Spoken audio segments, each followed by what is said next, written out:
This former soldier gained a very strange power, but in the end, it's absurdly powerful. When the apocalypse with giant orcs and flying human-devouring butterflies arrived, most humans awaken powers. There are guys who know how to pilot things. In this guy's case, he became the Tony Hawks of bicycles. The poor bastard's power is literally doing wheelies on a bike and driving trucks at high speed. There are also those who didn't awaken anything. The classic unlucky guy in life, right? But our protagonist unlocks something completely broken. He can literally store an entire building inside his dimensional inventory. Since he worked at a delivery company with super intelligent robots, that's what he stored in his inventory. The thing is that everything inside became infinite. He has food of every kind. There's everything from camping equipment to military uniforms. And on top of that, he can make deliveries. Deliveries like throwing an axe at 60 kilometers per hour at monsters, or even a giant refrigerator at 100 kilometers per hour. That's kind of broken, isn't it? I think I'm thirsty. Bang, donuts and Coke Zero coming directly out of his ass. The guy is strong enough to ride a bicycle while throwing axes in every direction. You spam the special button and that's it. And I've only told a tiny bit of what happens in the story. The guy is going to become way more broken. So I'm going back to the beginning so you don't miss anything about our giant refrigerator thrower and his bicycle Tony Hawk partner. Picture starting your day at a boring factory. You're surrounded by robots. Then one sudden alert changes everything. In an instant, you're thrown into a wild world where giant orcs are after you, wyverns too, and hellhounds. Along the way, you also run into people who need help, even a guy riding a bike in the strangest way possible. And little by little, you unlock powers that may be your only shot at staying alive, all while searching for your missing family. And somehow the weirdest ride becomes the key to surviving the apocalypse. But before we jump in,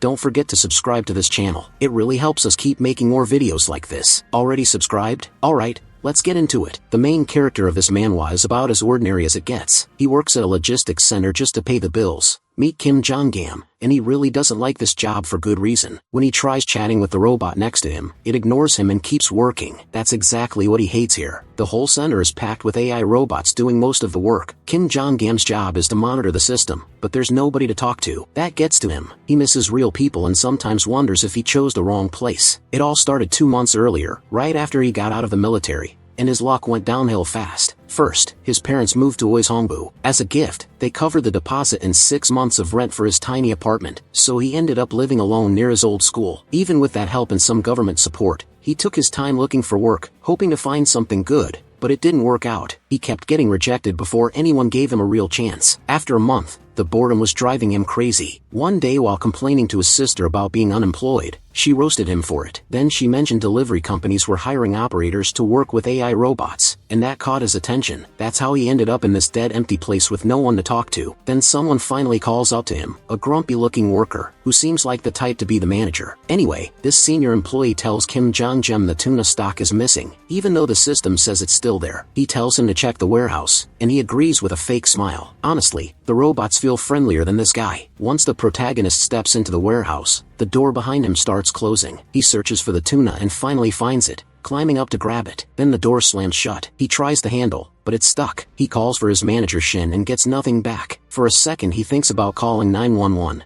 But gives up on that idea since he's not in danger yet. Instead he snaps a selfie and sends it to his sister to show he's trapped. She jokes at first, then says she heard a building collapse near her home. That instantly worries Kim Jong-gem, so he calls her back. She answers but says nothing. Just when he starts thinking she's messing with him, the whole warehouse shakes and an emergency alarm starts blaring. Everything turns chaotic, with evacuation orders coming through the speakers. Stuck inside and clueless about what's happening outside, Kim Jong-gem pounds on the door, but nobody answers. Now panicking, he tries 911 again, only to find there's no signal. He starts spiraling, wondering if some huge disaster is happening. Then he hears something smashing the door from the other side, denting the steel like it's paper. Shaking, he backs away, already knowing something is horribly wrong. If he makes a sound, he might die. He drops to his knees when the pounding finally stops, but the screams outside still terrify him. 3 days go by and he's still trapped, living off whatever food he can find. Since no one has come for him, he's sure something awful happened. He even wonders if a war broke out and starts thinking being trapped here may have saved him. A light bulb going off has been quiet since yesterday, but his phone battery is nearly dead,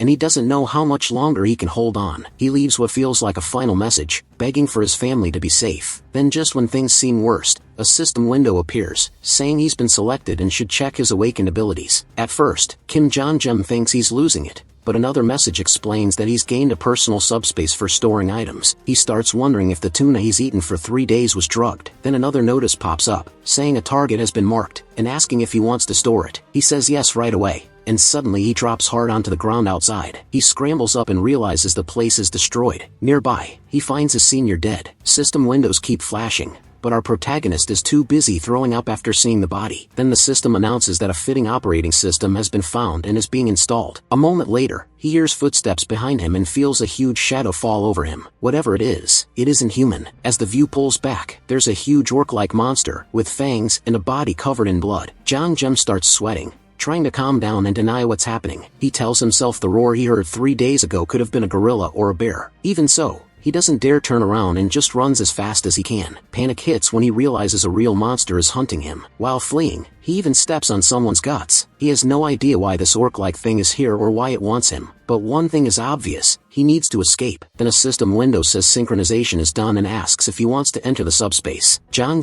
says yes without thinking right as the monster swings at him. He jumps into the portal and leaves the creature outside. As it growls in frustration, Jefium is left wondering why it can't follow. A floating drone appears and explains that nothing can enter his subspace unless he allows it, because he's the owner. The drone goes on to say the whole subspace is under his control. Stunned, MC gets a weird feeling of deja vu while listening to it. Then he notices he's back in the PAX Fulfillment Center warehouse, except now it's inside his subspace. The same robots are still there. The system adds that since this is his first time entering, he'll receive a mana stone. The stone appears in his hand, but before he can test it, the monster outside starts pounding on the portal again, making him jump. He almost forgets he's being chased by that beast, and asks if it's really impossible for it to get in. The system says yes, nothing enters without his okay. Another message says the PAX Fulfillment Center is a 5-story facility covering 10,000 pyong, or about 33,000 square meters, and that it holds everything needed to improve customers' lives. It can ship items at 60 kilometers per hour, with a size limit of 2 meters. Jem is completely lost hearing all of this, and the system confuses him even more by saying only 2 minutes remain before maintenance. Still dazed, he asks if the whole facility will shut down after that. The drone says yes, and explains that the mana stone can power the building and keep the subspace running. 1 stone lasts 24 hours. Surprised by how useful that is,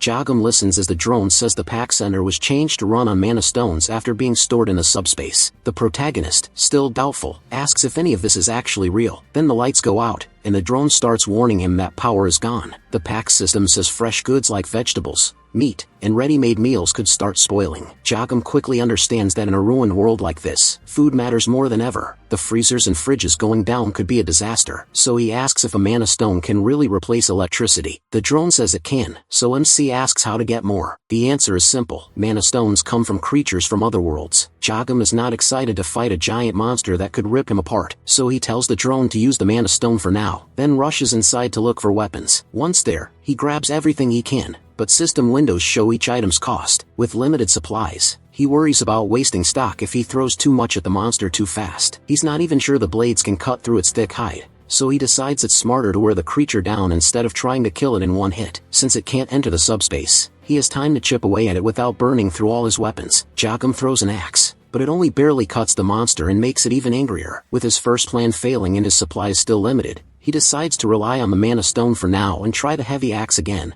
hoping for better results this time. He asks the system how many axes are left, and is shocked to hear there are still 15. He expected way less, so he checks where they're stored, and when he gets there, he finds the axes are multiplying without end. The system explains that items here can be copied forever. The system says the items can get damaged or changed, but they never truly run out. That leaves Jem frozen in shock. If that's true, he has endless weapons to use. To his surprise, the system confirms it. With that, he finally relaxes a little. He doesn't have to stress about running out anymore. Now he can keep attacking the monster as much as he wants. His arms will probably give out first, but at least his weapon supply won't. Then the system drops one more big detail. He doesn't even need to throw them himself. He can make the whole thing automatic. The system can ship items from the subspace to the outside, though only once every 30 seconds for now. That cooldown gets better as he levels up his skills. Jem asks how it works, and the system says he just has to picture the registered item and say ship. The second he hears that, the protagonist tries it. An axe blasts forward at crazy speed and smashes straight into the monster's ugly face, dropping it on the spot. The drone launched the axe, and when Jem asks how fast it was, the system says the default shipping speed is 60 kilometers per hour. Now he gets what it meant earlier by shipping speed. The system also tells him he can raise that speed up to 75 kilometers per hour, but anything beyond that needs skill upgrades. Of course, MC asks how to upgrade, and the system says it takes mana stones. That makes Jung-Yim think back to the monster he just killed. If he wants to grow stronger, he'll have to hunt more of them, so he starts gearing up inside the facility. First he picks up light combat boots worth about 50,000 won,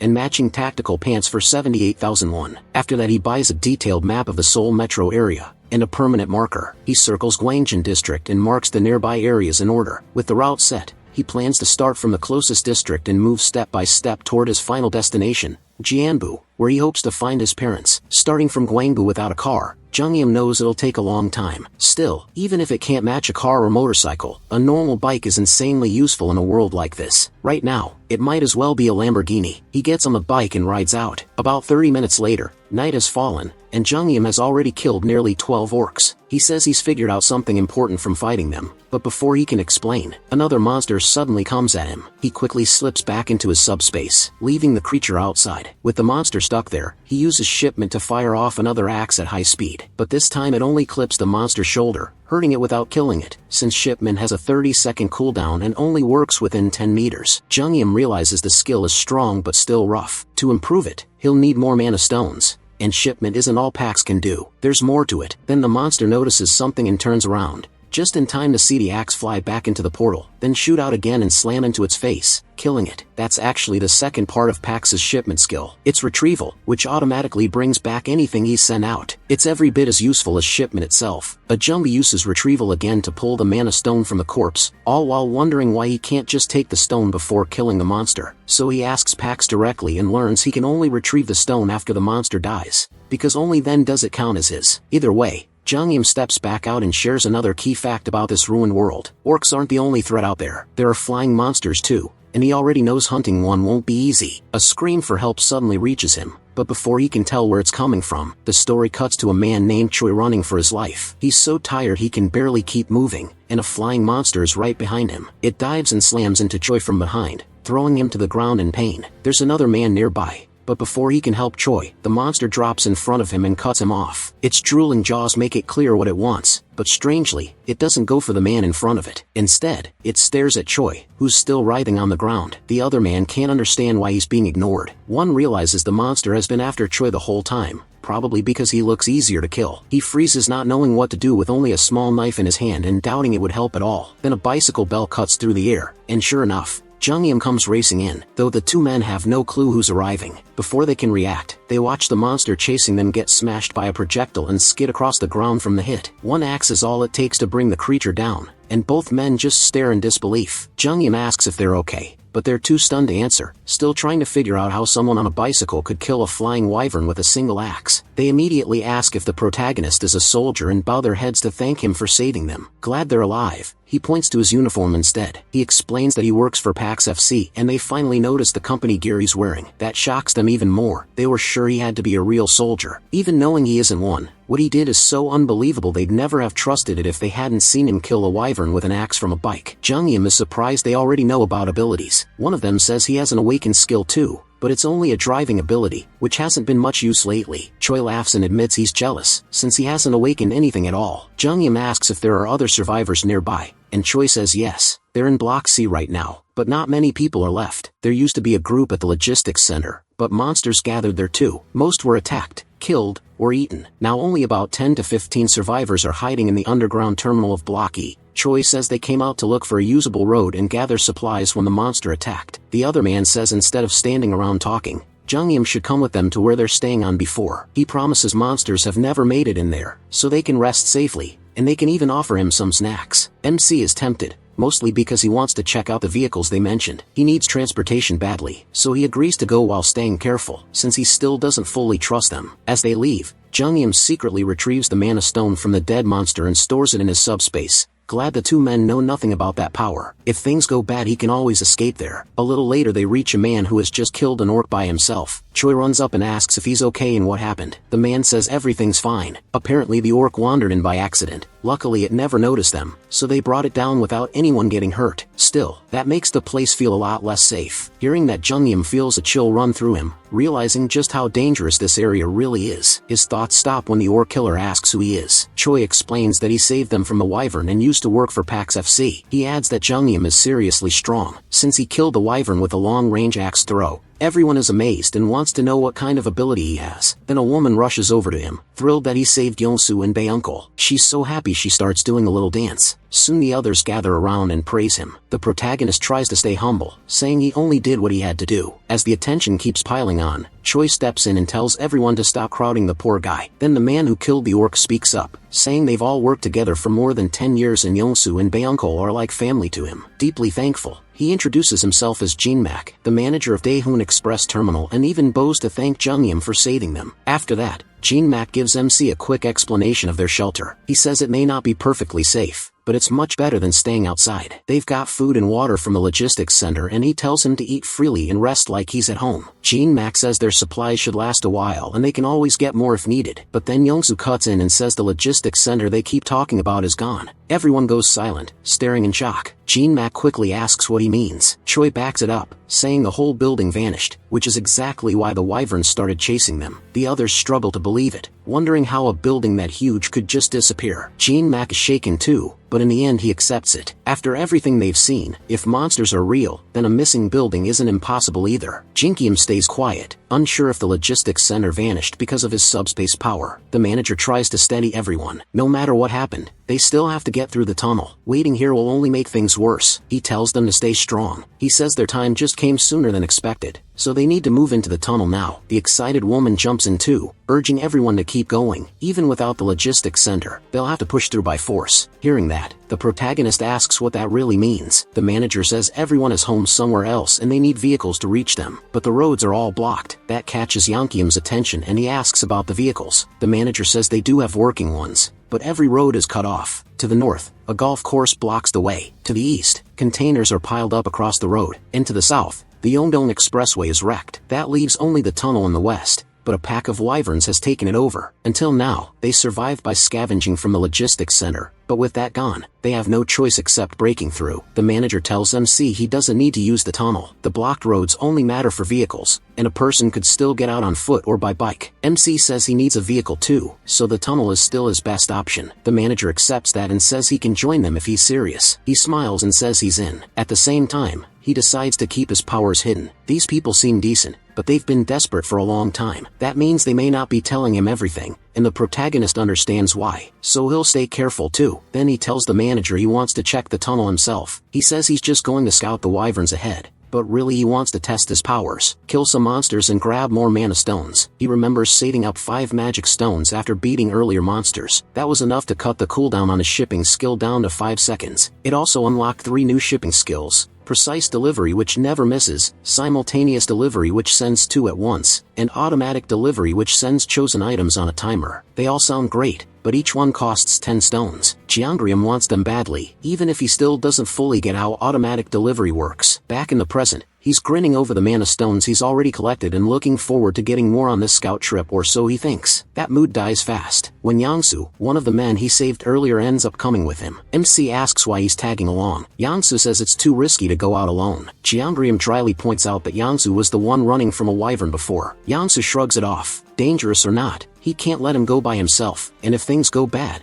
he'll just get saved again. Remembering that Yangsu said he awakened a driver's ability, the protagonist asks if he can see any kind of message window. Yangsu says no, but he feels for sure that some ability has awakened, it just hasn't fully come in yet. An answer only makes him see more uneasy. By nightfall, they're racing ahead on a bike at wild speed. Jeongrium starts sweating as he watches Yangsu steer with one leg, struggling to keep balance. When he asks what he's doing, Yangsu says the road is packed with cars, so it's hard to see clearly. Then he spots a wyvern up ahead. Jeongrium immediately tells him to stop because he can't see a thing out there. By then, the wyvern seems to have noticed them too, and Yangsu nervously asks what they should do. A second later, a projectile slams into the wyvern and drops it in one hit. Yangsu is stunned. Jeongrium stays calm, telling him to focus and keep moving. While he talks, he quietly picks up the mana stone and stores it in his subspace. A moment later, Yangsu finally spots the tunnel ahead and hits the brakes. Before Jeongrium can ask why he stopped, he sees it too. The area around the tunnel is crawling with monsters. Yangsu is terrified, and the protagonist wouldn't be shocked if the guy was already about to lose it. When one monster starts moving toward them, them, Yansu thinks they're finished. Even with the electric bike, there's no way they can outrun that many wyverns. As Yansu freezes, Jianbrium realizes he has to use subspace. He pulls up his system and spends his mana stones to cut the cooldown from 30 seconds to 5. Yansu asks what he's doing, confused, but MC doesn't answer. Then the monster roars and every nearby creature starts rushing toward them. At the last second, Jianbrium shouts, "Ship," and a projectile drops in, killing the monster and saving Yansu. Still panicked, Yansu looks back and his eyes go wide when he sees a portal behind them. After the kill, he grabs the stones fast and tells Yansu to stay close. That's the only way he can protect him. Yansu agrees, totally lost about what's going on, or why a logistics center seems to be sitting behind them. More monsters show up, but Jianbrium quickly cuts one down with his axes. As the rest get ready to attack, Yansu panics, stumbles backward and falls into the protagonist's subspace. A monster slams into the barrier while Yansu hits the ground in shock. The creature recovers and charges again, but Jianbrium slips into subspace just in time. It crashes into the barrier again before another axe brings it down. Yansu can only stare, not sure what's crazier, the logistics center or those flying axes. But one thing is clear, to Jianbrium these monsters are nothing but a hassle, and a tunnel is just another problem he can deal with easily. Yansu thinks about the people back at the base depending on a delivery vehicle for safety and supplies with the tunnel as part of their escape plan. Even if they got through it, monsters still waited outside. But Nemsi is different. He only needs a vehicle to travel, because he can handle the danger himself. For a moment, Yansu even feels jealous. With power like his, he could reach his family much sooner. That makes him wonder why he needs a vehicle at all. And they notice the monsters pulling back and the protagonist is surprised they're smart enough to retreat, instead of charging blindly. While he gathers the mana stones, Yansu notices a blue stone floating there and asks what it is. Yansu looks surprised and asks if he's never seen a mana stone before. Yansu says he hasn't, so Nemsi explains that he uses them to power up his abilities. Now Yansu gets it and starts wondering if he'll ever use one himself. That also explains why Yansu didn't bother taking the stone from the orc earlier. Then he points out that with powers like this he could clear the whole tunnel alone. The protagonist says that was never his plan. He only came to look around, and if things seemed manageable, he meant to slip through quietly without revealing his strength. Yansu apologizes for coming along, but Jongjim tells him it's fine. He didn't know the way to the tunnel anyway, so without Yansu, he wouldn't have gotten this far. He suggests heading back now, since the wyverns have pulled away, but they could come back any time. Then Yansu asks how far MC is trying to go if he needs a vehicle that badly. He says he's heading to his family, all the way to Wujanbu near Gangnam. That shocks Yansu, because he's going the same direction. He says he's headed to Indakwan on the way there, and asks if he can come along until then. Jongjim hesitates, but Yansu keeps going. Even if he gets through the tunnel, he doesn't believe he can make it home safely. His driver ability won't help much in a fight, but since the protagonist can beat monsters, staying with him gives him a real chance to see his family again. In return he promises to get MC to Gangnam faster than anyone, not slow him down and even help with food. Jongjim starts to think the deal makes sense. Yansu can really drive, and more importantly, having him around could help keep his powers hidden. Both sides get something from it, because the protagonist worries that if people learn what he can do, they might try to use him or even get rid of him. Maybe that's too paranoid, but he'd rather be careful. So in the end, MC agrees to take Yansu with him. Yansu lights up like a kid in a candy store. Then he tells him he'll clear the tunnel, but Yansu needs to keep his powers secret and stop anyone else from getting involved. Yansu quickly agrees and promises to help Jongjim, making sure everyone cooperates and stays out of the way. But it doesn't work out like that. Too excited, Yansu blurts out to everyone that the protagonist is going to clear the tunnel with his awakened power, and all they have to do is wait outside. Yangjim is left staring in disbelief. Yansu just exposed everything. The others are stunned, then eager to watch MC show what he can do, while Yansu proudly explains he can only curse his luck, knowing he's been pushed into a tough spot. In the end, the protagonist steps up and says he'll clear the tunnel by morning so everyone can leave. To him, helping them is the best move, especially since there's still enough food to keep people calm for now. But once that runs out, things could fall apart, so clearing the tunnel is the safest choice. Right then, the manager walks over to MC. He says he won't ask about Jeongjim's powers or dig into his secrets. Instead he simply shows his respect. He thanks him for choosing to help everyone. Then he offers some of their stored food, catching the protagonist off guard. That much kindness is hard to take in. The manager says MC risked his life just to scout the tunnel, so giving him a little food is the least they can do. Now that he's clearing the way for everyone, they feel like thanks alone isn't enough. Even so, Jongjim says he has his own reasons and tells them not to make a big deal out of it. He tells them to save the food for their families, but Sol cuts in and tells him he should take it too, because he has a family waiting for him as well. In that moment, the protagonist notices how badly everyone wants to see their loved ones again. That hits him hard, and he decides he can't let them down. The next morning comes and at the tunnel entrance, Jong Jim tells everyone to stay back, then he pedals into the tunnel, set on clearing it and coming back alive. As he moves deeper in, he spots the monsters ahead. Then, just before the fight starts, his mind drifts back to childhood. A young Jong Jim appears, nursing a sore eye after fighting with his sister. He runs to his father to complain, which just sparks another argument until the two kids start fighting again right in front of him. Their dad only laughs and says they must be close. He admits he grew up as an only child and always envied siblings who had that kind of bond, saying one day they'll understand how important family really is. Then their mother rushes in and soon the parents are arguing too. Even so, Jong Jim feels that warm sense of family all around him. The story jumps back to the night before, when MC saw how excited everyone was to see their families again and thought about his own. He knows they're all counting on him to clear the way, so they spend the night hoping he can keep them safe. After midnight, while everyone else is asleep, Saul wakes up to use the bathroom. That's when he realizes Jong Jim is gone. He asks the guards outside,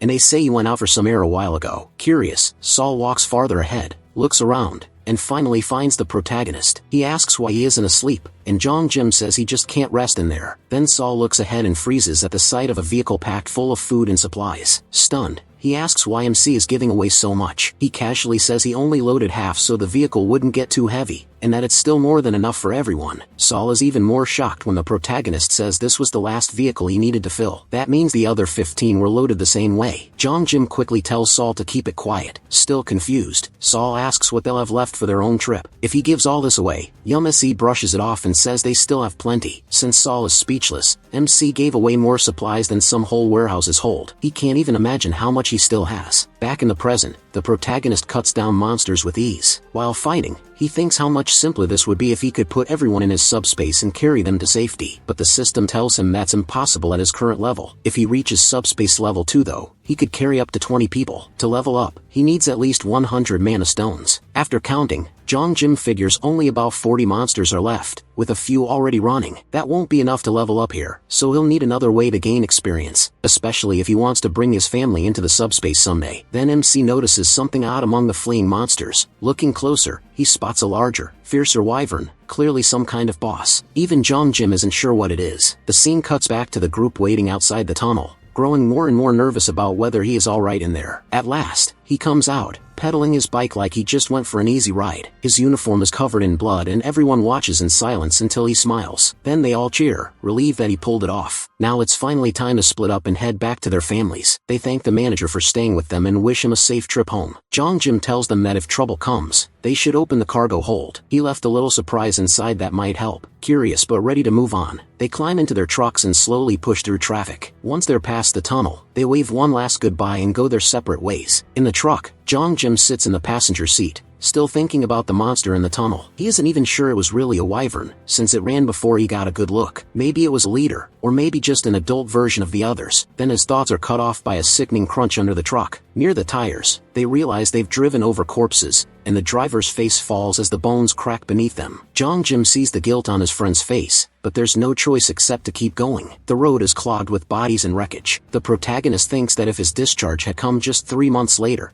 he might have ended up like those dead soldiers. It's even worse than they feared, with monsters still feeding on the remains. Suddenly Saul calls out to him, snapping him back. When Jong Jim looks up, he sees the road is blocked. Saul says the barbed wire looks like the military set it up to seal something off, so they may need another route. He suggests another bridge, but then MC notices something at the far end of this one. Looking closer, they spot a new kind of monster they've never seen before, and it becomes obvious what the military was trying to contain. While Saul starts to panic and thinks about turning back, Jong Jim sees the perfect chance to level up his subspace. He notices a narrow sidewalk blocked off on both sides and quickly says they should drive through there. He sees he has a way through without retreating, and excitedly tells Saul to force the truck onto the pedestrian path. Saul is horrified by how dangerous that sounds, especially when an orc appears among the mutant hounds and scatters the pack for a moment. The monsters clearly aren't on the same side. Even though the orc is bigger and stronger, the hounds have numbers, and they tear into it without mercy. Blood and flesh fly everywhere, and the two can only watch. Saul is terrified,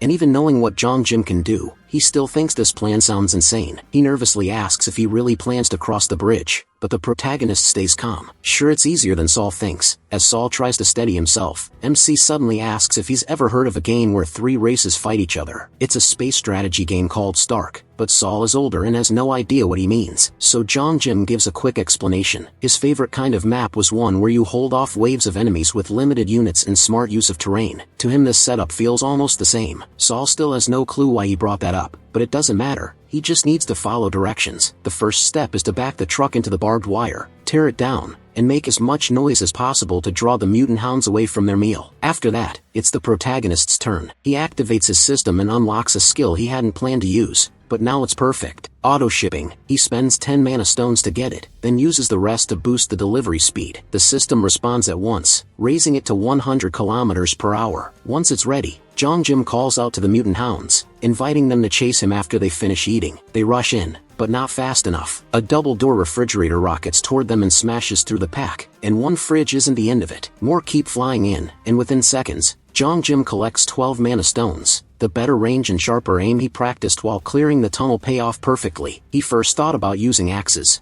but with this upgraded delivery skill, refrigerators work way better. He already learned that the precision delivery skill doesn't fully follow a target, it only nudges the path a little based on movement. Just fast mutant hounds, an axe moving at 100 kilometers per hour could still miss. A refrigerator though is huge and heavy enough to wipe out several at once. Even a glancing hit can crush multiple hounds. Plus the auto-shipping skill makes the whole thing easy. Jim doesn't even have to watch every angle anymore. The system handles anything that comes close, so for now he can focus on the rest. The hounds kept trying to rush in, but the flying refrigerator smashed every attempt. In the middle of it all, Yongsu glanced back and nearly lost his mind at what he saw. He thought Jianan was limited to throwing axes, but this was on a whole nother level. Refrigerators were flying out every 2 seconds. There were so many it didn't even make sense. Yongsu couldn't understand why the logistics center had that many. He even started wondering if Jianan's system was refilling them, like it did with the axes. Still, he had no clue how that could work with refrigerators and just stood there in stunned silence. He was so out of it he didn't notice Jian walk up and casually ask if he wanted a snack. At last, Yongsu put the pieces together and asked the question on his mind. Was Jian's supply actually endless? The question caught Jian off guard. He'd assumed Yongsu figured that out already, but clearly he hadn't. Until now, Yongsu believed Jian was picking the axes back up and recharging them after each throw. He never guessed the supply might be unlimited. The truth was simpler. Jian only collected the axes so they wouldn't be left around hurting someone by accident. Even with that explanation, Yongsu still struggled to wrap his head around endless items. After a moment, Jian asked again if he wanted something to eat. After a day like this, Yongsu said a Coke Zero and a donut were more than enough, so they ate in peace while the delivery system kept blasting the mutant hounds apart. Yongsu felt a little ashamed for doubting Jianjan for being so clueless, but he was still thankful for the food, even if it came from an unlimited stock. Jianjan was glad to share and thanked Yongsu for trusting him from the beginning. He said if Yongsu needed anything, he should just ask, because he had almost everything. Yongsu though didn't want to lean too hard on someone else's kindness. Jianjan had already done more than enough by clearing the monsters and helping him get home faster. Once they got over the bridge, Yongsu said it would only take another hour to reach home. Jianjan was happy to hear that, though he could still feel Yongsu's fear about what might be waiting there. Yongsu just hoped his family was safe and Jianjan understood that feeling better than anyone. He was worried about his own parents and sisters too. Wanting to do one more thing for him, Jianjan noticed Yongsu's torn-up clothes and thought he shouldn't go home looking like that. Since the hounds were still being handled, they had time to fix the clothes problem. The only thing left was picking a style Yongsu would like. Even though he felt awkward about taking more help, Yongsu didn't say no. He figured Jianjan probably had exactly what he needed. Aviator sunglasses and a cool jacket just right for a top driver in the apocalypse. Around then, the last hounds were almost finished off. The new outfit gave Yongsu a nice boost, and now that he trusted the truck too, he was ready to move. He drove so fast and clean it would have impressed even Formula 1 racers. Jianjan barely had time to hang on before Yongsu slammed the gas. The few hounds left behind never had a chance as the truck tore down the narrow road. Yongsu drove like lightning, making it feel like they'd be home in 20 minutes. But Jianjan was hanging on for dear life as the truck bounced over busted roads like they were perfectly smooth. He begged Yongsu to slow down, but it was useless. He felt like he was about to throw up. Luckily the crazy ride didn't last long. They finally reached Yongsu's home, or what was left of it. His house had been reduced to ruins. Yongsu stood there staring at the wreckage around his home. The damage was so bad he tried to convince himself the buildings only fell because they were old. But deep down, his hands were shaking. He stood at his own door, too scared to see what was inside. One thought kept crushing him. What if his family wasn't there? Of course. What if he opened the door and found their bodies? He kept telling himself they were safe, that everything would be fine once he opened it. But he couldn't move. Frozen in fear, he just stood there while Jianjan watched from behind,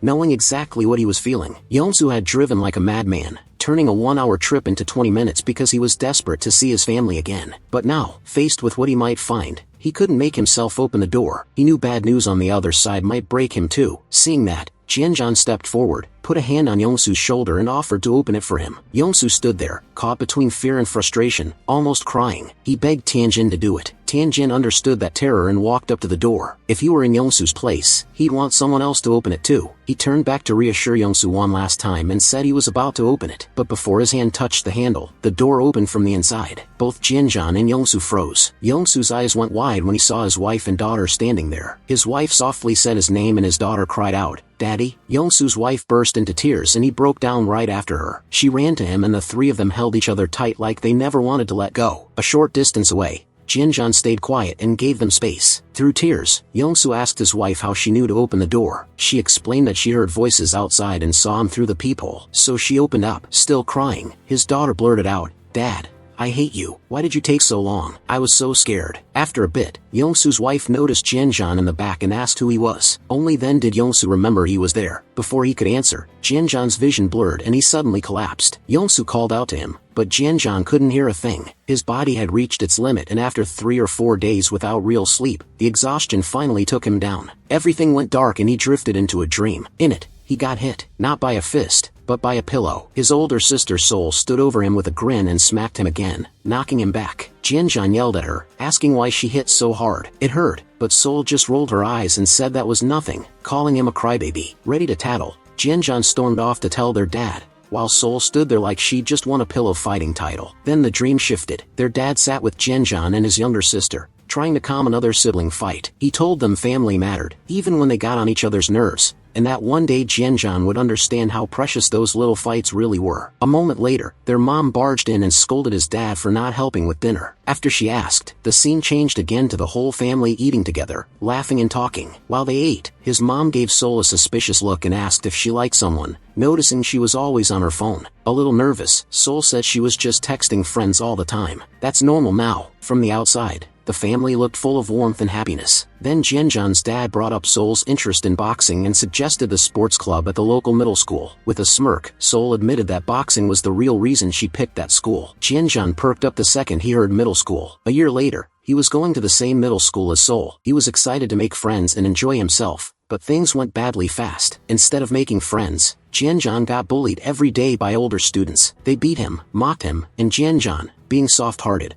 never fought back. He just kept taking it day after day. Then one day, someone stepped in. Sol showed up like a storm. With a terrifying glare, she grabbed one bully's arm and broke it with a single punch. Jianzhan felt relieved to see his sister save him, but that relief didn't last. Annoyed by how weak her brother was, Sol declared his training started right then. And so Jianzhan's harsh training under his brutal sister began. It was rough, but it worked. Before long, no bully dared mess with him again and life finally settled down. He made friends, had fun, and got through middle school pretty smoothly. Then one day, his younger sister got into nursing school, which surprised both Jianzhan and Sol. While Jianzhan was lying on his bed, barely paying attention with his PS5 on, then came the moment that turned his life upside down. His dad walked in and said the time had come. Jianzhan didn't get it at first, but when he did, it hit him hard. He had to enlist in the military. The whole family was worried, even though Jianzhan tried to act brave. On the outside, he looked tough, but inside he was shaking. He didn't want to leave his family. After that, the rest was history. Slowly Jianzhan opened his eyes. He felt confused and a little scared in an unfamiliar bed. He remembered collapsing outside Yongsu's door after Yongsu found his family, and nothing after that. His thoughts jumped straight to the worst. Had Yongsu betrayed him? Without thinking, he opened his portal and pulled out a heavy axe, gripping it tight. Then a warm, calm voice cut through his panic, and Jianzhan turned to see Yongsu's wife and daughter at the table, watching him with confused looks. That was when it clicked. He was inside Yongsu's house. He glanced over and saw Yongsu fast asleep, completely knocked out. When Jirangsu realized he must have collapsed from pure exhaustion at the door, Yongsu's wife explained he'd fainted and had been unconscious ever since. He was more worn out than he knew. Kim looked down at the axe in his hands, confused about why he'd pulled it out at all. He quickly shoved it back into his portal, hoping Yongsu's wife hadn't noticed. When he asked how long he'd been out, she said only a few hours. Then her tone softened. Yongsu's wife thanked him for saving Yongsu and bringing him home. The way she looked at him and bowed a little made Kim uncomfortable. He wasn't used to being thanked like this and tried to brush it off, thinking Yongsu had helped him too. It wasn't all his doing. Right then, Yongsu finally woke up, still half asleep. Groggy as he was, he backed up his wife and said Kim had done way more than he admitted.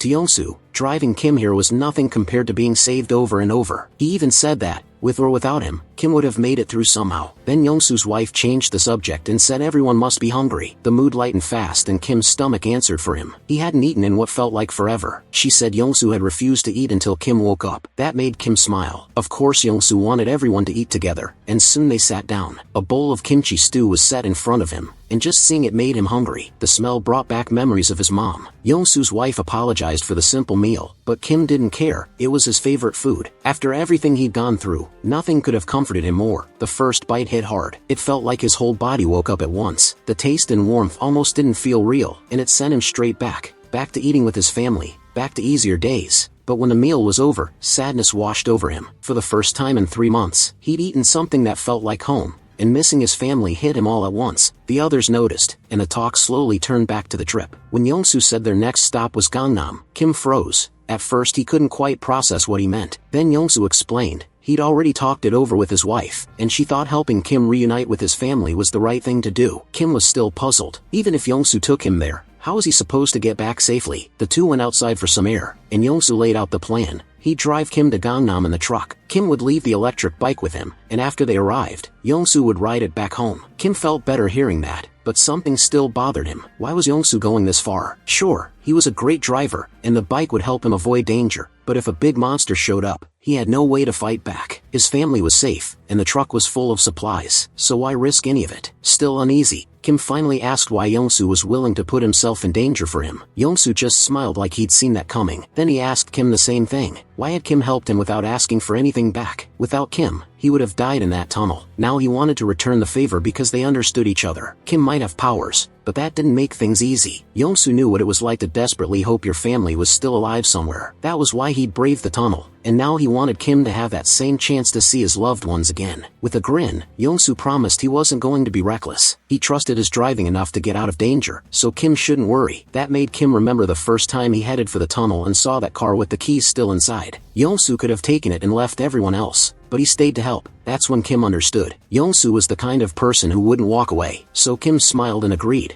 But on one condition: if Youngsu was coming, his family had to come too. Kim explained that he'd upgraded his subspace and could now bring people inside, where they'd be much safer. Youngsu didn't hesitate. He put on his usual shades, flashed a grin and got ready to show off his driving. Kim had upgraded the subspace to level 2, spending 16 of his 116 mana stones, which raised its limit to 20 people. The system said it would cost 6 mana stones a day to keep active, but Kim was fine with that. It also asked if he wanted to allow outside people into the portal, and he said yes. A little later, Youngsu, his wife and his daughter entered the subspace. They were shocked by what they found. The Logitech Center was huge and packed with supplies. Kim introduced them to packs, and Youngsu told his family packs could help with anything they needed. There was more than enough for them to use. Youngsu's wife could barely believe it. Kim said he had a few things to do, and told them to make themselves comfortable. Youngsu also turned to his daughter and asked if she wanted to play princess with him. Watching them, Kim couldn't help smiling. Then something else changed. Kim unlocked a new ability, a laboratory that could combine, sort and transform anything in his subspace. The possibilities were huge and his mind started racing. He began to wonder if his power was really what he first thought it was. When he first got subspace, it only let him store things, and Apple would stay there forever. But after a weird accident, he stored the entire Logitech Center, and that changed everything. His subspace merged with it, and evolved. After that only he could enter it. And even crazier, the PAX AI merged with his system too, turning that cold AI into something almost human. On top of that, the Logitech Center's functions upgraded too. Now he could fire items at 100 kilometers per hour, and with PAX involved, his power had become way more dangerous than he expected. Level 2 changed everything again. Now he could store things in subspace once more, and the idea of having a personal lab to mix and make new items blew his mind. It felt like Minecraft in real life, and he couldn't stop wondering what level 3 or 4 might unlock. But daydreaming wouldn't get him there. He didn't have enough mana stones yet, so he focused on what to add next. Last time, storing the Logitech Center had turned into a huge win. This time, Kim boldly told the system to store the entire Earth. If that somehow worked, everyone would be left floating in space. The system asked for confirmation, and Kim got a failure notice instead. Earth was out of storage range. Kim sighed. It was a wild idea, but worth testing. Just then, Youngsu came over to talk about the route to Gangnam. Kim listened, then asked why Youngsu wasn't with his daughter like he said he would be. Youngsu gave a small smile and said she'd always been scared in their old building, but here she finally felt safe enough to fall asleep, and that was thanks to Kim. He thanked him again,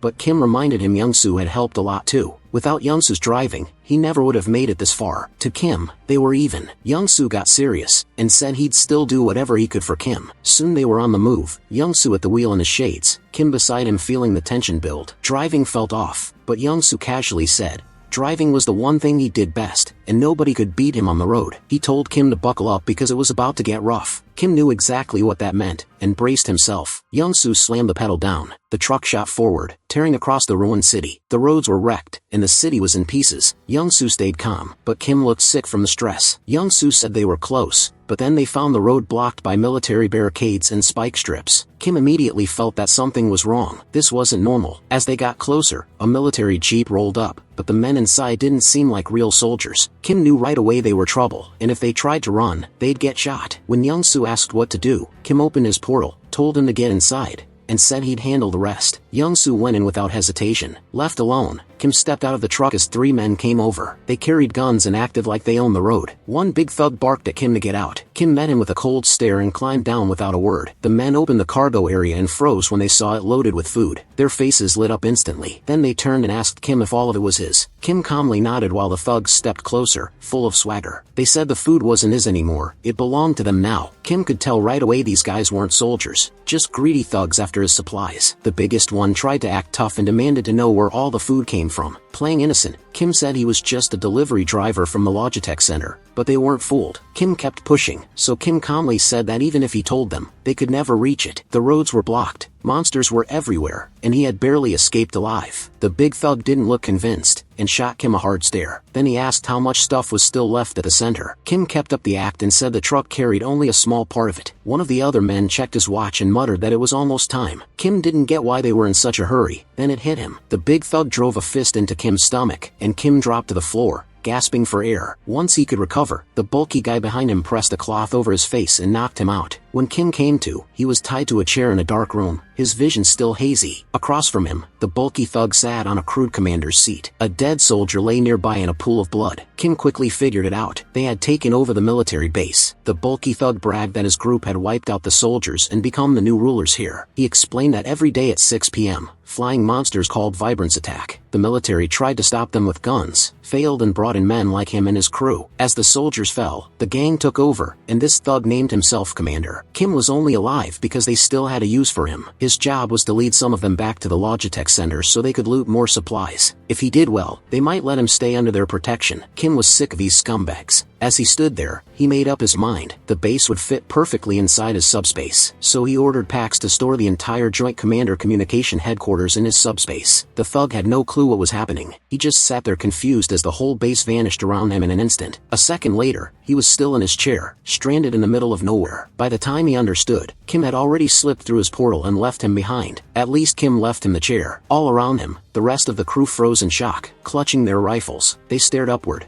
trying to understand how an entire building had just disappeared. The thug looked around in panic, his face full of fear and confusion, like he couldn't believe the whole base was gone. Meanwhile, Kim spat out blood. That punch had done real damage, and he could feel himself starting to black out. During the base had drained a huge amount of mana. He was completely spent and realized he should have entered his subspace first, if he'd known the cost. But there was no point regretting it now. He just had to deal with what came next. Right now, he needed to get into his subspace and recover. As Kim moved toward the shadows, the thug suddenly froze. The wyverns were back, hundreds of them, rushing in with snarls and screams. The gang scattered at once, forgetting all about Kim. Even the guy guarding him ran, leaving Kim free. The thug roared at his men to stand and fight, yelling that their rifles could handle the smaller wyverns and that he'd take the biggest one himself. But nobody listened. They were too busy running. Then bam bam, the ground shook as something huge landed behind him. He turned slowly, terror all over his face, and saw a giant wyvern towering above him, far bigger than the others. Its yellow eyes locked onto him, and it was easily 20 times bigger than any wyvern he'd seen before. In the middle of the chaos, Kim slipped into his subspace and brought an injured soldier with him. The system asked if he wanted to let an outsider in. Kim agreed,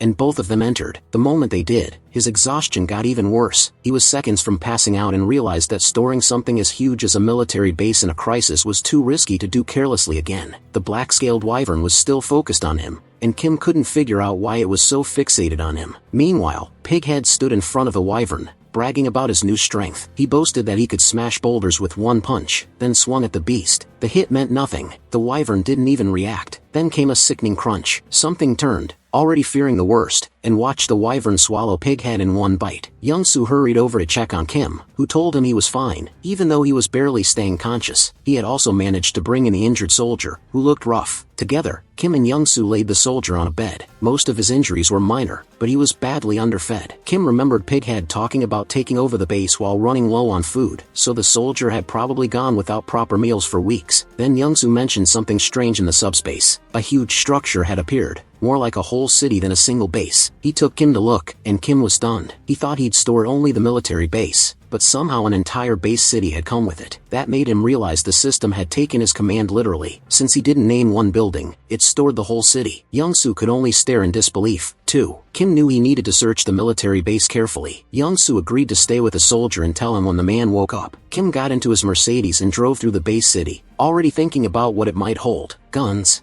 ammo, gas masks, military vehicles, even tanks. It was a survival gold mine, but there was a problem. Unlike the center where Pax could send items straight to him, this place was so big that Kim would have to find and collect everything himself. As he drove, he began to understand just how massive it was. Mapping the whole area would be a huge job. If he'd known, he might have stored the weapons and supplies directly instead. Now he started planning. Once he found the key spots, Young-soo could gather ammo and weapons while Kim attacked through his portal. Then another problem hit him. Base supplies might not last forever. Unlike the Logitech Center, the base could run out, so no more wasting bullets or grenades. But then Pax appeared and corrected him. The base wasn't just stored, it had been fully merged into the Logitech system. Pax explained that because the military base was now part of his subspace, Kim could control it like the Logitech Center. That meant unlimited access to its weapons, vehicles, and equipment. The news completely changed things. Still shocked, Kim asked again, did that really mean endless rifles, ammo, grenades, everything? Pax confirmed it, and Kim could hardly believe how much the game had changed. Wanting details, he asked how long synchronization would take. Pax said the job was huge and only 0.81% was done. There was no exact finish time, but Pax said Kim could choose priority items and sync those first. Kim immediately named what mattered most: rifles, ammo, grenades, vehicles, and fuel. With those he knew he'd be ready for almost anything. Pax said the sync would take only 10 minutes. After that, Kim would have unlimited access to what he needed. Fired up, he asked if there was a security system to keep anyone from touching the base without his permission. Pax said yes. Kim told him to lock everything down right away. It wasn't that he distrusted Young-soo and his family. He just wasn't sure about the rescued soldier. Standing by his portal, Kim realized he now controlled food, vehicles, and weapons, and hoped the outside world wasn't as bad as he feared. It was worse. Outside, the wyverns were tearing everything apart, slaughtering Pighead's crew one after another. Kim knew that mess outside wasn't ending anytime soon. Back inside, he and Young-soo got ready to fight. Young-soo put on his old boss uniform, while Kim grabbed his M416 and got it ready. In front of him sat a huge crate packed with endless ammo. With a nostalgic smile, Young-soo said it had been years since he'd held a gun, and he never expected to do this again. Kim told him not to worry. He had copied thousands of rounds. Each box held 10,000 bullets, so ammo wouldn't be a problem. Then Kim tossed Young-soo a challenge and asked if he still remembered how to shoot. With a grin, Young-soo grabs his own M416 and tells Kim he's about to remind him who he used to be. Like the old days, he steadies his aim, lets out a breath, and fires. Every round lands clean. Wyverns drop one after another, headshot after headshot. In no time, Young-soo takes down more than 50 of them. After 30 minutes, his rifle is burning hot. Smoke fills the air, and when it finally starts to clear, wyvern corpses are everywhere. Still riding the rush, Young-soo admits he hasn't had this much fun in years. He figures they're done and can move on. Kim doesn't look convinced. A bad feeling sticks with him, and he warns Young-soo that one wyvern is still out there. Young-soo looks around, confused. Everything he can see is dead. Kim brings up the huge black-scaled wyvern from earlier, the one that felt different. Young-soo doubts it, but then the truth is revealed. The black dragon is hiding near Kim's portal, waiting in silence. It stays still, but the threat is obvious, like it's been waiting for the perfect time to strike. Young-soo checks outside and sees nothing. For a second he wonders if Kim is overthinking it. Kim throws out a theory. What if these monsters are smart enough to hide and jump them the moment they leave? That black wyvern didn't feel normal. Young-soo agrees. In this world, being careful is how you stay alive. Then he comes up with an idea. What if they use a remote control car as bait? Maybe the beast will chase a moving target. They decide to test it. Soon both men are holding RC cars with human-shaped dolls attached on top. They count to 3 and send them out. The dolls roll through the portal like people stepping into danger. Right away, a giant wyvern dives in and tears one doll apart with its claws. Young-soo freezes in shock. He can't believe it was really hiding there. His fear spikes as the monster rips the doll to pieces. Its teeth are huge. Each one looks almost as big as Young-soo. Then the wyvern lifts its glowing eyes and locks onto the portal. A second later, it lunges straight at it,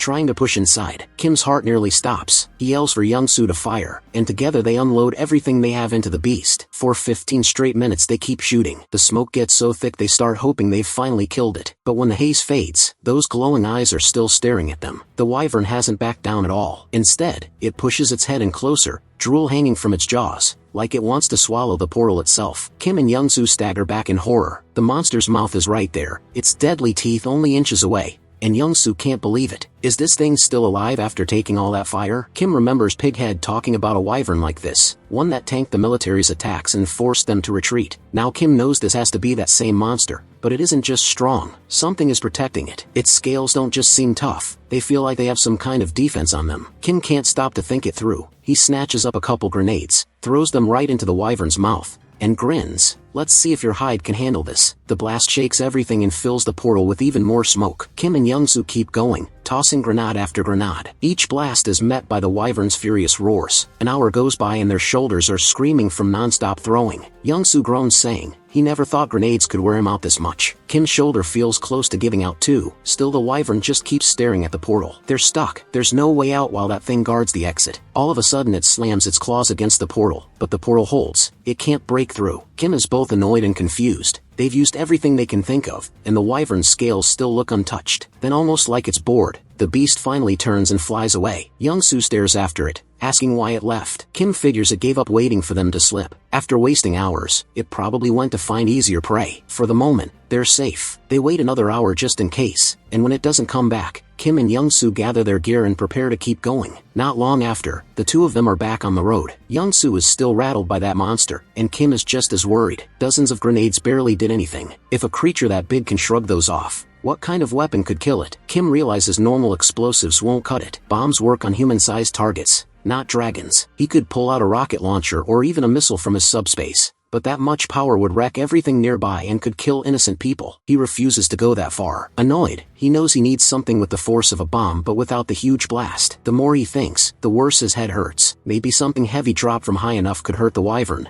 but a tank is too big. The monster would dodge it. He needs something small, dense, and deadly, and right now he doesn't have it. So he's stuck with guns and grenades until he checks his magic stones. One look at the crystal stops him cold. 314 stones. How did he end up with that many? Orcs and goblins barely gave him 50, so maybe wyverns are worth more. With this much to spend, Kim decides to upgrade his abilities. He puts 100 stones into his subspace, pushing its range all the way to 50 meters. Now he can move 4 items every second, which makes the skill way more dangerous. He still has 189 stones left, and there's one thing he never tested: his pocket dimension lab. It unlocked with the last upgrade, but he never had time to use it. Now he does. Kim feeds 50 magic stones into it, and the lab finally activates. The description says he can combine or separate anything inside the space. His eyes light up. Maybe this is how he makes the weapon he's been needing. Kim tells Young-soo he needs to check something important, and asks him to stay in the subspace for a bit. Young-soo pauses, then says they're almost in Gangnam and there aren't any monsters around. He'd rather keep driving while Kim works inside. Kim still asks if he's sure that's safe, and Young-soo answers with a simple fix. If Kim's worried, he can sit in the portal while Young-soo keeps driving the Mercedes. Young-soo has noticed the portal moves with the car as long as he's the one driving. Curious, Kim steps inside,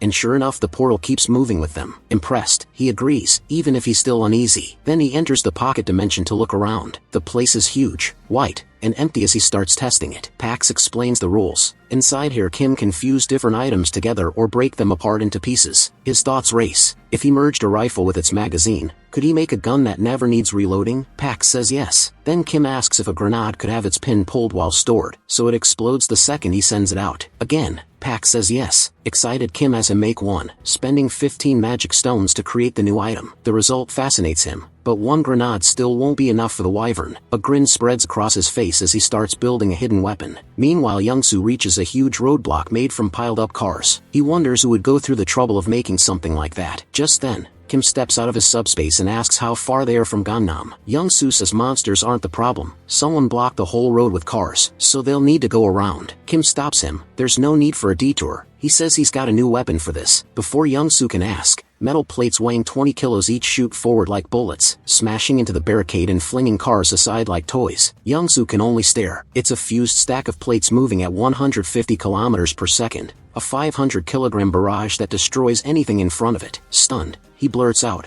What did you even make? Then the focus shifts to a group on top of a building watching the road for monsters. They only have makeshift weapons. A middle-aged man nervously asks how that car wall got blown apart so fast. Another says it survived several monster attacks so it shouldn't have gone down that easily. Then through the smoke they spot a jeep rushing forward before it stops right in front of their building. They tighten their grip on their weapons, staring in shock. A military jeep makes them think soldiers have arrived. Then the dark window rolls down and Kim looks up with a smile, asking, "Is Nurse Kim Ji here?" The story suddenly shifts into a flashback. Kim's second sister, the middle child, lands a flying kick so hard he almost blacks out. Meanwhile, Ji the oldest keeps studying and tells them to be quiet. Kim and the other sister just stare at her. The middle sister asks if Ji is feeling okay, confused by how serious she is about studying. Ji snaps back, asking if it's really that strange for her to work hard. Totally serious. Kim turns to his other sister and says Ji definitely isn't acting normal. They should call mom. He explains that Ji is 8 years older than him and she only got serious about studying when he was around 7. Because Judy had never stayed focused for even 30 minutes before, her sudden change made the whole family nervous. Kim and his other sister even pulled their mom over, insisting Judy had finally lost it. Their mom looked worried too. Judy is stunned that her own family thinks she can't do anything with her life. Fed up, she finally shares her secret. Holding up a medical textbook, Judy proudly says she wants to become a doctor. She declares that even if the world ends tomorrow, she'll still help people today. The whole family just stares, too shocked to speak. Kim and his other sister lean toward their mom and whisper that Ji's getting worse. Maybe she needs a mental hospital right away. The house turns into total chaos with everyone yelling and joking at once. After a few days, they figure Ji's new dream will fade like a phase. But it doesn't. Her grades shoot up, and before long, she gets into the top nursing school she applied to. Her dad, mom, Kim, and the other sister can hardly believe it. Ji couldn't sit still for half an hour, really pulled it off. Back in the present, Ji freezes when she sees Kim standing there to find her. Everything hits her at once. Her past, her family, her dream, and now this moment. Tears run down Ji's face as emotion takes over. Kim tears up, too, through sobs. Ji asks how he got here and whether he's hurt, and he quickly tells her he's okay. Behind them, Young-soo smiles to himself, relieved that Kim found his sister safe. The two finally hug tight, forgetting everything else for a moment. Once they settle down, Kim wipes his eyes and introduces Young-soo. He explains how much Young-soo helped him get here alive. Young-soo bows, and Juicy gratefully introduces herself as Kim's older sister, thanking him for protecting her little brother. Even in this nightmare, she still manages a small, playful smile. Then Juicy reaches into her pocket and says she has something for Kim, guessing he hasn't eaten well. She offers him a chocolate bar, but Kim stops her and says he's actually full. He has enough chocolate to last forever. Kim's face soon turns serious as he says he brought a badly injured patient. Juicy immediately asks where he is and says to bring him over, but Kim explains the patient isn't outside. He's in Kim's subspace. Juicy stares at him in shock and blurts out that he awakened, too. Kim nods. He explains that his power is called subspace, a hidden area he can open and let others enter. Then he gives a nervous laugh, since showing it in public might freak people out. He says they should go somewhere private first. Juicy agrees. Noticing the people nearby, they head into the hospital for privacy, and what they find inside is heartbreaking. People lie across the floor starving and exhausted, clutching wooden sticks as their only protection. They reach Juicy's private room and Young-soo shuts the door behind them so only the three of them remain. Kim opens the entrance to his subspace and Juicy just stands there in shock. She stares at the city-like space in disbelief and asks if all those buildings are part of his ability. Kim says he'll explain later. For now he tells her to follow him, and they head to the injured soldier. Juicy rushes over and checks him at once. Still tense, Kim asks if the man is going to live. With a serious look, Juicy asks how long he's been in this condition. Kim says he isn't sure. Still, he thinks the man was beaten and tortured. Juicy solemnly tells him the soldier may not have much time left. Kim and Young-soo both go still. They had been clinging to hope, so Kim quickly asks if it's really that bad. Then Juicy's tone changes. She smiles and says his chances would be low under normal conditions. But her hands start glowing green. Grinning, she says she awakened as a healer. She places her glowing hands on the soldier's chest and the green light spreads through his body. She warns them her skill is still weak so he won't fully recover, but he also won't die. 5 minutes later, she finishes. The soldier's wounds close, his breathing steadies, and Juicy says the most important damage has been treated. He's still badly malnourished and needs food and rest to recover. Kim suddenly points out that even with the world falling apart, she's still treating people just like she promised. Caught off guard, Juicy laughs and asks why he bring that up. Now, Kim repeats her old words. Even if the world ends tomorrow, she'll still treat the sick today. Red-faced, Juicy yells that she should have disciplined him like sister number 2 used to, and they slip right back into bickering. After the joking dies down, Juicy gets serious and tells Kim to explain everything. He starts from the beginning and lays out the whole story. How he got trapped in the storehouse, sent messages to Juicy and sister number 2, and then lost contact when the network went down. He goes on to explain how he awakened subspace by accident, stored the Logitech Center, and ended up merging with Pax AI. He also tells her about meeting Young Soo, and everything that happened on the way here. While he talks, Juicy is stuffing herself with food like she hasn't eaten in forever. Kim sighs and asks if she's even listening. With her mouth full, she nods and insists she is. So Kim tests her, and Juicy fumbles through a weak summary that leaves out most of it. Kim groans, then lets it go with a small laugh. The meal, it turns out, was made by Young Soo's wife. She introduces herself and Juicy warmly says it's nice to meet her and that she already likes her. Everyone laughs and Young Soo's wife says there's more food in the fridge if she's still hungry. She also tells Kim she set up a bed for him in a first-floor staff room and stocked it with supplies so he should rest there. Kim starts to thank her, saying she didn't have to do all that, but she just smiles and says it's the least she can do after everything he's done for them. Still curious, Joby asks how Young Soo and his wife got into the subspace. Kim groans that he literally just explained all of this. Joby just shrugs, so Kim sighs and starts over. After that he explains his plan: bring the whole family into his subspace. First he found Joby, and next he's going after sister number 2 in Area 0. That changes Joby's expression. In a serious voice she says she's sorry, but she can't go with him because she has to stay here. Kim is stunned and asks why she would stay alone in such a dangerous place. Juicy admits it is dangerous, but says that's not the only reason. There are still other patients here, and even though other nurses can help, she cuts herself off. As the scene shifts to another building, a shadowy man watches Juicy's building through a window. He notes that 2 people arrived in a military jeep and his guards heard a huge crash when the car wall was broken. He wonders how a jeep could smash through that barricade and guesses they might be special forces, but someone else suggests one of them is Juicy's younger brother. Then the man's face is shown harsh and ugly. His companion says that if one of them is Juicy's brother they may not be enemies.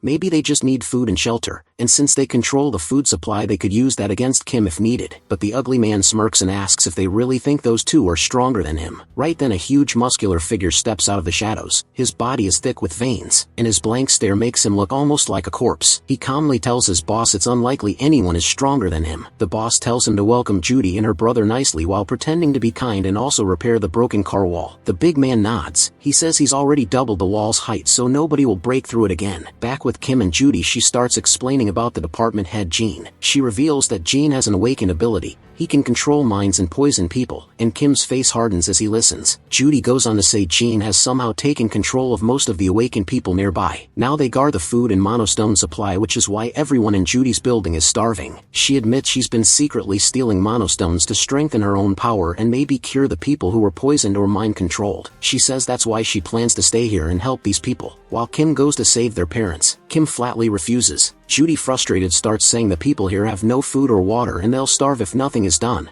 But Kim cuts in and asks if she even listened to his story. Judy looks confused, arms crossed and eyes shut. Kim coolly points out that Gene's main weapon is food control, right? Judy nods. With a sly smile Kim says that makes this easy for him. Then he tells Judy to watch what his ability can do. Judy winces and mutters that Kim's middle school phase is back. But before she can finish her jaw drops. From Kim's subspace huge piles of meat, vegetables, water and other supplies start pouring down and fill the room. Everyone is left speechless. Kim has basically unlocked endless food. Jin Sung-hak gets an urgent report that Jummy's younger brother brought in food, but he isn't impressed. The messenger stresses that the amount is huge, yet Jin stays calm. With only 2 people in one military jeep, he doesn't believe they could have carried that much. A year or later, people would once that food ran out. Jin Sung-hak figured the newcomers would come crawling back for rations like everyone else. He thought they were foolish for not hiding the supplies and stretching them out. Still, that kindness could end up helping him. Then the messenger said they had brought in more food than the whole hospital had collected. That finally shook Jin Sung-hak. 2 people gathering that much food made no sense. The hospital stock had taken a full scouting team and enough supplies to fill a truck, so Jin Sung-hak guessed the newcomers had some kind of power, maybe copying items or changing their size. Either way, their ability was the reason they had those supplies, and the hospital needed them on its side. Jin Sung-hak mixed up his usual drug and ordered Sung Hyun-kyu to get Jin Sung-hak's younger brother hooked on it. If that didn't work, they could just kill him. The driver was another issue. Late that night, Young Ji-am handed out food to the hospital residents while keeping an eye out for someone. If he found that person, everything would get much easier. Earlier, he had explained how to take away all of Jin Sung-hak's advantages,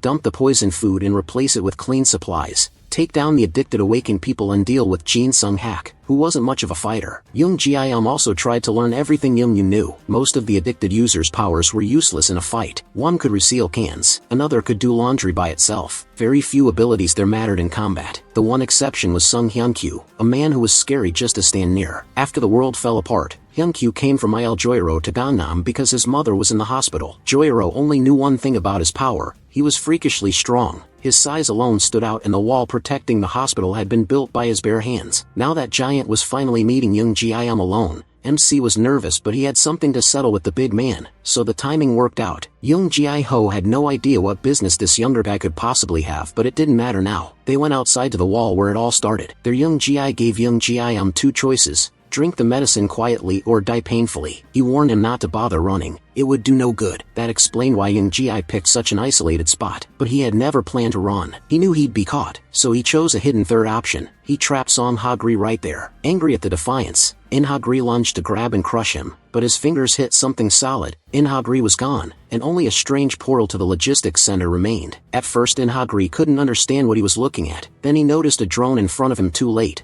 A pro-grade bowling ball slammed into his stomach and knocked the air out of him. Young Ji-am wondered if firing a 90 km/h bowling ball was overkill, but this wasn't the time for mercy. He sent another one flying, this time at Zyambra's right leg. That hit made Zyambra groan and ruined his movement. When the giant demanded to know what kind of power this was, the protagonist answered by dropping a stack of barbell plates. Pinned down, Zyambra was told not to move, even slowed. Those plates were heavy enough to break bones or kill, but Hyunkyu refused to sit still. He charged one stack and grabbed it, catching Young Ji-am off guard. Then the brute started lifting it, throwing off the whole plan. But while he focused on the weight, he set off the metal trap. MC apologized for the tight fit in the makeshift cell, and promised to let him out after everything was over. For now, Hyunkyu had no choice but to endure the heaviest prison imaginable. Young Ji-am was seriously worried he might have hurt the big guy too much, but thankfully Hyunkyu was absurdly tough. Back inside, Nurse Young Ji-am quickly let her brother in. She had heard the crash outside and feared he'd run into the giant. He casually confirmed it, like it was nothing, then pointed outside so she could see where he had stashed the biggest threat. Young Ji-am looked out and froze at the strange metal cage. Young Ji-am calmly said Song Hyunkyu was now his temporary prisoner. With the biggest danger handled, they just had to wait for Seoul to return. Right then, the East's best driver showed up, but the moment Seoul came into view, the siblings went still. Seoul was limping, clutching his head, sweating hard, and groaning about a brutal headache. The signs looked a lot like poisoning. Somehow the enemy had gotten to him. Seoul only remembered handing out food to survivors and hearing them thank him. Young Ji-am spotted a tiny puncture on his finger, the likely way the poison got in. Someone must have pricked him while pretending to thank him. For now, Seoul needed rest and isolation inside the subspace. Young Ji-am hadn't seen this coming, and he blamed himself for not protecting his friend. Without knowing exactly how the poison worked, things could get much worse. Finding Young Sung-kak fast became the top priority so they could get a cure. They set up the break room in Sector 1 for quarantine, sealing the doors and windows just in case. But before Seoul could enter the portal, the system stopped an unknown energy from going in. Since the subspace was its own separate domain, outside energy links couldn't pass through. Confused, Seoul looked to Young Ji-am for answers. When something amazing happened, the pounding in his head vanished the moment one finger touched the portal. To make sure, they decided to try it on the hospital's biggest poison victim, Song God. He won go. The protagonist opened a portal under the giant's feet, and dragged him into the subspace by force. Once inside, the poison left him. When Young Ji-am brought him back out, Hyunkyu looked healthier right away, and his face was clear again, like he had just woken up. The poison was completely gone. MC realized his subspace didn't just block physical attacks, it could shut out mental and chemical ones too. The first thing Hyunkyu did after recovering was go to his sick mother. He hugged her, apologized for ignoring her, and told her to rest while he handled something important, and came back soon. When Young Ji-am asked if he'd be okay alone, Hyunkyu said yes. With his strength, normal attacks couldn't do much to him. Even so, remembering what he did under John Sung-gak's control filled him with shame. He decided to settle things with the one behind it all before moving on. Hyunkyu swore he'd get rid of the real disease in the hospital fast. Meanwhile, Giant Sung-gak heard that one of his men had gone silent, and it shook him. He feared the worst, and then the last person he wanted to see walked into his office. Sung Ji-younglu, muscles tense, barely stopped himself from ripping Giant Sung-gak apart on the spot. Giant Sung-gak didn't know how the control had been broken, but he still put on a smug smile and begged for mercy. Hyunkyu answered by smashing his arm into the villain's head and ending him. While Hyunkyu finished things upstairs, Young Ji-am and the others talked about curing the rest of the survivors' poisoning and addiction. Since they couldn't tell who was affected, the safest plan was to have everyone touch the portal. Even people who could barely move only needed one finger. It would take a lot out of them, but it was the only sure method. Then, just as they braced for a long night, something unexpected happened. All through the hospital, survivors suddenly acted like a huge burden had been lifted. One by one, The poisoned people were cured. They realized how messed up they'd been and came back to their senses. The group was confused until Sung Hyung-gu arrived and explained everything without saying much. His blood-covered clothes and hands made it obvious how he had finished that last piece of business. He bowed and thanked him for saving everyone in the hospital. He thanked him back for removing the source of all their trouble. He also apologized for going a little too hard with the bowling balls. Luckily, Hyung-gu was so tough that he ended up with only a few bruises and no broken bones. Since the apocalypse started, he had seen monsters and all kinds of weird things, but plates falling from nowhere to trap him was on another level. Even the monsters didn't compare to how overwhelming Young Ji-yeom's power felt. When Hyung-gu asked if he planned to stay at the hospital, the protagonist looked surprised. Hyung-gu admitted it was selfish to ask after everything MC had already done, but the hospital would be much safer with him there. He explained that he still had to find the rest of his family, so he couldn't stay. Hyung-gu understood, didn't press him, and wished him luck finding his loved ones. That led to talk about family, and since Hyung-gu had come from Iljiro, they asked what things were like there. He was shocked they wanted to go, warning them the city could no longer be reached. A few hours later, as morning came, the hospital survivors woke up to real hope. Young Ji-yeom had not only left them enough food for a long time, but also useful supplies like clothes and tools. Former enemies now parted as allies, with Hyung-gu shaking the protagonist's hand and promising to repay him someday. After that, the group left the hospital and headed for Iljiro. Sol, fully recovered now, drove as skillfully as ever. He brought up the wall around Iljiro that Hyung-gu had mentioned, guessing it might be the result of someone's ability. If that was true, Young Ji-yeom hoped they could talk to whoever made it, otherwise they might have to break through. The night before, Hyung-gu had described what he saw when leaving Iljiro. He said the wall rose from the ground like a tooth and kept growing until it was as tall as a skyscraper, making travel by land almost impossible. Hyung-gu also shared something strange about Iljiro's monsters. Unlike Gangnam, the city was packed with undead skeletons that got back up even after being destroyed. Walking corpses were everywhere, but even with all that,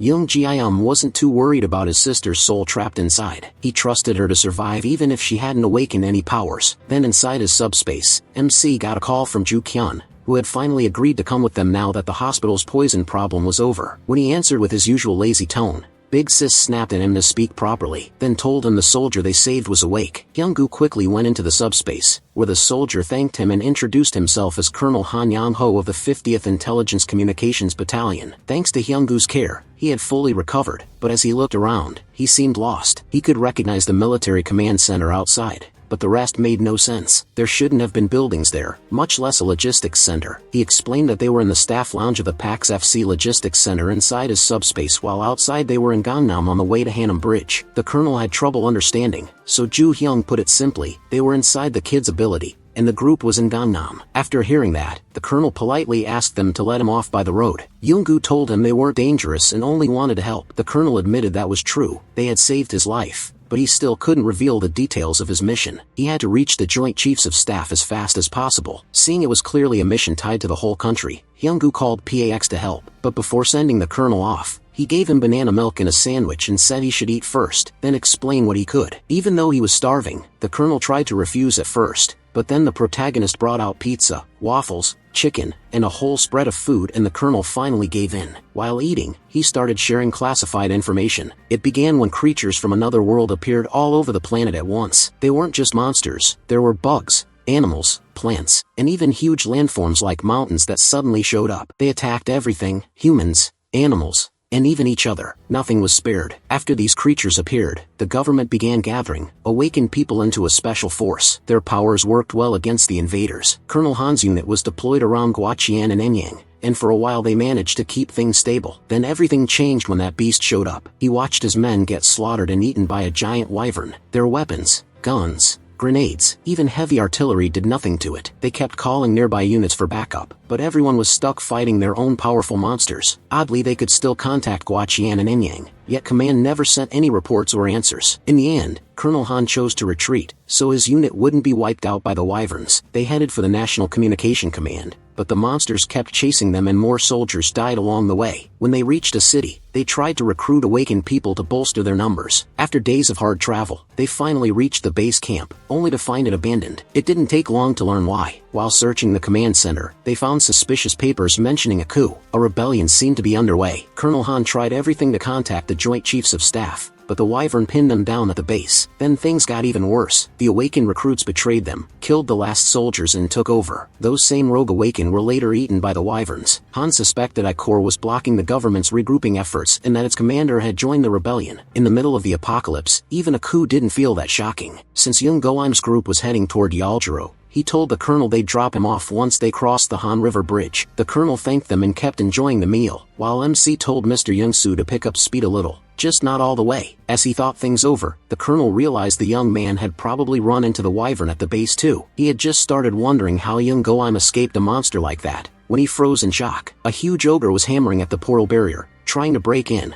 but he and Mr. Youngsu acted like it was nothing. The colonel was stiff with fear, while everyone else stayed calm. Then a stack of barbell plates shot through the portal, slammed into the ogre and sent it flying like a rag doll. The colonel could only stare as the impact splashed the ogre's blood across the road. Meanwhile, Young Kyum and Mr. Youngsu didn't even blink. They were used to this. The colonel though stopped mid-bite, unable to make sense of it. When the protagonist suddenly pulled out a military vehicle from nowhere, the colonel almost choked. Then the two stepped out of a subspace, telling him to eat and rest. Young Kyum left the portal open so he could keep watching the road if he wanted. The way MC fired disc pillars at crazy speed and summoned vehicles out of thin air showed just how overwhelming his ability really was. Ogres that once seemed terrifying were now barely a problem, because his method was simple. Launch stacks of discs at the monsters and crush them in one hit. While Han was so drawn in by the slaughter that he leaned closer to watch, he even saw the ogre's magic stones get pulled straight into the subspace. At first he thought he was imagining it, but it was real. The portals were firing heavy objects at insane speed and wiping out enemies at about 4 per second. The discs could even change direction in mid-air, and collecting magic stones had become an automatic process. Anyone could tell Young Kyum's subspace skill was ridiculously overpowered when used like this. Eventually they reached Banpo Bridge, only to find it completely destroyed. He apologized to the colonel and said the trip would take a little longer while they looked for another route. The colonel was still thankful and decided to rest in the subspace while they searched. Even with the detour and non-stop monster attacks, reaching Banpo Bridge from Gangnam in just an hour was amazing. Young Kyum's ability helped a lot, but most of the credit went to Mr. Youngsu behind the wheel. He might act goofy sometimes, yet his driving was incredible. Even from the passenger seat, watching him weave through the roads was enough to make anyone dizzy. The first time the colonel rode with him, he nearly threw up. He quickly figured out the safest way to avoid motion sickness was staying inside the subspace. By now, the colonel's opinion of Young Kyum and Mr. Youngsu was sky high. Both were capable and clever. After more driving and monster hunting, they reached another bridge. It looked old and shaky, but it was still standing. Mr. Youngsu thought he could drive across it, but the protagonist hesitated. He had spotted suspicious figures ahead and became careful. Looking closer, he also saw what looked like the huge wall around Yaljiro they'd heard about. It was so massive there was no way a car was getting through. Still, they were too far away to know whether it could be broken, so the best move was to get closer and check. Crossing the bridge would take them through Yongsan too, which meant they could drop off Colonel Han on the way. A few quiet minutes later, they reached the colonel's stop. He thanked them again for escorting him safely, even though they didn't have to. Young Kyum wished him luck with his urgent mission, and they split up. Then his attention went back to finding a way into Yaljiro, where his little sister might be. Up close, the wall was even taller and tougher than he expected. He wondered if, as a last resort, he could level up enough to absorb the whole wall into his subspace. Right now though, he was nowhere near that level. He figured he'd need about 2 more hours of grinding, collecting around 400 magic stones each hour to upgrade his subspace. Han also suggested that Jang Kyum and Mr. Youngsu join the government side. They were offering mana stones and supplies to help awaken people grow early,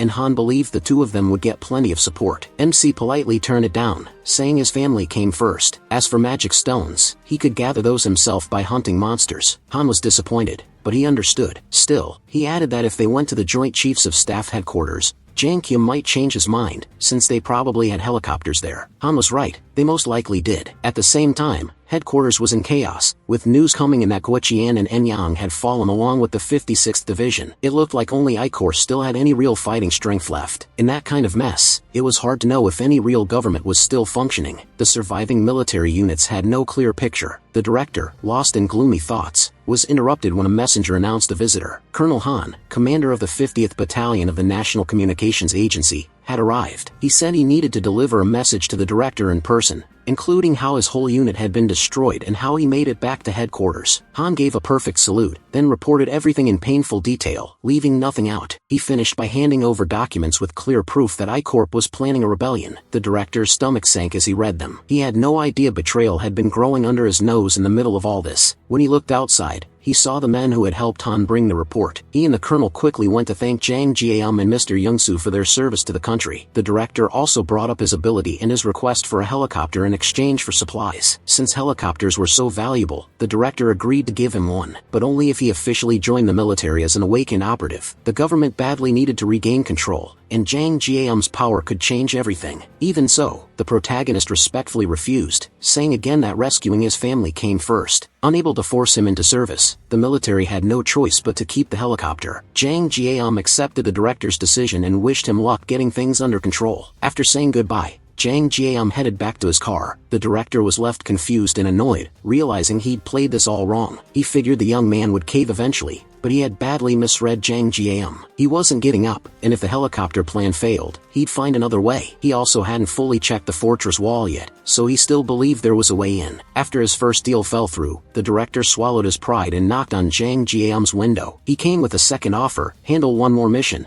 and the military would give him the helicopter. Jang Jiam took the deal. Not long after, a full battalion rolled out. Military vehicles lined up one after another. At the front, Jang Jiam sat calmly sipping juice, looking more bored than nervous for someone heading into a fight. The director explained the mission. Months ago, Seoul Station had been used as a gathering point for reserve awakened people, and they still had contact with survivors there. The problem was the road. It was packed with skeletons. They weren't that deadly on their own, but they were a huge pain to deal with. There were too many of them, and they were hard to put down unless you hit the core at the base of the last rib on the right. Missed that, and they just came back. Jang Jiam's job was simple: open a path through the skeletons and bring the stranded awakened out. Using his flying barbell discs, he cleared the mission fast. For him, it was easy work. The soldiers watching him for the first time were stunned. A job they'd feared for weeks was handled by one young man with a strange power. When they reached Seoul Station, the awakened survivors cheered, thrilled that help had finally come. The military quickly loaded them into armored vehicles. Once everyone was aboard, the director told Jang Jiam and Yongsu to move out. Thanks to Jang Jiam, the skeletons couldn't do much during the retreat. For ordinary soldiers, fighting them was exhausting because every shot had to hit the core. Jang Jiam cut them down easily, but there was one thing he still hadn't faced: a rare monster hidden among the skeletons. It was the Skeleton Knight, and the military's standing order was to avoid it completely. They believed fighting it was pointless because it couldn't be destroyed. Like always, Jang Jiam opened a portal and fired a barbell disc at it. But this wasn't a normal skeleton blocking the road. It was the Skeleton Knight. The creatures stood in front of the convoy, staring them down. Then, to everyone's shock, it started speaking in a language none of them knew. They couldn't understand the words, but it was clearly trying to say something. Then it drove its sword into the ground, pulled out a magic stone, crushed it in one hand, and scattered the dust. After that it began speaking human language. The knight introduced himself as Sir Gwen, one of the Night King's 12 knights, and greeted the humans as otherworlders. Jang Jiam seemed less interested in Gwen's title than in the trick with the magic stone. Gwen said getting hit with flying metal was a strange way to be greeted, then asked if Jang Jiam was a mage. He also questioned why the humans had entered skeleton territory, saying there should be proper manners and negotiations, even in a world like this. Kim the 1,100th answered by hurling another barbell disc, and Gwen cut it in half so fast it shocked everyone. He warned that attacks like that couldn't even scratch his armor. Jang Jiam ignored him, and sent out more discs, making Gwen roll and dodge with sharp precision. The knight planted his sword for support, and rushed into a counter-attack. Annoyed, he grumbled that humans always chose violence over talking. He didn't care. He launched 4 more barbell stacks, showing he planned to settle this his own way. Gwen knocked aside the first one, slipped past the next, and sliced the rest out of the air, stopping them cold. That string of perfect moves brought the Skeleton Knight dangerously close to the convoy. Yongsu started to panic as the monster charged. Jang Jiam, though, was more fascinated than afraid. The knight was cutting through 500 kilos of steel like butter, but he was also clearly avoiding direct hits. That gave the protagonist an idea. If one solid strike landed, they might win. So he clenched his teeth and spent 50 magic stones to unlock tracking delivery, hoping for better accuracy. To test it, he fired one stack straight at the knight's chest. The heavy steel disc shot out like a cannonball. Gwen mocked him for repeating the same move again. He bragged that any mage who relied on one trick was a fool, then got blindsided when the disc suddenly changed direction in midair. Instead of flying straight, it curved hard and honed in on Gwen's chest exactly as planned. The hit landed, but the knight used his armor to take most of it and knocked the disc away. Gwen growled that Jang Jiam was getting cocky. He'd only been surprised once, and that wouldn't happen again. Before he could finish, a bowling ball flew in from nowhere, smashed his head and dropped him. Gwen quickly raised himself, now much more cautious. Then, before he could move, another bowling ball cracked him in the skull, and for the first time in ages, he felt fear, but fear froze him for a moment, and Kim Jong-gi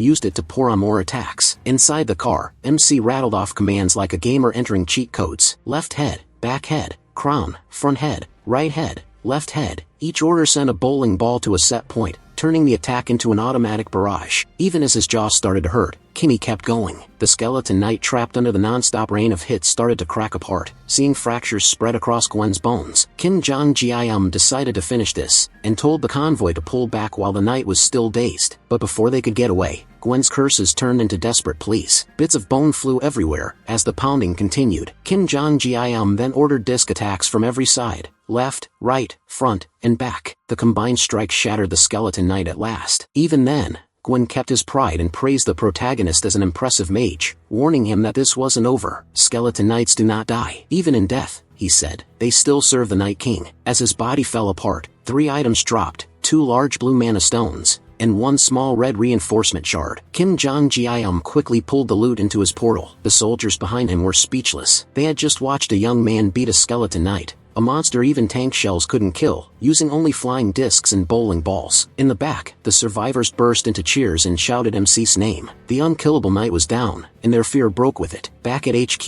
the director heard the report in disbelief. He had clearly told Kim Jong-gi to avoid the skeleton knight no matter what. Instead, the young man ignored the warning and won in spectacular fashion. Even if he didn't like that part, the director now knew how badly the military needed him and Yong-soo, so he swallowed his pride and all but begged them to join the military effort. The protagonist politely refused, finding his family still came first. That left the military wondering what to do next, but the director was practical enough to back off. He kept the offer open, and hoped that after MC found his family, he might change his mind. For now, the army already saw him as a vital ally, so the director focused on keeping his word and giving him the helicopter he had earned. He wasn't happy about all the expectations being piled on him, but he understood why. He had just beaten a skeleton knight everyone thought was impossible to kill. Even so, he knew it had been a close call. If there had been even one more enemy on Gwen's level, the mission could have collapsed. The truth was, this rescue had nearly gone very wrong. Worse, Gwen had called himself one of 12 knights, which meant at least 11 more were out there, and his final warning stuck with Kim Jong-gi.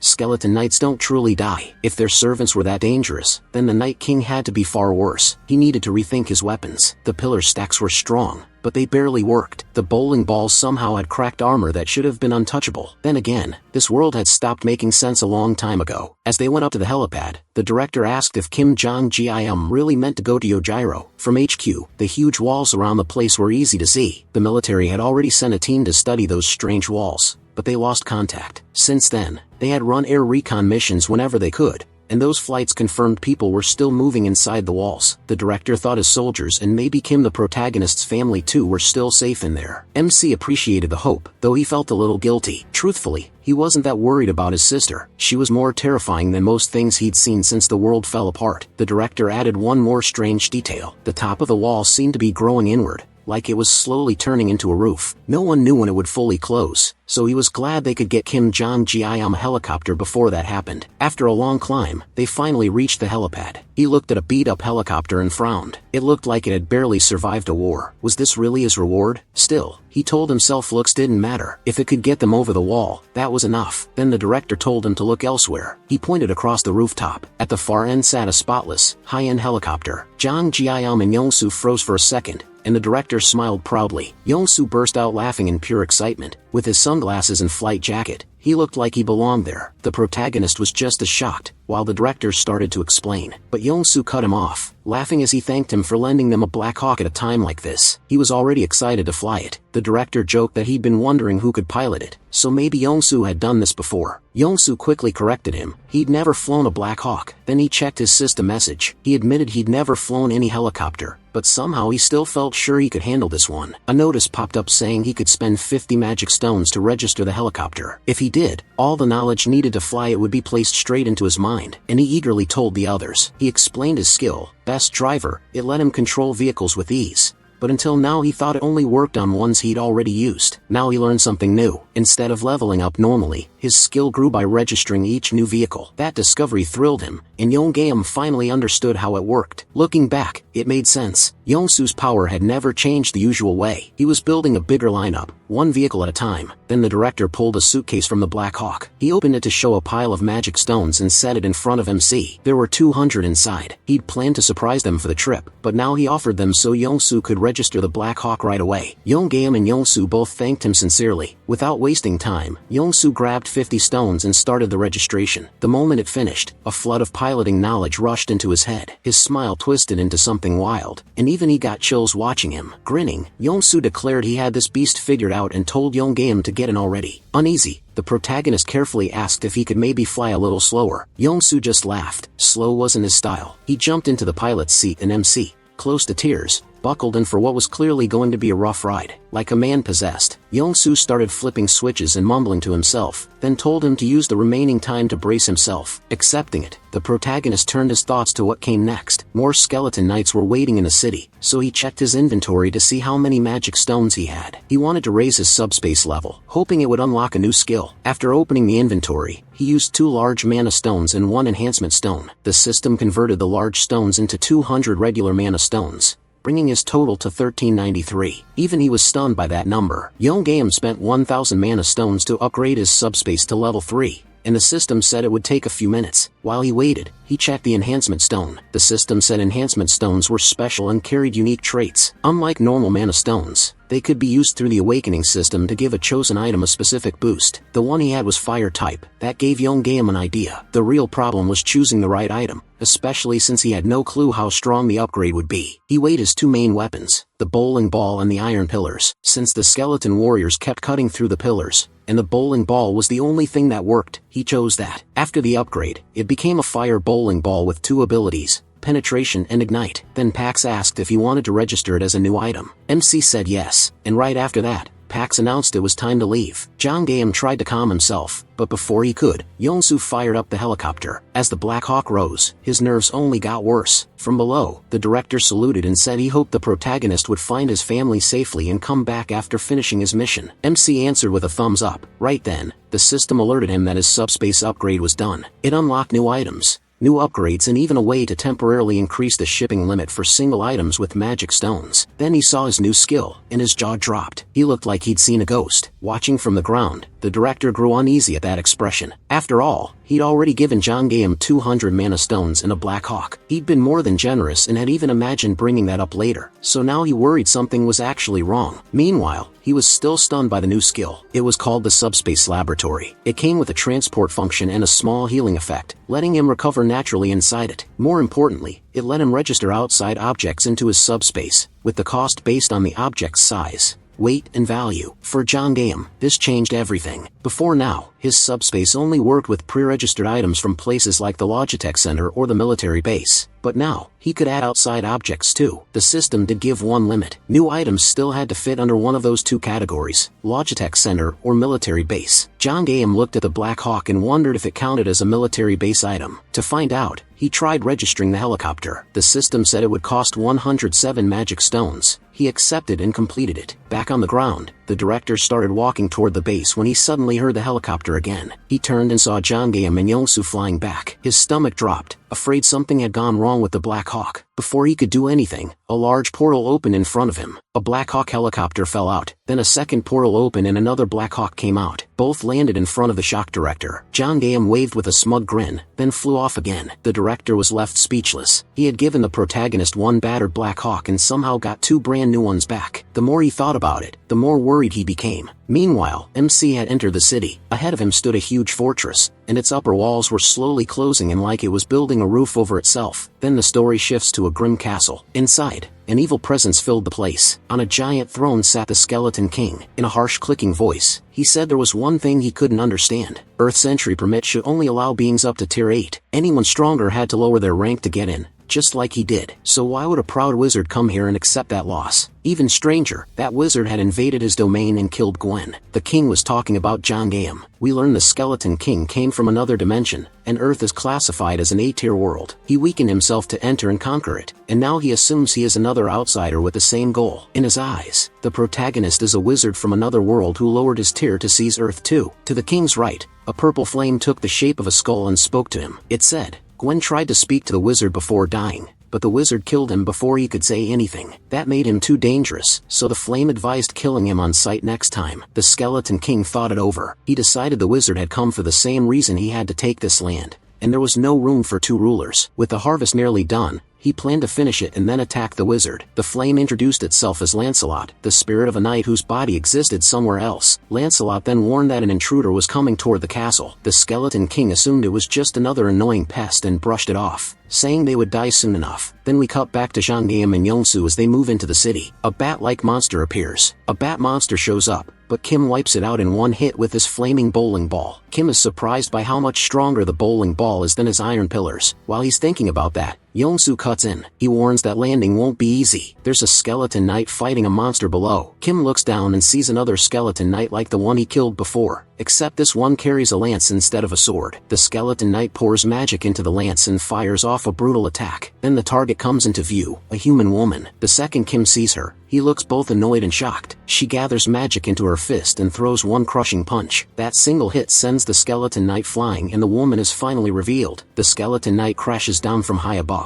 Yongsu nervously says they may have to deal with both fighters if they land now, but Kim blurts out that one of them is his older sister. Stunned, Yongsu asks which one and Kim says it's the one who just launched the skeleton knight away. As the fog lifts, Sol is fully revealed, standing with total confidence. Her powerful build makes her hard to ignore. Clearly irritated, Sol says she felt that punch connect perfectly, but the skeleton just won't die no matter how many times she beats it down. Kim starts explaining Sol's past, calling her sister number 2. When she was little, she happened to see mixed martial arts on TV and got hooked right away. Luckily for her, she had a younger brother to practice on. Every time she watched a fight, Kim became her test dummy. Beating weaker people got boring fast, so Sol started looking for tougher opponents. At the playground, she beat anyone who challenged her, boys, girls, even kids older than her. Seeing her talent, their father signed her up for an MMA gym. That started her path as a martial artist, and it was also where she lost for the first time to her teacher. But instead of getting upset, Sol loved the feeling of losing. For the first time, she had someone worth chasing, and her new goal was simple: beat her teacher. On the way, she won several jiu-jitsu tournaments, and by 7th grade she ruled the junior division. Her love of training and fitness pushed her to keep improving,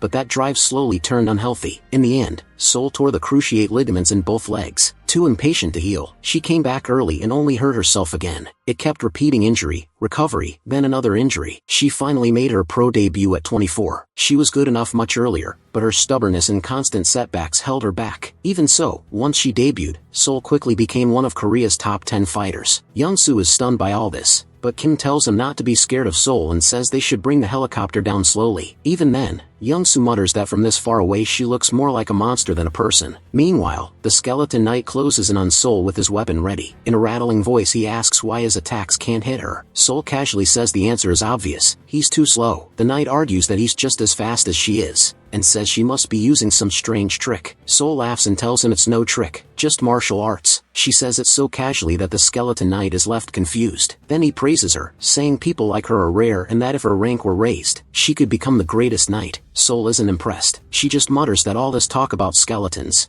knights and ranks makes no sense. The knight goes on, admitting he's grown to admire her. He says he'll ask the Skeleton King to spare only her in the city. Before he can finish, a flaming bowling ball slams into him from nowhere and blows his body apart. Broken bones scatter around Sol. A moment later, the burning bowling ball rolls to a stop by her feet. Sol stares at it, confused by how this weird bowling ball could destroy the skeleton knight when her martial arts couldn't. As she's thinking, 2 large mana stones and an enhancement stone appear from the knight's remains. The stones are quickly sucked into a portal. That portal seems to be controlled by a device shaped like a piece of corn. At the same time, a helicopter lowers from above. Kim steps out with a grin and greets Sol, joking that it's been a while and as expected she's still beating people up. At sister number 2, Sol freezes in shock staring at Kim with her mouth open. Later, a table is packed with food: fried rice, pizza, burgers, and more. Ju-yeon and Kim sit there in silence, watching in amazement as Sol tears through the meal. Finally, Ju-yeon asks if Sol uses some kind of power to boost her strength. Between huge bites, Sol says that's half right. Her strength is natural, not from the barrier. The barrier only protects her from outside attacks. She says it like it's nothing special. As Sol keeps stuffing herself, Ju-yeon finally snaps and tells her to slow down before she chokes or gets sick. Ju-yeon just laughs and says it's useless. She's eaten like that since they were kids. The teasing slowly turns into a warm family moment. Smiling for real, Kim says he's relieved all three sisters awakened abilities that helped them survive this long. Now he only has one job left: find their older brother. While eating, Sol eyes Kim and says everything else is fine,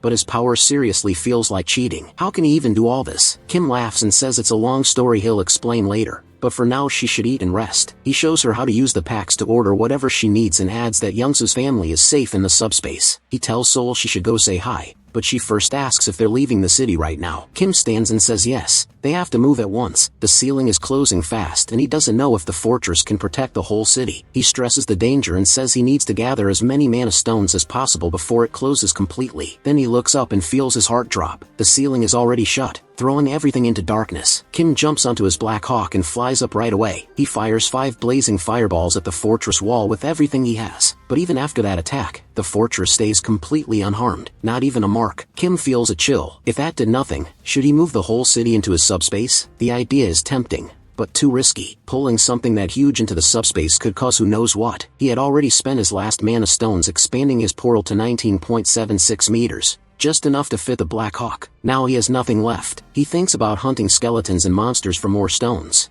but he still doesn't know what would happen to the people if he drags the entire city into his subspace. Then Sol speaks up from behind, saying, "This sounds like a huge mess." She brings up the skeleton knight saying he promised to spare her. Before dying, he hinted that if she stayed in the city, her death would only be delayed. Kim asks what else he said, but Sol shrugs. She couldn't get more out of him because Kim smashed him to pieces. She still has no idea how her death would have been delayed. The only other thing he mentioned was talking to the Skeleton King for her. That makes Kim realize the only way out is to face the Skeleton King directly. The problem is finding him in a city this big. Before Kim can think it through, the Demon King inside Youngsu wakes up. Grinning, Youngsu says he only needs 5 minutes to find the Skeleton King's castle. Kim instantly knows trouble is coming, and yells at Youngsu to stop, but he's too late. Youngsu has already changed into his demon form, cackling like a maniac. Then he does something insane. He spins the helicopter in a full circle and shouts that he'll search every part of the city. The helicopter twists, dives, and snakes through the air while racing across the city. Kim hangs onto his seat, sick and dizzy, while Sol stays calm and watches it all. When the story cuts to the Skeleton King's castle, Lancelot tells the Skeleton King that Lionel was destroyed by Kim's fireball. He adds that the knight died in a single hit, which means their enemy is extremely strong. The Skeleton King roars in fury. His harvest is almost done, and now this intruder is ruining things again. He vows to kill the meddler himself, and demands to know where the enemy is. Lancelot calmly says there's no need to look. The intruder is already on the way here. Hearing that, the Skeleton King lets out a dark laugh. From inside the castle, he watches Kim's helicopter coming closer. At first, he thinks it's some wizard trick, but after looking harder, he mutters that Kim doesn't seem like a wizard. He looks undead. It's a pretty bad sign, when even the undead think you look undead. Still, the Skeleton King drops the question. Wizard or undead, it doesn't matter. Anyone who ruins his plans is going to die. A giant door leads into the Skeleton King's chamber, while bat monsters cling to the walls inside,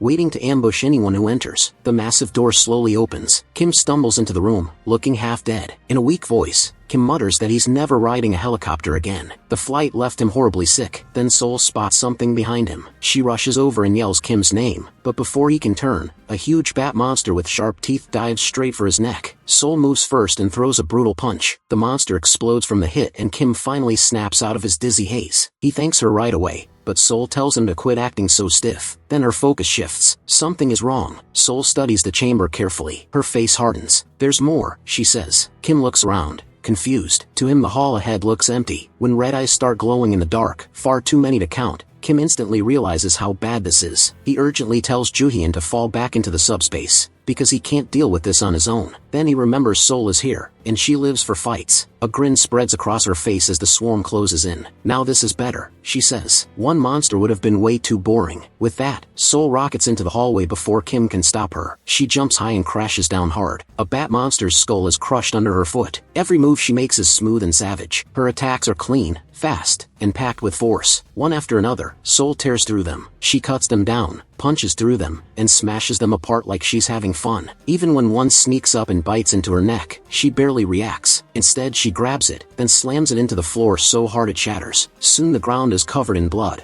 and Sol's wild laughter fills the room. The surviving monsters start to shake, losing their nerve. Kim watches in awe, but he's worried too. Sol is enjoying herself, but she keeps taking dangerous hits. He backs into his portal with an idea. Inside the subspace, Kim starts building a weird machine, basically a strong electric pest trap. He makes it to attract the bat monsters and kill them. Once it powers on, the current pulls them in and fries them one by one. Sol sees it and shoots Kim an annoyed look. Is this really your way of fighting? It's boring. Kim calmly says he's only helping, but Sol snaps back. Stay out of it. I can handle this. They keep arguing while the fight still rages around them. Kim finally fires back. Fine, but stop doing reckless stuff and be careful. Inside the chamber, Lancelot reports to the Skeleton King that the wizard is struggling, but he's not alone. There's another fighter with him, and she's as strong as Lancelot. He also says the wizard uses strange tools and seems to have endless supplies. That only makes the Skeleton King more annoyed. This fight is getting messier than he expected. Beating one wizard was hard enough. Dealing with another top-tier fighter makes it much worse. After thinking it over, the Skeleton King says he has no other choice. Lancelot warns that calling on more power could bring trouble from the Chamber of Commerce, but the king insists he has to do it. Kim is at least 8th tier, the same level as the Skeleton King. Maybe he could face the wizard alone, but not with another 8th tier warrior beside him. He knows he can't win by himself, so he decides to summon Lancelot,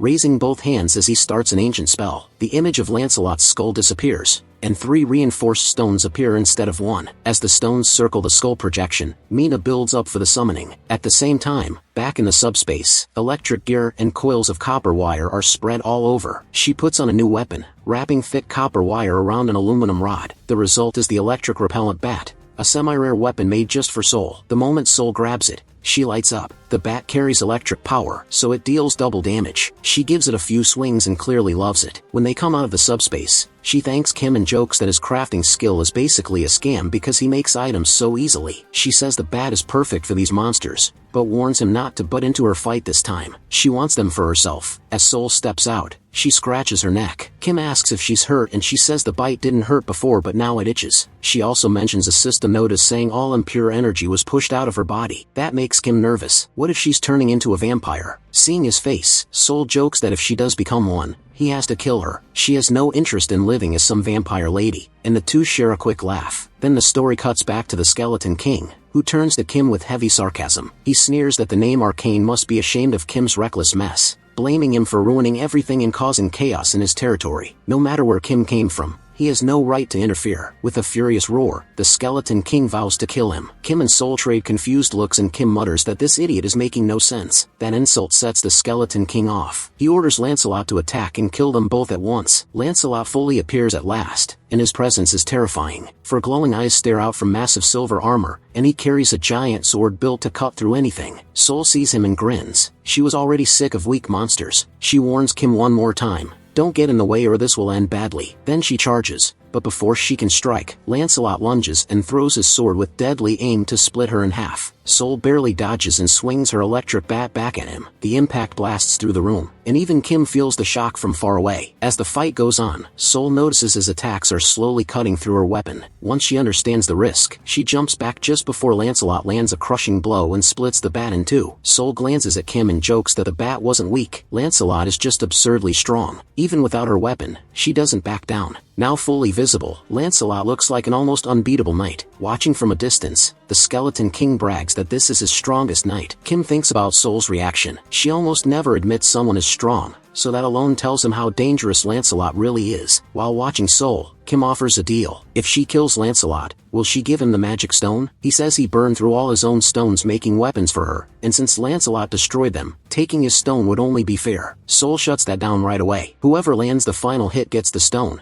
and with a smirk, she says Lancelot won't stop her. Wanting to help anyway, Kim activates his ignite bowling balls and fires 5 blazing shots at Lancelot. Lancelot doesn't even look worried. He draws his sword and cuts through all 5 in a single swing. The broken balls spill molten liquid, but even that doesn't slow him. Kim keeps going, sending more from different angles, yet Lancelot slices everyone apart like it's nothing. Kim is stunned. He can't believe his fast, magic-loaded attacks are getting shut down so easily. While Lancelot focuses on the projectiles, Sol spots an opening. She rushes in and punches him in the face with full power, but it does absolutely no damage. Lancelot swings back, and Sol barely slips past the blade before it takes her neck. She follows with more punches to his face and chest, but none of them work. Kim jumps in again and fires another ignite bowling ball, this one aimed right at Lancelot's head. It sends him flying, but when he stands up, he's completely unharmed, staring at Kim with those glowing eyes. Kim starts to feel sick with dread. Something is very wrong. The feeling reminds him of what happened with the Black Wyvern. Trusting that instinct, Kim opens the subspace and pulls Sol inside. Furious, she demands to know why he interfered. Kim says the danger felt overwhelming. His strongest attack hit, and Lancelot still took no damage. He says even the Skeleton King could have been split in half by that move, but Lancelot shrugged it off. Sol reluctantly admits she can't beat him alone. Outside, Lancelot moves at insane speed, vanishing in an instant and reappearing right in front of Kim's barrier, where he slams his sword into it. Even Kim is shaken by how fast and powerful he is, and Sol agrees. This knight is seriously dangerous. If they keep fighting like this, both of them will die. Still, the barrier holds against his non-stop attacks. Then Kim notices something important. Lancelot is standing right next to the barrier. Kim figures that if he fires ignite shots from this close, Lancelot won't have time to avoid them. So Kim launches 5 fireballs point blank, but to his horror Lancelot still slices through every one of them with ease. The situation gets even worse. This isn't just strength. Lancelot feels impossible to stop. Kim can't understand it. None of their attacks are working, and he watches in disbelief as Lancelot cuts down every projectile perfectly like solid metal means nothing to him. From a distance, the Skeleton King watches the whole thing and looks bored. With a smug smile, he mocks Kim for hiding behind his barrier and says Lancelot is a 7th-tier warrior who is immune to all of Kim's powers. According to him, nothing Kim does can beat Lancelot. Sitting back on his throne, the Skeleton King starts recalling how he poured all his resources. The Skeleton King says he spent all his money and resources to come to Earth because he thought summoning Lancelot was the only way to survive against Kim and Sol. Now after seeing how little they can do, he's annoyed. If he had known they were this weak, he says he never would have taken the risk. Then he notices something strange. Kim has stopped using magic. Instead, Kim keeps pulling out items out of his portal, one after another. The moment the Skeleton King figures that out, his eyes light up. A new plan starts forming. While Kim is completely out of ideas, he goes through all his skills: subspace, laboratory, replicate, extra-large subspace, life support, but none of them seem helpful against Lancelot or the Skeleton King. Out of options, Kim keeps hurling ignite bowling balls at Lancelot, and Lancelot cuts them apart like it's nothing. Kim is officially stuck. Then the Skeleton King suddenly laughs and orders Lancelot to stop. He says the 2 people in the portal aren't wizards. They might be useful allies for what he wants later. Lancelot obeys at once and backs off. The Skeleton King gets up from his throne and walks toward Kim's portal. At first he thought Kim and Sol were wizards,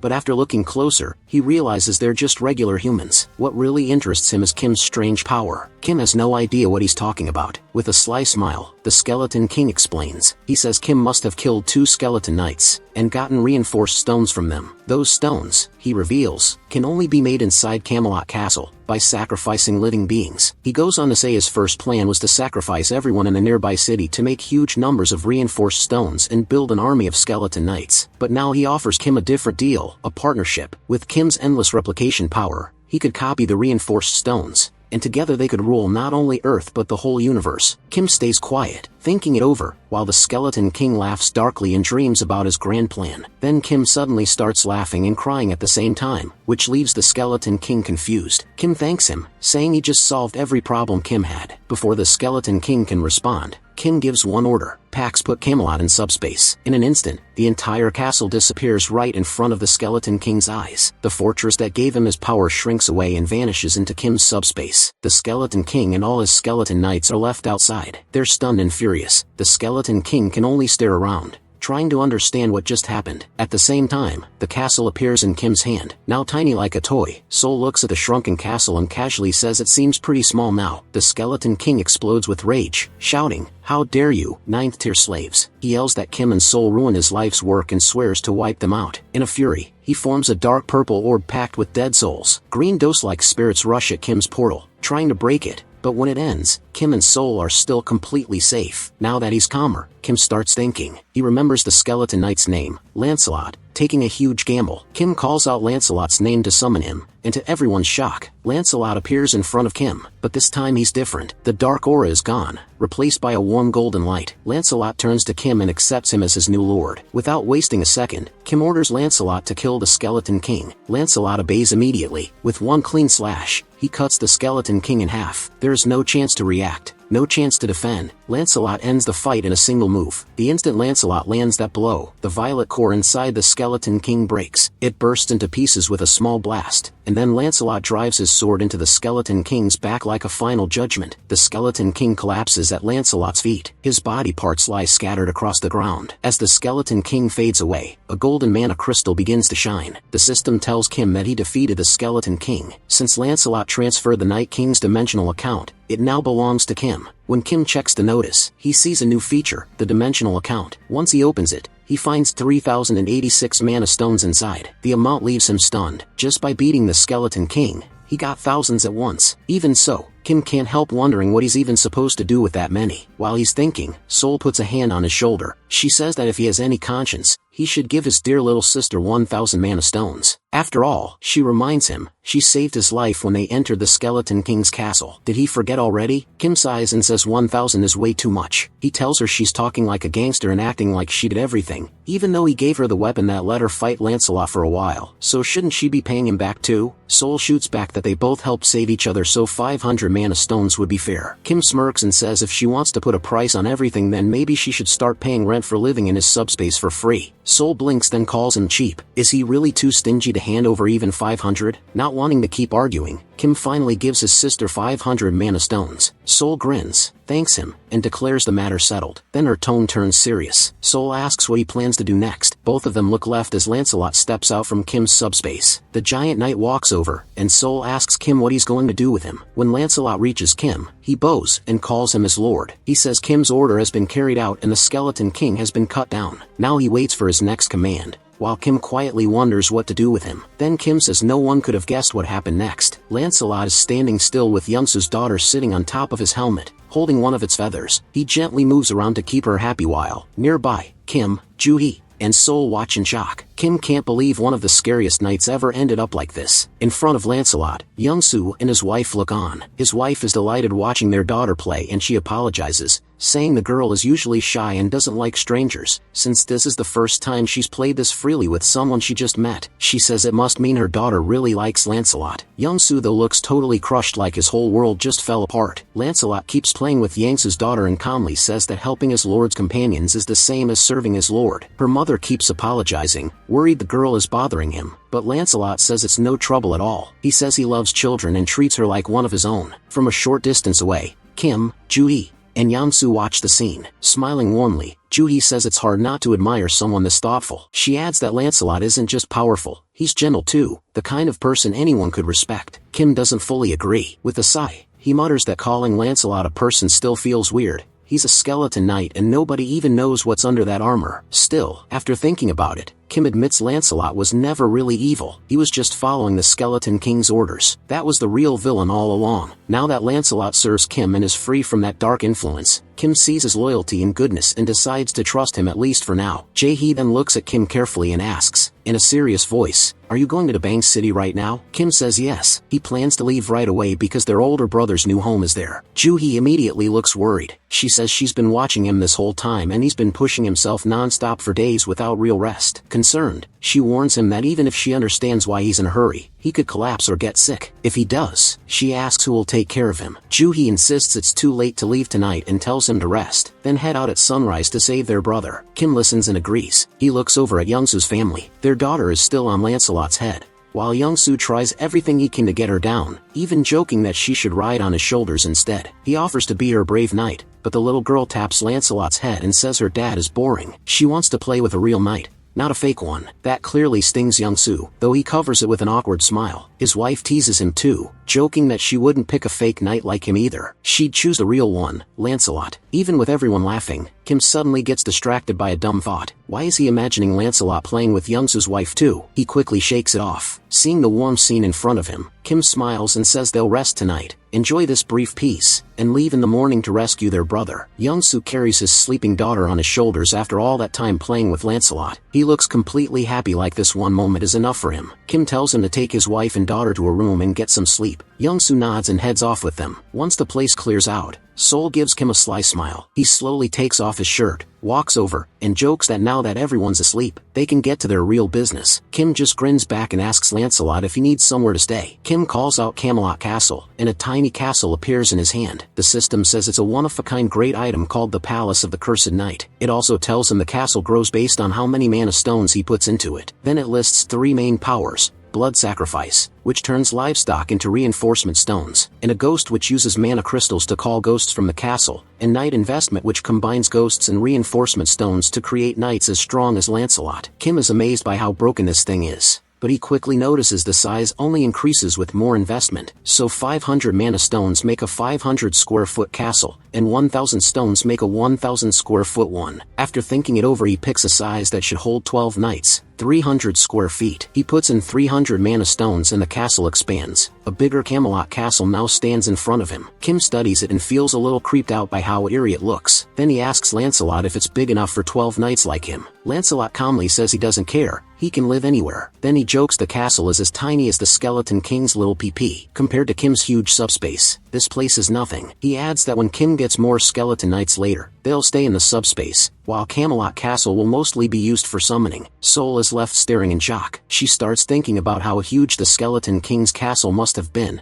at least 30 times bigger than Kim's, and wonders how many mana stones it took. Lancelot says he doesn't know the exact number, but he remembers the Skeleton King using tens of thousands of mana stones to build it. That only shocks Sol more. Kim meanwhile starts thinking, even after storing something this huge in his subspace, nothing strange happened. Maybe it's because the castle starts small, but the idea still bothers him. A whole fortress can sit in his subspace without any problem. For now though, he lets it go and asks Sol why she's still awake when she should be resting. Sol says she's been waiting because she has something personal she wants to ask Lancelot. Now she says is the perfect time. With her hands on her hips, Sol turns to Lancelot and gets straight to it. She wants him to teach her swordsmanship. Kim is surprised. If Lancelot trains her, Sol could get a lot stronger, which would help the whole group later. On the other side, Lancelot looks excited. He says he'd gladly teach her, but only if she agrees to one thing. When Sol used her martial arts on him before, he found it really interesting, so if she wants his swordsmanship, she has to teach him her martial arts in return. Sol smirks, clearly loving this. In a teasing voice she says he's smarter than he looks and admits her martial arts really are that good. Then she calls him a little kid and asks if he can even survive her brutal training. Watching them, Kim can tell Sol gets fired up anytime martial arts come up. She's not just interested in fighting, she's obsessed. Still grinning, Sol keeps teasing Lancelot. She suggests they test each other first with a sparring match before any real training starts. Kim, already sleepy, heads to his room in Camelot Castle to rest. At the same time, Sol and Lancelot begin sparring, and she has a blast pushing him hard. By the end, Lancelot feels like a real part of the group, almost family. Then the story cuts back to Kim and Young-soo, who are watching from Kim's subspace. Both are surprised to find a bunch of military officers nearby, talking through walkie-talkies and scouting the area. Young-soo looks confused and asks if other people are planning to leave in the morning too. Kim though thinks something is off. Right before he says it, a helicopter roars overhead. They look up and see it heading toward Kim's subspace. Young-soo quickly says the helicopter looks familiar. Kim realizes why. It's the same one he stored in his subspace, and later gave to the general. The helicopter lands and the general steps out looking thrilled. He rushes over and warmly greets Kim. Kim asks if he's okay. The general says he is, then explains he's been trying to find Kim for a long time. When the wall around Yoldro City disappeared, he guessed Kim was behind it. Already annoyed, Kim cuts him off and asks if this is another attempt to recruit him. If so, the answer is no. Knowing his family comes first, the general quickly says Kim has it wrong. He didn't come to recruit him, he came to warn him. In a serious voice he says traveling by helicopter is too dangerous. He explains that a group that betrayed the military has taken over a base and controls the air defense systems now. If Kim and Young-soo flew out, especially in a military helicopter tied to a general, they'd be shot down. Both of them are stunned. The general goes on to explain how the rebels took the base and grabbed a big part of the air defense force. He also says he sent a scouting team in the same helicopter Kim gave him, and it was destroyed in the air. That means he still has no idea what happened to those people. More worried now, the general reminds Kim that he planned to pass through the city to save his family. He warns that if Kim had gone by helicopter he likely would have died. Kim realizes that's true and thanks the general for the warning. Then the general brings up the city wall disappearing last night, and says Kim must have beaten the skeleton knight. But Kim is already thinking about something else. The next city is under military control. If the military has that city already, it's only a matter of time before they spread to others. Even if he saves his family, that threat won't go away. And with the Black Wyvern able to destroy helicopters, things are even worse. Kim decides that to save his brother, he has to go to Donggu City, which is now controlled by the military. That means he'll need to wipe out the enemy camp to keep his brother safe. With no hesitation, Kim makes his move. He summons the Lord, and a dark shadow rises from the subspace. The general immediately looks uneasy. Calmly, Kim answers the earlier question. Yes, he defeated the skeleton knight and captured him. As he says that, the knight appears. It looms behind Kim, red-eyed, armed with a huge sword and a heavy iron shield. The general freezes in horror. He can tell this knight is far beyond the last one, at least 10 times stronger. And now that monster obeys Kim, the general can barely process what he's seeing. Kim says his older brother's new home is in Donggu City, the same place as the military camp, so he has no choice but to go there. Then, with a confident smile, he asks the general, how about they crush those military forces together? The general is so relieved he nearly tears up. The scene changes to another place, a ruined base. Goblin soldiers in military uniforms patrol it with rifles and heavy weapons. Behind one goblin, a human hand appears, showing that humans are locked in cages while the goblins guard them. One goblin narrows its eyes at something in the distance but can't tell what it is. It's Lancelot's ghostly head sneaking through the base to learn how it works. When the goblin starts coming closer, Lancelot pulls back so he won't give himself away. As he moves around gathering more intel, he overhears two goblins talking, but he can't understand their language. Even so, by watching them, he notices the goblin army clearly has ranks, and those ranks decide who has power over the others. Still hidden, the ghostly head decides it has learned enough and heads back to report. As it leaves, the system shows the skill used for this ghost form, called Phantom Summon. The skill lets Kim summon Camelot's ghosts, with different costs for each use. It also shows that in ghost form, the knights can't touch anything, and nothing physical can touch them either. They can also pass through walls and fly. Calling a ghost costs 1 enhancement stone and 500 magic stones.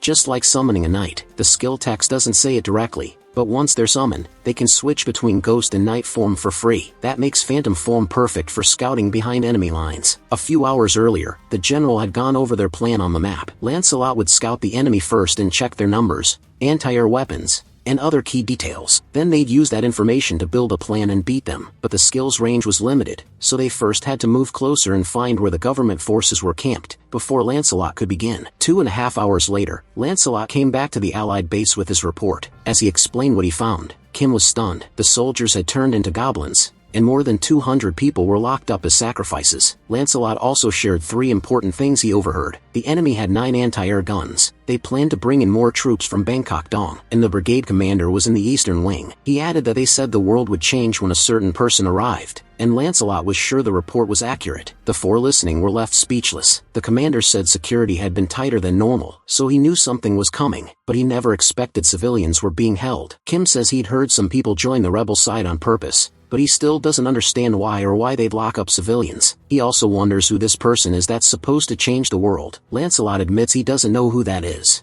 but he guesses the prisoners are being used to gain repulsive force. He explains that beings across dimensions are sorted by a system called hierarchy. Repulsive force comes from that hierarchy. It's basically the right to be protected from lower-ranked beings, and the lower your number, the stronger that force is. So attacks from a lower rank normally can't hurt someone above them. For example, a 9th rank attack can't affect an 8th rank being. Still, it isn't a perfect rule. Hearing that, Kim remembers the Skeletal Knight's attack. The sister asks if they're sacrificing people to raise that hierarchy. Using what he already knows, Lancelot says yes. He explains that less intelligent beings often use this as a shortcut. His tone turns grave as he adds that if this is happening in a lower dimensional hierarchy, it means they've likely made contact, and maybe even a deal with a higher-ranked being. Kim asks what kind of deal that could be, but Lancelot says he doesn't know. Now furious, Sol says that if they're sacrificing people, then they're clearly evil, so they should storm the base and wipe them out. Kim tells him that if it were that easy, they'd have done it already. The colonel agrees these enemies are very dangerous, then praises Lancelot's report. They now know where the brigade commander is and where the anti-air cannons are, which helps a lot. Even so, he warns that the enemy defense is much stronger than expected. Once they attack, the enemy will probably call in the First Legion, and that could turn this into a full war. Since they don't know how strong the First Legion really is, they need to finish the job before reinforcements arrive. That means asking nearby units for enough troops and firepower to handle a target this big. Kim thinks it over and realizes they don't have time to wait. Bangkok Dong, where his brother lives, could be next, so the mission has to end before the enemy moves there. He points out that Lancelot is 7th hierarchy, so in theory he could wipe out the whole base alone, but the area is too large, and that would give the First Legion time to arrive and start a bigger war. Lancelot then suggests a simple answer to the anti-air cannons: summon another knight, but that takes both enhancement stones and magic stones. They have enough magic stones,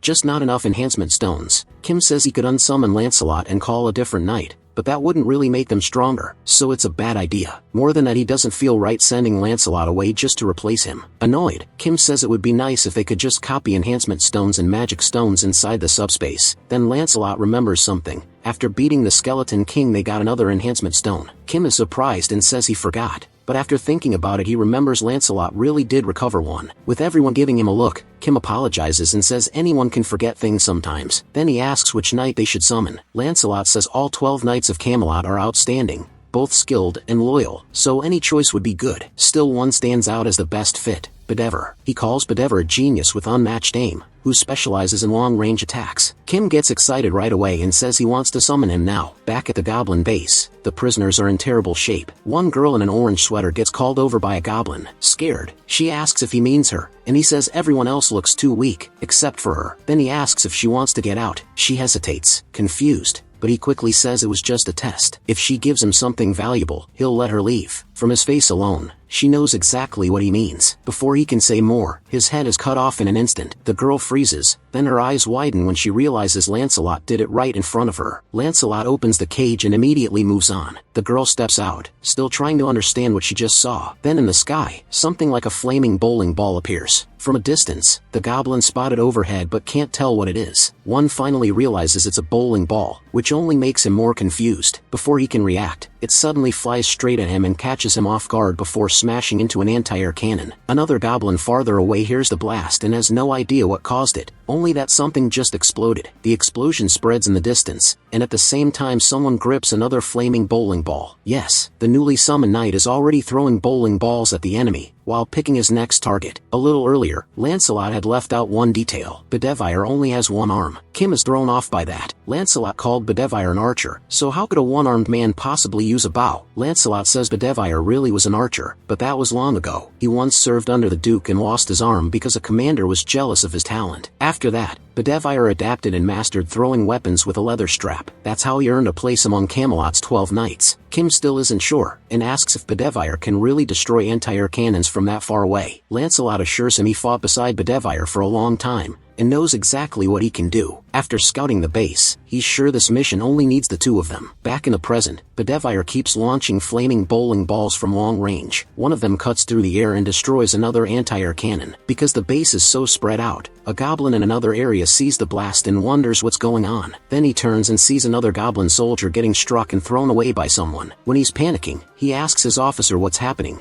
but then he hears the sharp sound of a sword. When he looks again, he sees Lancelot calmly coming straight toward him. The goblin shakes in fear and blurts out that this area is restricted and outsiders aren't allowed here. Lancelot says nothing and keeps walking forward, calm and commanding. At the same time, Kim starts getting system alerts. The first says he gained 4 magic stones, bringing his total to 2,686. Then another pops up with 12 more, raising the total to 2,698. Kim stares at the screen, shocked. With a dimensional account, he doesn't even need to gather magic stones himself. They're collected automatically. Even so, the speed feels unreal, and he wonders if the numbers are right. Then 3 more alerts appear, 5 more stones, then 8, then another 5, pushing the total to 2,788. Sol and Kim wait for the signal to move, while Kim keeps wondering what's going on. Sol tells him to look up and says that's probably where all those alerts are coming from. Above them, 2 flaming bowling balls fired by Bedivere slam into each other midair, getting off a huge blast that makes everyone look up. Amazed by Bedivere's aim, Kim says the knights promised they'd signal once the main anti-air guns were gone. Sol adds that now he understands why Lancelot is so proud of Camelot's knights. As they stare in amazement, the colonel praises the deadly combo of Lancelot's strategy and Bedivere's skill. If all the knights are this capable, he says, then special forces won't be needed at all. Sol just nods, still amazed. Kim says, it's time to move and carry out their part of the plan. He also thinks about how powerful he'll be once all 12 knights are with him,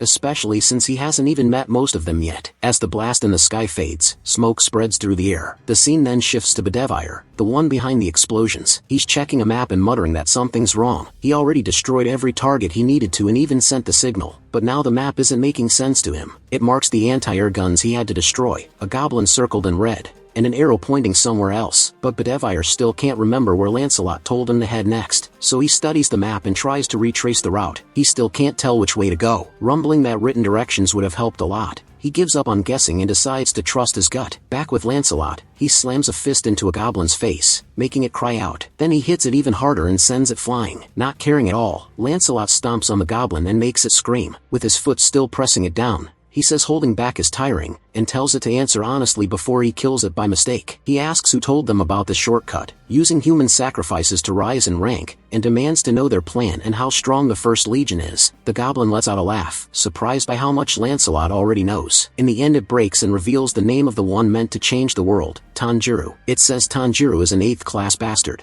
and far bigger than a goblin like him. Lancelot stays calm, saying he's never heard that name before, then asks what Tanjiro wants with the goblins and what he's planning. The goblin finally starts to admit that he ain't a dummy, but Lancelot cuts him off with a kick. The blow sends the goblin spinning through the air. Once he lands farther away, the goblin uses what little strength he has left to run. In panic he jumps out a nearby window to escape. He lands near a group of goblin soldiers on patrol, but the landing goes badly and he hurts his foot. The soldiers rush over and ask if their commander is alright. Fighting through the pain, the commander orders them to bring his bicycle. One goblin runs to get it while he limps away. Then he hears something behind him. When he turns, Lancelot is already jumping down after him, calmly saying there's no point in running. Not realizing how dangerous he is, the soldiers gather around their commander and swear to protect him. One goblin raises a rifle and says they'll handle Lancelot, while another helps the commander walk. Lancelot dryly says it's amazing how easily they're willing to throw their lives away and that their thinking is exactly what he'd expect from goblins. One of them snaps back that being a goblin is better than being an empty-headed fool like him. Aiming his rifle, the goblin tells Lancelot to stop acting so proud. He boasts that their main force has 8th rank fighters too and claims he'd have reached that rank himself if he'd eaten just 10 more. Lancelot, disgusted by their nerve, asks if everyone who turned into goblins is doing the same thing. Smirking, the goblin says yes and brags that he's one of the smart ones, adapting to the new world. Before he can finish, Lancelot dashes in and drives his sword through the goblin's neck. Coldly, he says, that makes it easier to decide who deserves to die. The escaping commander looks back to see what happened and watches blood spray into the air. Lancelot pulls back his blood-covered sword and turns to the next target. With danger closing in again, the commander has no choice but to keep running. But when he looks up, he suddenly freezes. A helicopter is overhead, unaware the anti-air guns are already gone. Inside are Kim and Young. Young says he's gonna land, but Kim, feeling sick, warns it's too risky and says they should use the subspace instead. The commander realizes the government is attacking too. Then a dark aura rises around him and he brutally kills one of his own soldiers. Watching from a distance, Lancelot is sickened by how vile the goblin is. Kim gets down from the helicopter and runs toward Lancelot, but when he looks over, he's horrified by what the commander is doing. The commander grabs the fallen goblin's magic stones and eats them. Lancelot curses him, calling him a bastard and saying he became 8th rank with the stones. The commander mutates into a huge monstrous form with long hair. When he turns, his red eyes blaze with rage. Kim asks if the commander really threw away his humanity to reach 8th rank. Lancelot says he forced his rise too fast and dismisses it as a cheap trick. Driven mad with anger, the mutated goblin roars and charges. Kim calmly asks Lancelot what rank he is. Lancelot says he's 7th rank and assures him there's no need to step in. Bedover can handle this easily. Up on the roof, Bedover gets his weapon ready and prepares another flaming bowling ball. He says he's glad he trusted himself and found the right place. The mutated goblin's blood bursts everywhere. A system message appears. Kim gains 322 magic stones, raising his total to 3,542. Soon after, government reinforcements arrive. The head of operations says that thanks to the knights, enemy cleanup and civilian rescues are moving much faster. Hearing that, Kim finally feels some relief. A soldier asks where the commander is and Kim tells him to look over there. The goblin commander's body is lying there, dead. The head of operations is shocked. Kim asks Lancelot if he learned anything else, and Lancelot apologizes, saying the only useful thing he got was the name of a high-ranking being Torknife. He says he's never heard it before. Kim says everything is still unclear. The head of operations suggests searching the building's files for answers. Lancelot points out the broken 4th floor windows and says the commander had been staying there. He adds that area is full of documents. The head of operations thanks them, but Kim cuts in and asks if the PX system can store all the military papers in the building. Pax says yes, and immediately starts counting the files and checking the cost. The result comes back: 5,086 documents for 120 magic stones. Kim tells it to proceed. The head of operations says that wasn't needed, but Kim explains PX can do it fast, and he has to find his family as soon as possible. A moment later, the system warns that one item among the military files is unsuitable and marks it as incompatible. Confused, Kim wonders what that could even mean. He picks up the document and tries to read it. It's a registration form for dimensional beings. Lancelot explains that this document can raise a person's rank. Looking at the two papers, Kim notices one is badly damaged. Lancelot says the clean one is the real form, while the damaged one is a shortcut. He adds that the soldiers probably became goblins because they failed to register the proper way. He goes on to explain that registering a dimensional being needs magic stones and a dimensional account. Then he says Earth is still in the early stage of all this, so nobody else qualifies except Kim, who beat an 8th rank being and has a dimensional account. Kim and the Colonel barely follow him, but Lancelot keeps going, saying that even if this document is strange, Kim should register because he meets the requirements. That catches Kim off guard, but Lancelot assures him that if he fills out the official form, he won't turn into a goblin. He also says dimensional registration changes itself to match each world. That's why Kim can read it in normal language, because it's the official document. Kim checks the fine print and sees it only costs 1,000 magic stones. Without wasting time, he signs it. The system announces the registration is complete, leaving Kim with 2,422 magic stones. Right after that, the form glows and crumbles into dust. Kim jokes that now he's wondering where the system expected him to submit the paperwork. Outside, someone rides in on a motorcycle, calling for the commander and apologizing for the delay. They explain the holdup came from carrying something insanely heavy, but when they look around, they're stunned by what happened to the goblins here. From the top of the building, Bedivar watches with interest and wonders if the thing the goblin is riding counts as a horse. Back in the document room, after the PAX scan, they recover not just the contract but about 40,728 pages of military records. Kim tells the colonel he's still worried about his family and can't stay to review them himself because he's going to search for them now. He says the head of operations can handle the check and promises to come back and help the government once he finds his family. The colonel thanks him and wishes him luck. As they head out, Kim tells Lancelot they need to get in without the rebels mistaking them for government forces, but they hear Dabongo is already under rebel control, so it's too risky for Yongsu to drive. Kim decides he'll drive instead. He figures the safest move for now is for him and the two knights to use plain vehicles so they don't stand out as enemies. Then a major problem comes up. When they check the subspace inventory, they find only military vehicles, which ruins the whole idea. Kim wonders how they're supposed to fix that and insists there has to be at least one normal vehicle somewhere, so he decides to search carefully until they find something they can use. As he goes downstairs, he admits it'll be slow and dangerous, but they have no better choice. He just hopes they can find something that still runs. The moment they step outside, an engine suddenly roars. The head of them is Bedivar, sitting on the goblin's motorcycle like he was born for it. Kim freezes, then asks why Bedivar is on a motorcycle. Bedivar proudly says he thought it was a horse, pointing at the dead goblin. He explains that thing was riding this modern horse. It looked fun, so he learned how to use it,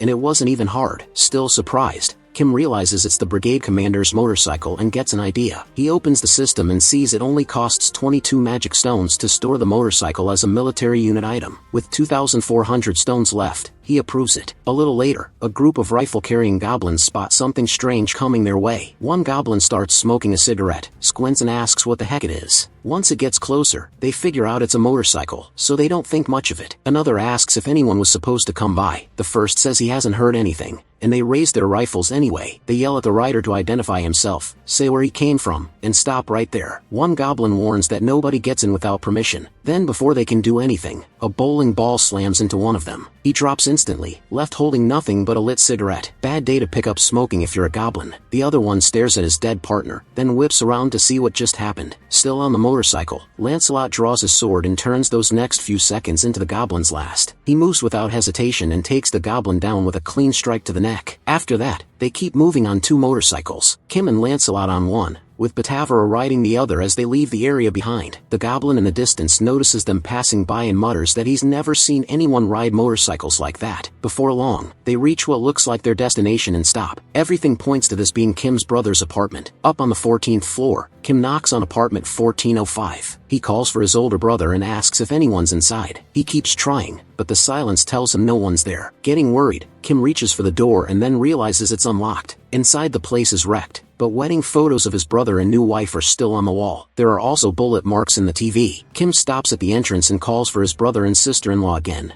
but gets nothing back. Worried for him, Lancelot asks for permission to go first, staying true to his role as Kim's guard. He's outside, and as Kim looks around, something feels off. It doesn't look like they were attacked here. It looks more like they left in a hurry and evacuated. While searching for clues, he finds a letter on the bed and starts reading it. It was written by his brother for Kim or their sisters. The note says the phone stopped working, so he left it behind in case family came looking. His brother writes that they plan to go to UIGBU, but he isn't sure they'll be safe there either. He also says his wife's family lives nearby. He adds that he doesn't know when they'll read this, but wants them to know they shouldn't put themselves in danger trying to find him. On the other side, soldiers have been dragging people out of their homes and abducting them. While Kim reads, Betvar and Lancelot finish checking the apartment and report that nothing else seems wrong. The letter goes on to say people are being taken at random, men, women, adults, even children. It warns that things are extremely dangerous, but says he still hopes they'll all make it through somehow and tells Kim to survive too. After finishing the letter, Kim finally feels some relief. He figures his brother's family probably got away before the First Legion took over the area. Lancelot calls Betvar over, hands him the letter and tells him to show it to his sisters in the subspace. Still, he wonders when his brother wrote it and fears that if the Legion already claimed this place, his brother's location could be next. He turns to Lancelot and says they need to leave right now fast and that he'll drive this time. Lancelot agrees but checks if Kim is really okay. He worries Kim may have a fear of driving and offers to take the wheel instead. Before they can move, a helicopter appears outside the window with its turret aimed straight at them. The goblin pilot radios and that he's found an unknown person and a skeleton at the site and is about to open fire. The turret starts blasting at the two of them until it runs dry. For a second it looks like Kim and Lancelot were wiped out. Then the smoke clears and Kim shows up again,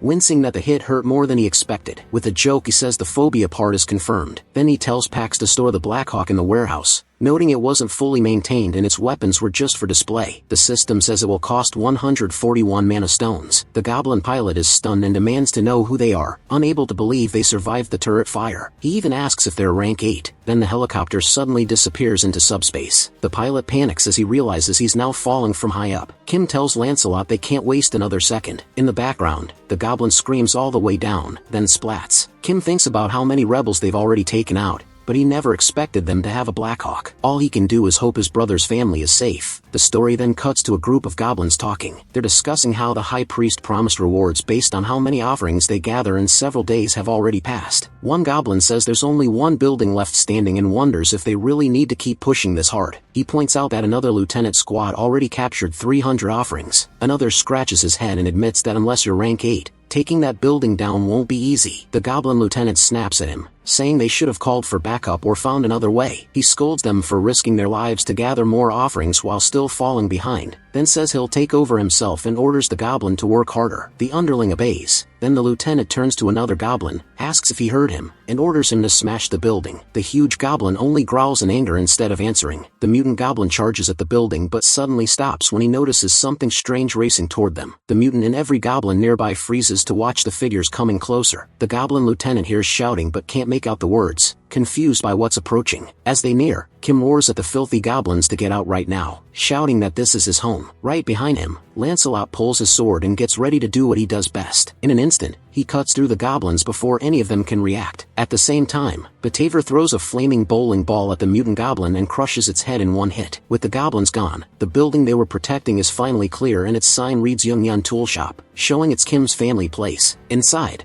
a few people peek through a hole in the wall and nervously watch outside. Someone asks if it's really as bad as it looks. Another calls to Father, asking what's happening and why he's hesitating. Sitting in a chair and watching the scene, Father tells them not to worry. He explains that Kim just showed up on a motorcycle with skeletons, which leaves everyone completely confused. Then we get a flashback as Father remembers his younger days. His mother used to tell him that both good and bad things come from people, and that idea stayed with him. After everything he survived, he came to believe she was right. Even when his business failed, the reason he got back up was the people who stood by him and gave him love. That's why he raised his children to value love and kindness. Watching them grow into capable adults felt like a dream. We even see Kim losing to his sister in a video game, while Father talks about his dream of building a big home where the whole family could live together. To make that happen, he started studying civil construction, even though it was hard and totally new to him. The money side made the dream feel almost impossible. Still, his children all grew up well. His oldest son had just gotten married, his oldest daughter became a nurse, the youngest daughter was an athlete, and his youngest son had just finished military service. Their future looked bright until monsters appeared. Father says that luckily, running a tool shop helped him survive the first attack. He fought with hammers and other tools, but even then, things were terrible. Food and water were always a problem. He often pretended he wasn't hungry so his wife could eat what little they had. On top of that, neighbors raided for food, monsters wandered around, and the family had to hide in silence. In the middle of all that, the first people to reach their shelter were his eldest sons-in-laws. Soon after, his eldest son and daughter-in-law arrived too. Seeing his son's face covered in blood and tears, he understood enough about what they'd gone through. All he could do was hug him and cry quietly. Then came another stroke of luck. His daughter-in-law awakened a power that could create water, solving one huge problem. Later he watched soldiers mutate into goblins and start roaming around. Those goblin soldiers began kidnapping civilians no matter their age or gender, cutting the family off even more. It was madness. The very people meant to protect them were now taking people away. In the middle of that chaos, he kept praying his children would stay safe. Then at one point, a system screen appeared in front of him, and he awakened a power too. It was called Architect, and the system said he now had top-level building skills and could construct freely. He still doesn't really understand how the dream he'd buried for so long suddenly came through, but he's thankful it did. With that new power, he started reinforcing the tool shop right away. Thanks to his daughter-in-law's water ability and his own building skill, they were able to stay alive. Even goblins with weapons had a hard time breaking into their fortified shelter. Looking through a hole in the wall, he saw that soldiers had been camped outside since the day before, and they had brought a monster with them. This time, they clearly meant to destroy the refuge, but he had already planned for that. Sitting in his chair, he called for his eldest son and told him to gather the family and escape through the tunnel. His son hesitates and asks what will happen to him. Father explains that the tunnel was made for emergencies like this. Though he can't promise the other side is safe, at least this is better than staying here and dying, he says. His wife, worried,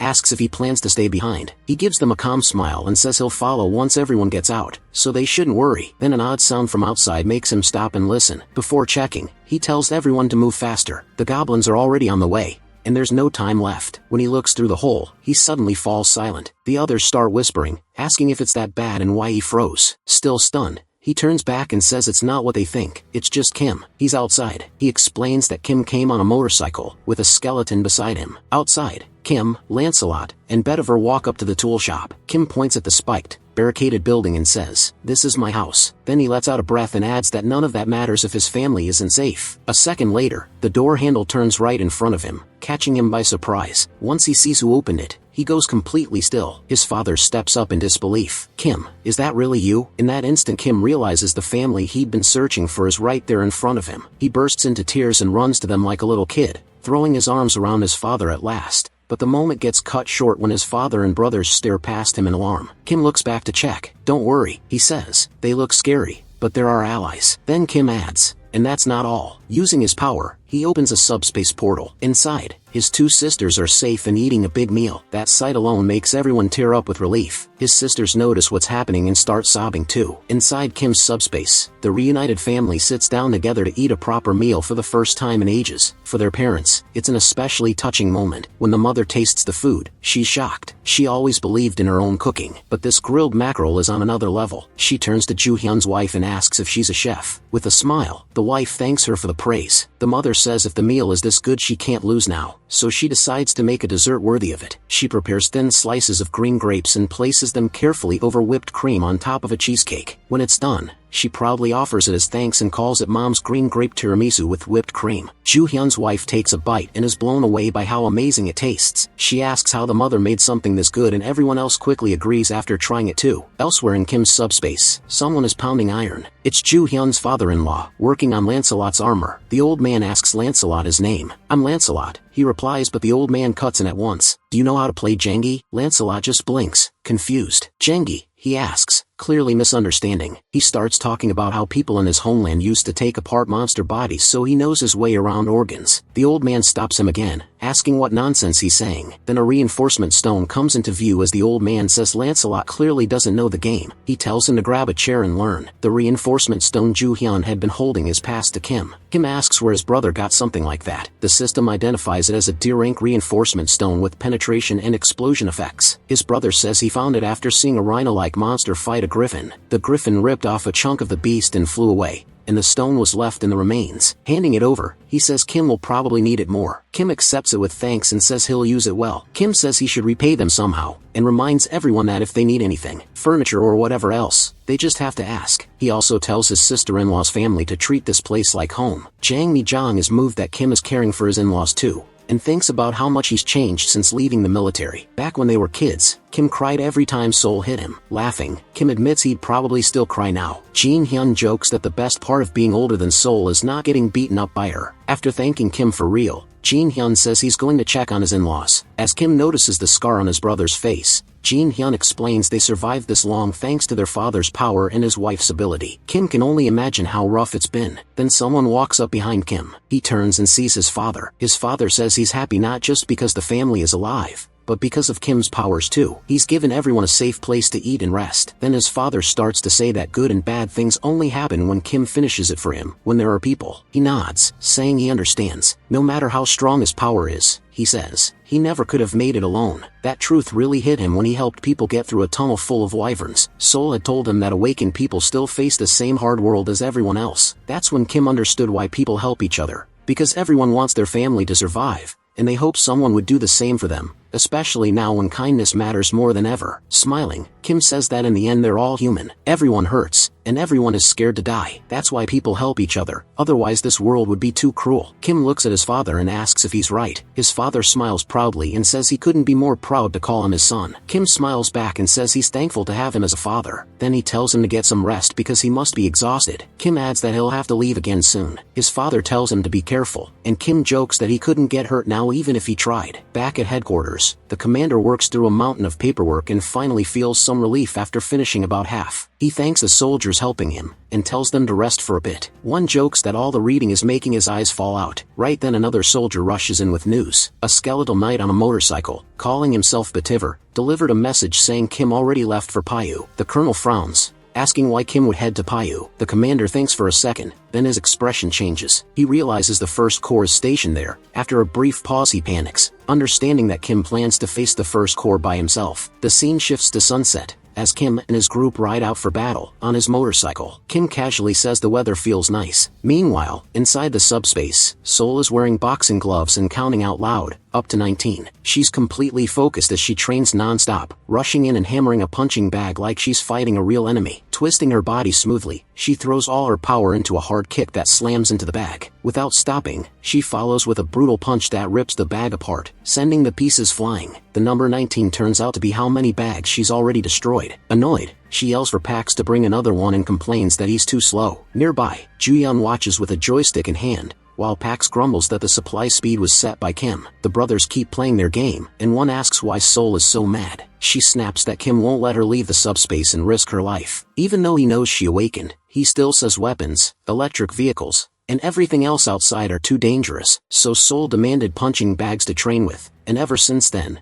she's been beating them non-stop. While they play Overcooked, Ju-yeon brings up what she said about her awakened powers. He agrees the outside is dangerous and wonders why she's so eager to go, then shrugs. Since this is Sol, Gwen chimes in and says she also heard Kim mention a scar on Ju-yeon's face. He touches it and brushes it off as nothing. Then he hears a faint buzzing. When his fingers trace the spot, something feels wrong. Startled, he realizes the scar is gone like it was never there. Gwen teases that the scar wasn't even that bad, though the bruise looked dramatic. Still stunned, Ju-yeon insists the injury was serious, and says the scar was definitely there yesterday. Smirking, Gwen tells him not to act so hurt, then brings up how terrified she was at the hospital. She remembers a chief of internal medicine named John Song-hak, who used his power to control and brainwash the staff. The memory still makes her angry, and she admits she had to watch every move she made because she was scared he'd control her too. Just then John Song-hak's wife appears at the door and announces that food is ready. Gwen instantly drops the joystick and sprints to the table, leaving John Song-hak behind. As their mother calls everyone over, she hears playful voices nearby. Someone declares he's the devil of the underworld, and another proudly says,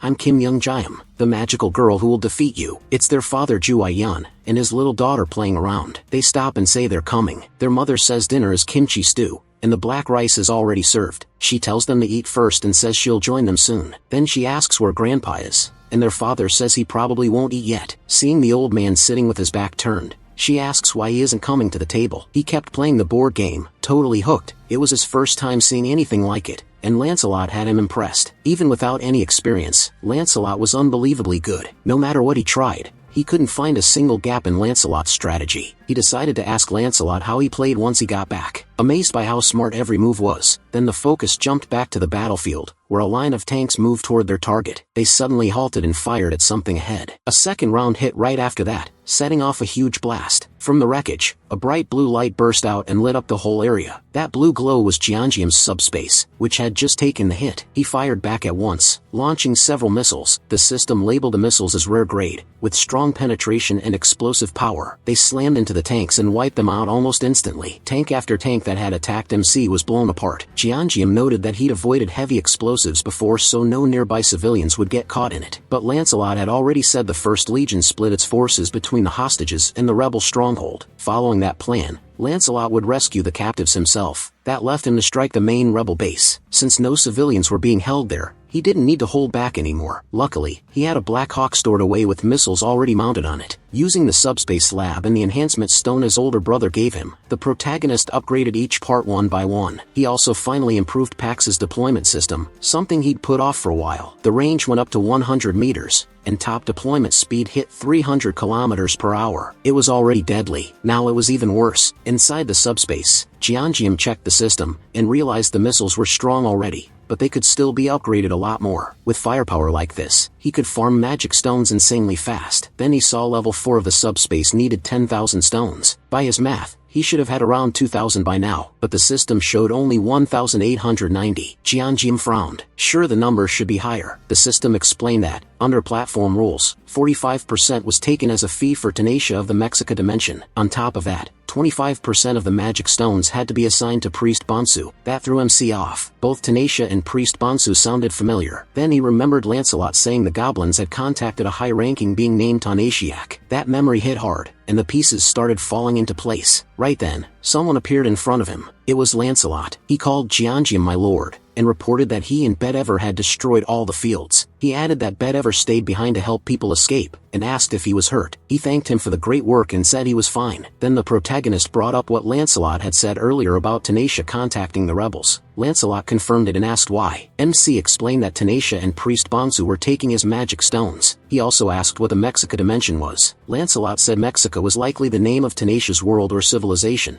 just like their own world was called the Earth dimension. He went on to say Priest Bonsu had been offering people up to other worlds, adding that a traitor was even worse than the enemy. The view shifted to a mutant goblin staring at a system screen that showed the same message Jianjiam had seen. The goblin fiddled with the system, muttering that this was crazy and not normal at all. He couldn't understand how the magic stones were being deposited into the dimensional accounts so fast. He also mentioned the huge explosions from earlier. He was standing at what looked like a sacrificial altar, wondering where that kind of firepower came from. He hadn't heard helicopters, jets, or even gunfire. As a light rushed toward him, he complained that none of his soldiers had come to report anything. The light was Jianjiam's missile, and it punched straight through the goblin before he could react. The impact sent him flying backward onto the ground. A moment later, he arrived and called him by name, Priest Bonsu. He and Lancelot climbed up to the altar. The protagonist, out of breath, joked that the stairs nearly killed him, then said he'd been wondering who Bonsu was, and asked if he commanded the Legion. The goblin lay there with a smoking hole through his body. As he twisted in pain, the smoke around him started helping, instead of hurting. His wounds began to heal. Jianjiam stared in shock and asked what was going on. Lancelot told him the goblin was regenerating. As the goblin got back up, Lancelot mentioned the dark red smoke he'd noticed all over the camp. MC, still stunned,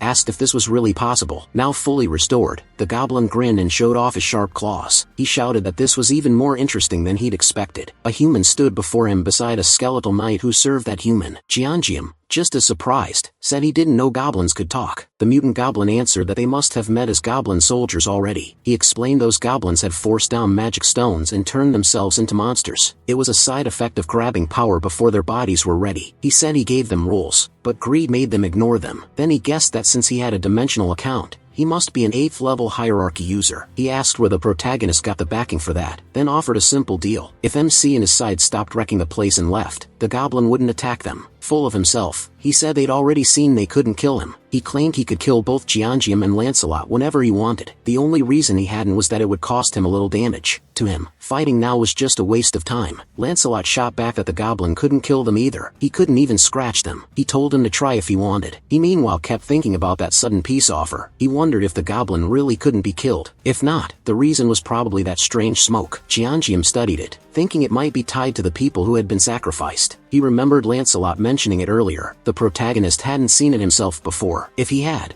maybe he could have figured out how it worked. Then he heard a strange hum and noticed dark red smoke above them. He looked up, confused about why the smoke was gathering in the sky too. The whole sky had turned a deep red, like the world was about to end. As MC stared upward, something made his eyes go wide and his body shake. A giant sphere appeared overhead, like a glowing red eye, huge and terrifying. The smoke spread across the sky, thickest around that massive eye. Jeongeum froze, overwhelmed by the sight. He could only stare up and wonder what he was looking at. A chill ran down his spine as he asked himself if this was really a high-ranking being. Priest Bangsu smirked, clearly enjoying his reaction. He said this must be his first time seeing a creature like that, since beings like this normally can't appear because of classification limits. But he said Lord Tenityu was different. Unlike the others, Tenityu could descend in person, and Bangsu bragged that he alone could make it happen. Still mocking him, Bangsu called Jeongeum a fool. Even so, he offered him one chance because his abilities were too useful to waste. Neil begged for mercy and asked to live. If he did, he'd earn the honor of becoming Bangsu's right-hand man. Before he could finish, Lancelot rushed in and cut straight through Bangsu's neck. He was furious that a mere goblin dared put himself above his master, and the severed head flew away. Even as the body dropped, the goblin burst out laughing, sure his healing would bring him back. A few seconds later, his head started floating back toward his body. With a smug grin, he told them to stop wasting time. They should know by now this was pointless. Tenityu was watching from above, and Bangsu was healing fast. No matter how many times they killed him, he said, he'd just come back. His face turned cold as he mocked Lancelot,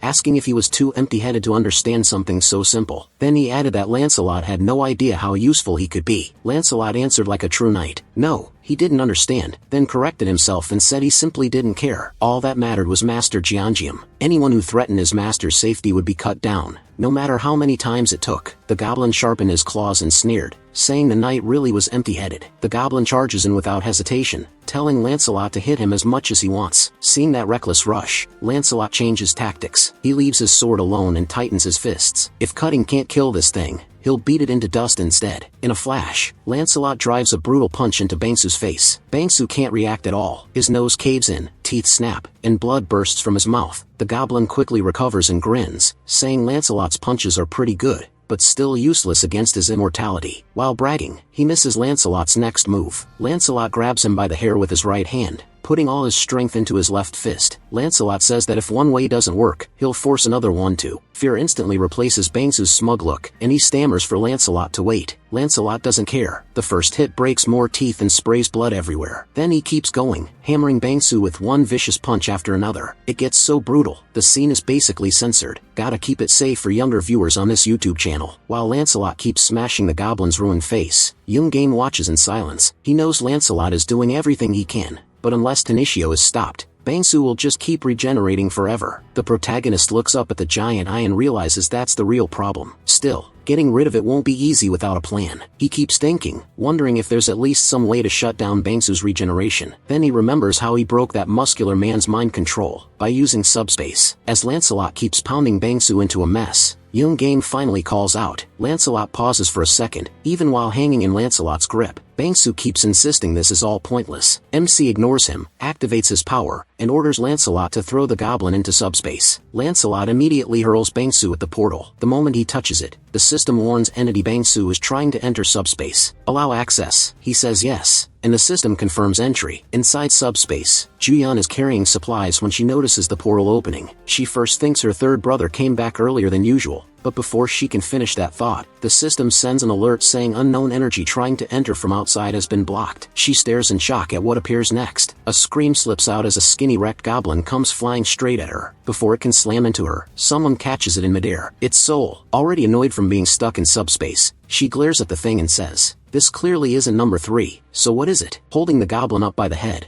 she notices something past the portal. She spots Juyeon-game and still lifting Bangsu, asks if this creature is one of his friends. With a scary grin, Soul rushes toward him, dragging the miserable goblin along. The protagonist's eyes go wide and he yells for her to stop. Sweating hard, he hurriedly tells the system to close the subspace portal at once. Only after that does he order Bangsu's registration removed from subspace, and the system says it's canceling it. A second later, the goblin is thrown back out of subspace so hard he even loses a tooth. In the back, Sol watches with a look that's half amused and half full of hate. Before the portal fully shuts, she asks Ju-Young Game if he saw that because that's what his future looks like. Bangsu lies sprawled on the ground without moving. MC is still shaken, but not because of the goblin. Shuddering, he mutters that for a moment, Sol was scarier than Tenidio ever was. Then the system sends another message. Ownership of a dimensional account has been transferred. Since Ju-Young Game already has one, the mana stones will merge automatically. New total, 14,823 mana stones. He is stunned. As he stares at the message, he realizes Bangsu must have piled up a huge amount of mana stones through taxes. Then the protagonist notices something else. The Tenidio tax notice is gone. That means he suddenly looks up and realizes the huge threat and that red-black smoke have both vanished. Now the sky is clear under soft moonlight. MC tells Lancelot Tenidio is gone. Lancelot remembers Bangsu saying he alone could summon Tenidio, so MC must have cut their link somehow. He even guesses that after failing once, Tenidio may never try again. Hearing that, he finally lets himself relax and drops to the ground. Sitting there, he admits he really thought his heart would stop. Even though he barely fought, he feels more worn out than ever. Just as he starts to rest, someone calls his name. He turns and sees soldiers coming up the stairs, shouting and asking if he's okay. The colonel arrives and says he brought every awakened fighter and unit he could spare besides essential personnel. Then he asks if they came too late. Ju-Yongdram says no, they made it just in time. Still, he knows they must have gone through hell climbing all those stairs. As the colonel comes closer, he asks where the Legion commander is. That's when he notices Bangsu's body on the ground. Seeing it over, the colonel wonders what could have left the goblin in that condition. Realizing the battle is over, he holsters his weapon. Watching him, the protagonist comments that it has been a while since he's seen someone carry a weapon on their back like that. Just then, the colonel gets a radio call. Captain DOK. Young from the second company reports that in the first area, all rebels were found looking like mummified corpses. After checking carefully, they confirmed every one of them is dead. The first area is secure. The colonel acknowledges the report and orders his troops to stay alert, rescue civilians first and start clearing the area. Then he turns back, sighs, and says he has no idea how Jeongeum did it, but once again, he solved everything. MC says he did end the crisis, but he still doesn't know enough about the mummified state the rebels went through. The colonel bows and thanks him for all he's done, saying his help has been beyond measure from the very start. He just stares, surprised. He gestures awkwardly and tells the colonel that kind of formality isn't needed, but the colonel says he should have spoken up much sooner. He admits that when he first asked Jeongeum to join the military, he now sees how foolish that was. Back then, they thought they were offering him something valuable. In truth, those so-called benefits meant nothing to him. They underestimated both his power and his reach, treating him like just another recruit. As the protagonist starts to stand, the colonel goes on, saying the military should never have been this useless. Even though he's ashamed to say it, he stays bowed and asks whether MC is still willing to help the people, even if asking now is embarrassing. A lot of people are still suffering, some lost family, some are badly hurt, and many are terrified because they still haven't awakened. He reaches out his hand. The colonel says the government's failures made the damage even worse, and that's exactly why he's asking for his help. Calmly, the protagonist makes one thing clear. This isn't a deal. He'll help by choice from the front lines and he has no plans to join the military. In the end, helping or not is up to him. He says he's only making that clear, still holding out his hand. The colonel smiles, understanding just how kind MC is for helping without asking for anything back. Only then do they shake hands. That seals their agreement, and the colonel tells him not to worry. He reaches for his radio, then pauses and asks Yan Yuan to wait a moment. He promises to make sure military support will always be there when needed. Then he broadcasts an official order. Because of his major service to the armed forces and his role in defeating the rebel army, Kim In-jae is hereby granted the rank of honorary colonel. Listening to this, he grows more and more confused. The colonel continues saying all military personnel must respect honorary Colonel Kim. The protagonist Jae and cooperate with him whenever needed. No reply is necessary, but everyone who hears this should pass the message on to others. Still stunned,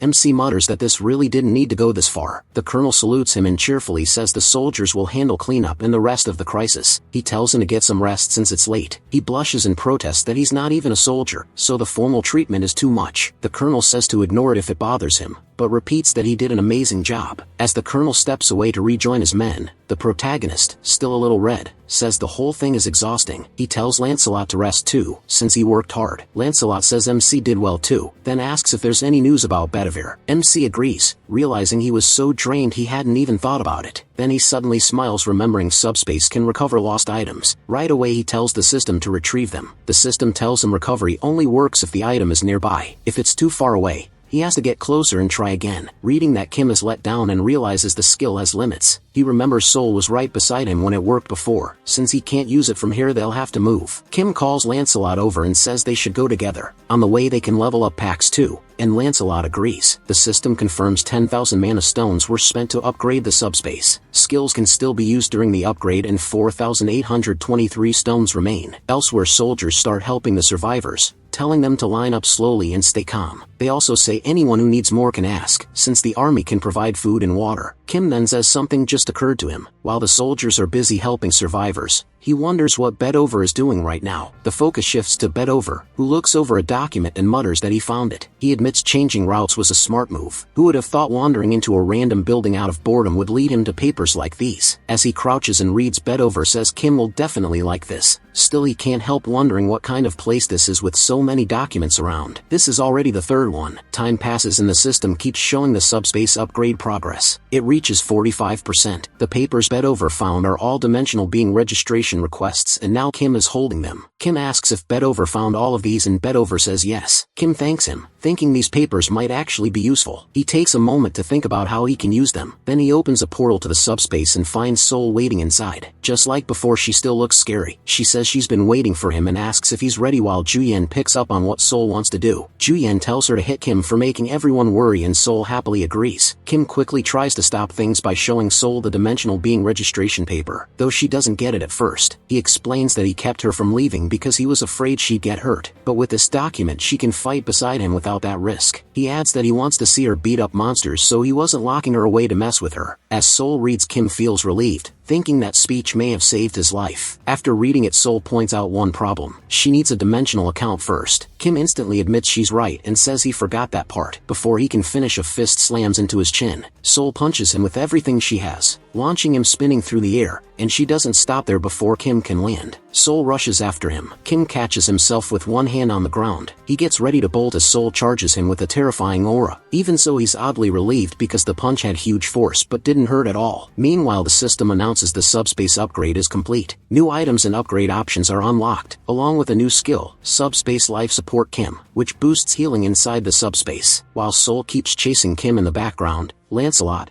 Bedover, and Juyen watch. Juyen bursts out laughing and says Kim had that coming. She tells the knights not to step in, saying this is just how the sisters show love to their little brother. Juyen adds that Kim is level 8 now, so no matter how hard Sol hits him it won't hurt. Lancelot agrees, but Juyen notices something strange about him. When she looks at both knights she sees they're trembling. Worried, she asks if they're okay. As Sol locks Kim in a chokehold, he thinks about how heavy it feels even if it doesn't hurt. Then Juyen suddenly yells that something is wrong with the knights and calls for help. Kim immediately tells Sol to let go and rushes over to ask what's wrong. The knights are so weak they can't even stand. Lancelot drops a hand to the ground and then both he and Bedover are hit by a wave of pain. Seeing them collapse, Kim and Sol run over and ask what happened. Lancelot can barely answer. He says he doesn't know, but all at once his whole body started itching and burning badly. Juyen quickly asks what kind of itching it is. After touching his head, Lancelot admits he'd been feeling it for a while, but now it's become much worse. Juyen says that kind of itching and stinging isn't normal. She suspects they may have been poisoned. Sol remembers that after the Skull King's bite on her neck she had the same itching, though it's fully healed now. As she talks about how awful it felt, Kim starts piecing things together and searches his memory for the cause. Then he recalls the system messages. One said the subspace gives a small healing effect. It also said outside objects that fit the subspace can be registered, though the fee depends on their value, size, or weight. Another message from the completed upgrade said new unknown items and more upgrade options were unlocked, and that a new support skill had been activated to slightly improve healing inside the subspace. That last part makes Kim freeze. He realizes the healing effect may be restoring the knights. Looking at them on the floor, he wonders if this isn't their true form and whether leaving them outside the subspace is a mistake. While he's thinking, Lancelot suddenly says Camelot. Kim is confused, but Lancelot explains he feels a little better whenever he's in Camelot. The system then shows a skill called Blood Ritual. It can create random enhancement stones by aging them or pulling out the vitality inside them. Now in Camelot, the red ceiling starts glowing brightly. A stone drops from above, bonks Lancelot on the head and falls to the floor. The two knights immediately kneel before Master Kim. Kim kneels too and picks up the white stone that just fell. Now holding two stones, he notices the white one looks newly made while the blue one already on the ground seems older. The system shows their info. The white stone has resistance and the blue one has electric penetration and shock effects. The knights guess the blue stone must have been sitting there for some time. Holding both stones, Kim realizes Camelot's blood ritual doesn't just work when he uses it on purpose. It also runs on its own. He also thinks it was smart to keep systems sister number 1 and sister number 2 away from this place. Then he notices something else. He doesn't feel any itching or burning. That makes him think blood ritual doesn't affect the item's owner. Still kneeling, Lancelot apologizes to Master Kim and says he's ashamed to show such weakness as a knight. Kim stands and tells them not to worry, saying they must have been in terrible pain. He says he should be the one apologizing for not noticing sooner, then asks if Camelot really makes them feel better. Lancelot firmly says yes. Hearing that, Kim smiles and says that from now on whenever they enter the subspace they should stay in Camelot for their sake and his too. Lancelot is glad that just resting there can still help, and Bedivere thanks him as well. Seeing both knights still kneeling, Kim tells them to stop being so formal. He says he's the one who should be thankful. Looking at the stones in his hands, Kim realizes something amazing. The subspace life support system heals, while Camelot drains vitality, and somehow those total opposites work together perfectly. He closes his hands around the stones and suddenly understands. He can now create enhancement stones endlessly and keep boosting his power. That means he can keep strengthening these abilities and finding more ways to use them. Then he remembers to need you in the sky with that giant red eye and admits he's still not strong enough to face it. Kim knows he has to grow stronger to beat higher level enemies. He also needs to fully understand his powers and learn how to use them right. With that in mind, he heads off, thinking the subspace just leveled up, so it's time to see what new features came with it. Back in the real world, two military officers are talking. The colonel asks if it's really true. The rebels pretended to be the national army, raised the national flag and used that to lure people into sacrifices. The other officer says it's all true.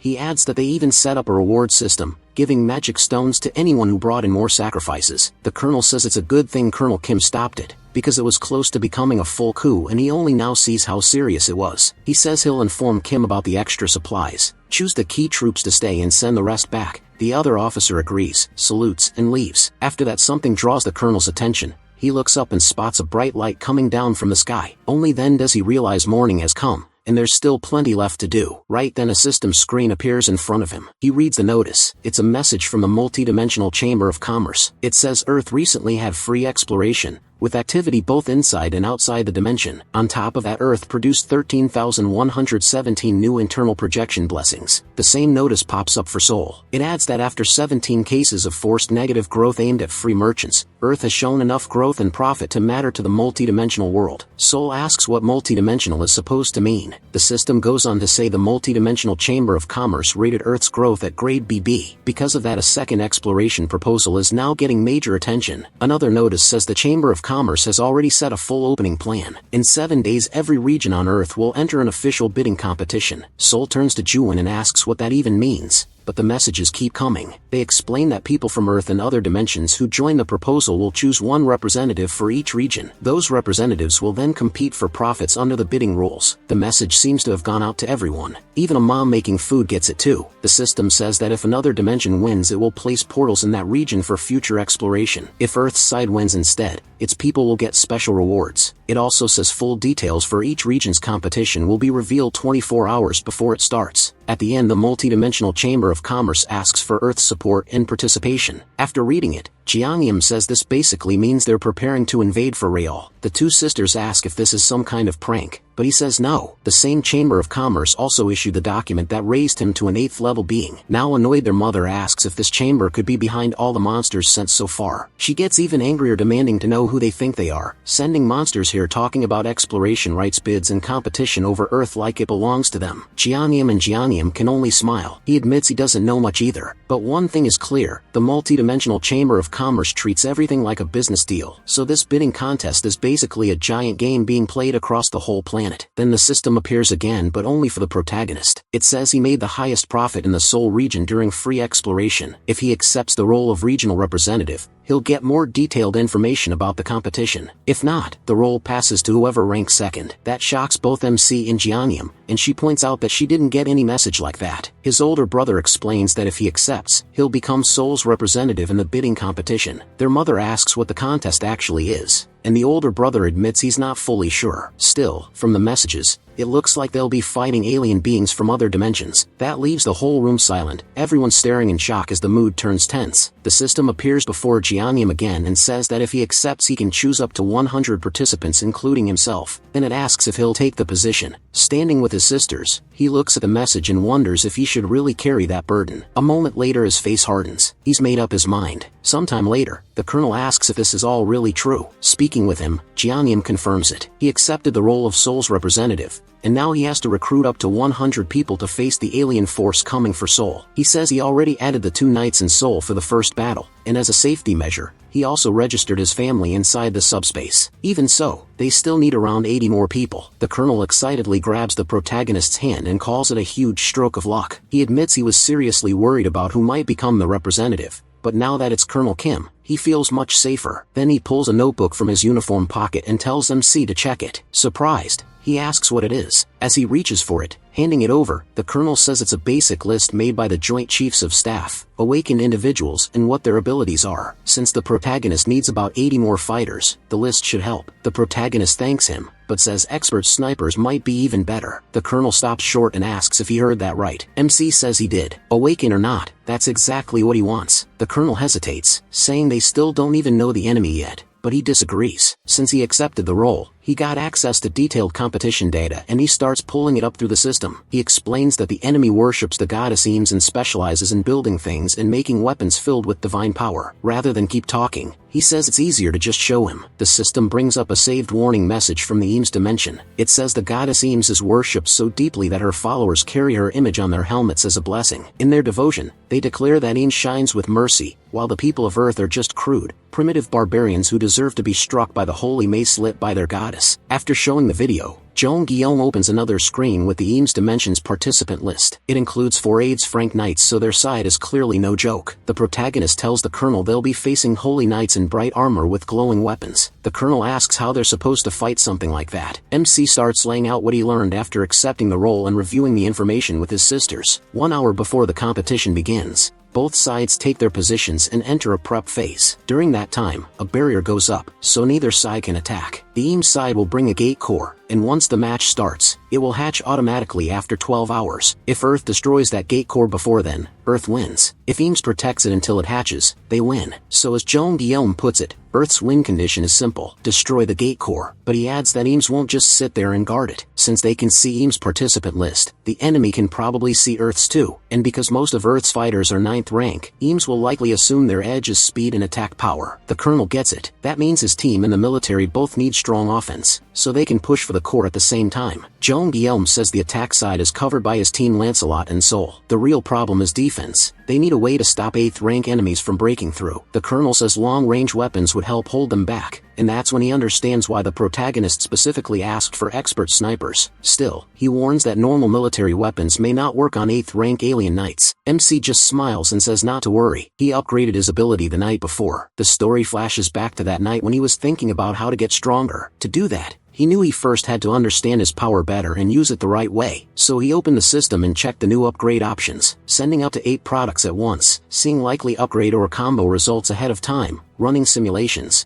and even adding up to 2 new categories to the logistics center. After looking through everything, Joan Guillaume realizes there aren't brand new powers, just extra features that improve what he already has, including 2 options for the subspace lab. With one of them he can test an object for a moment and preview the finished result in a simulation before actually making it in the lab. He grabs a mug and starts sketching, trying to figure out what kind of weapon to build with that function. As he writes down electric enhancement stones and durability stones, he decides the weapon has to be easy for normal people to use and strong enough to kill 8th rank enemies. After a lot of testing, thinking and research, he comes up with an upgraded rifle and improved ammo. At first he only enhances the bullets, but the gun breaks apart the moment he fires it, and he starts reinforcing the rifle itself with enhancement stones so it can handle the stronger shots. In the end he manages to improve it just enough to survive 3 shots. Now holding one of those rifles, Joan Guillaume says the plan is to stockpile these 3-shot guns, use them to hold back the enemy, and destroy the core for the win. After hearing that the colonel is thrilled, he says he understands, expected nothing less from the protagonist, and will send the best sniper list right away, so prep can begin. And with that the 1-week countdown starts. as the specialist snipers train their aim, weapon swaps, and battle movement for the coming match. At the same time, MC's father starts going on about construction terms and quickly loses him. Then using his architect skill, he begins building a fortress. Soul and the attack team use the magic stones from killed monsters to power up. Because of that, Soul could spread her barrier a short distance away from her body, which shocked Jeong Guillaume. Jeong Guillaume also said her skill had reached level 2, so now her healing could affect an area. Seeing how hard everyone worked and how much stronger they got, he felt at ease. His team was strong and all of them could use their awakened powers well. Time flew by and only 1 hour was left before the competition started. Then a portal opened at the National Assembly building. Soldiers began pouring out of it. They were warriors from the Eames dimension, wearing the bright armor Jeong Guillaume had described before. But among them, one soldier carried the gate core, the item that would decide who won this fight. Watching through binoculars, the protagonist studied the scene and confirmed the glowing orb was the core. His father asked what he saw, and MC said it matched the video he had shown earlier, except for one strange thing. When his father asked what it was, Jeong Guillaume pointed out that the Eames troops were building structures next to the National Assembly building,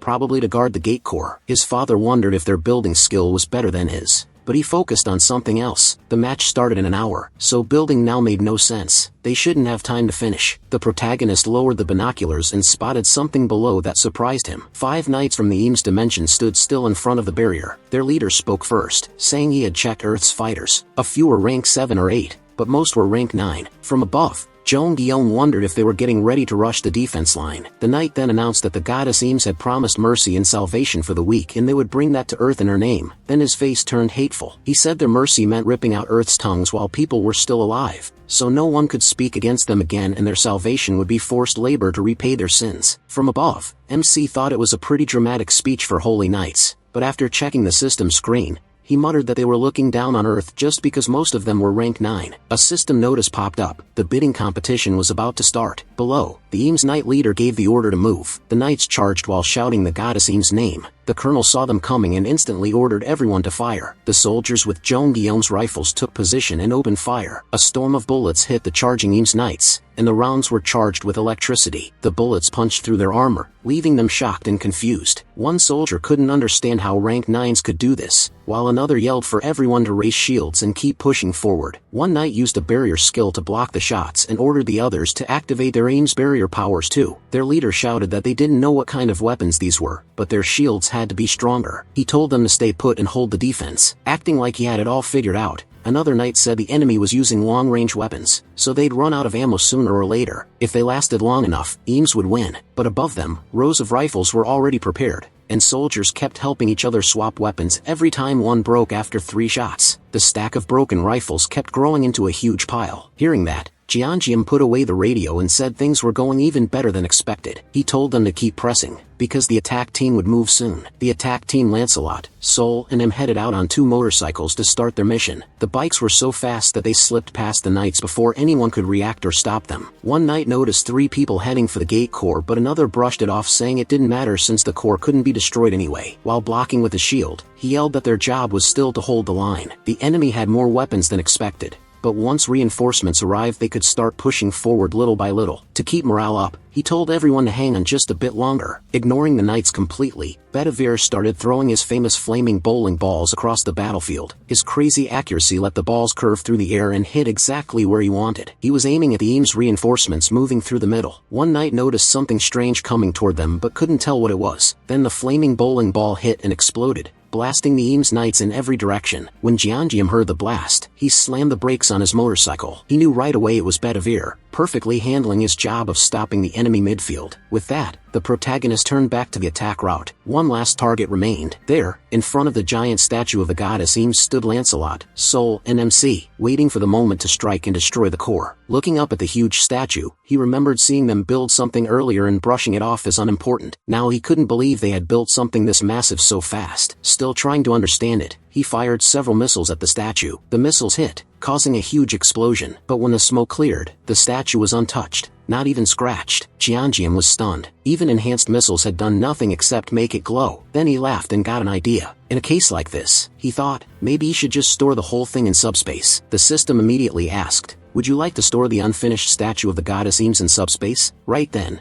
An Ames soldier shouted that Earth would become pastureland for Ames and the protagonist's people were just two-legged cattle. An old man with a rough voice said they should feel honored and bow at Ames' holy feet. He mocked them for trying missiles on the statue, while the soldiers with him urgently told him it was too dangerous and begged him to go back inside. The elder refused, saying he had to spread the words of Ames and cleanse Earth's dimension of evil. As the elder kept talking, Jeongeum noticed something else. A knight told the old man that if he really wanted to keep preaching, he should do it from inside. Offended, the elder asked what sin he had committed to be treated that way and why he couldn't speak outside. But MC had already stopped listening. Far off, he spotted something useful. While the elder argued with the knights, he fixed his eyes on a warehouse full of construction materials. A huge grin spread across his face as a very good idea came to him. Almost drooling with excitement, he ordered packs to store the warehouse. The system answered at once, storing the Ames Dimension's temporary construction materials warehouse in subspace. After that, the elder sensed something was wrong. He and the two knights turned around and saw that the warehouse packed with materials had disappeared. Only then did he realize who had done it. Jeongeum entered subspace and walked over to Zhang, who was relaxing, then asked if he wanted to pilot a helicopter again after all this time. Zhang asked why so suddenly, then said he'd love to fly and wanted to know what he needed to do. The protagonist said it wouldn't be much. He just needed to go as high as possible. Excited, Zhang said he was ready. At the same time, Lancelot and Sol noticed something incoming and quickly went on guard. A moment later, several spears started dropping from the sky, rushing straight at them. Sol tried using her newly improved barrier to stop the spears,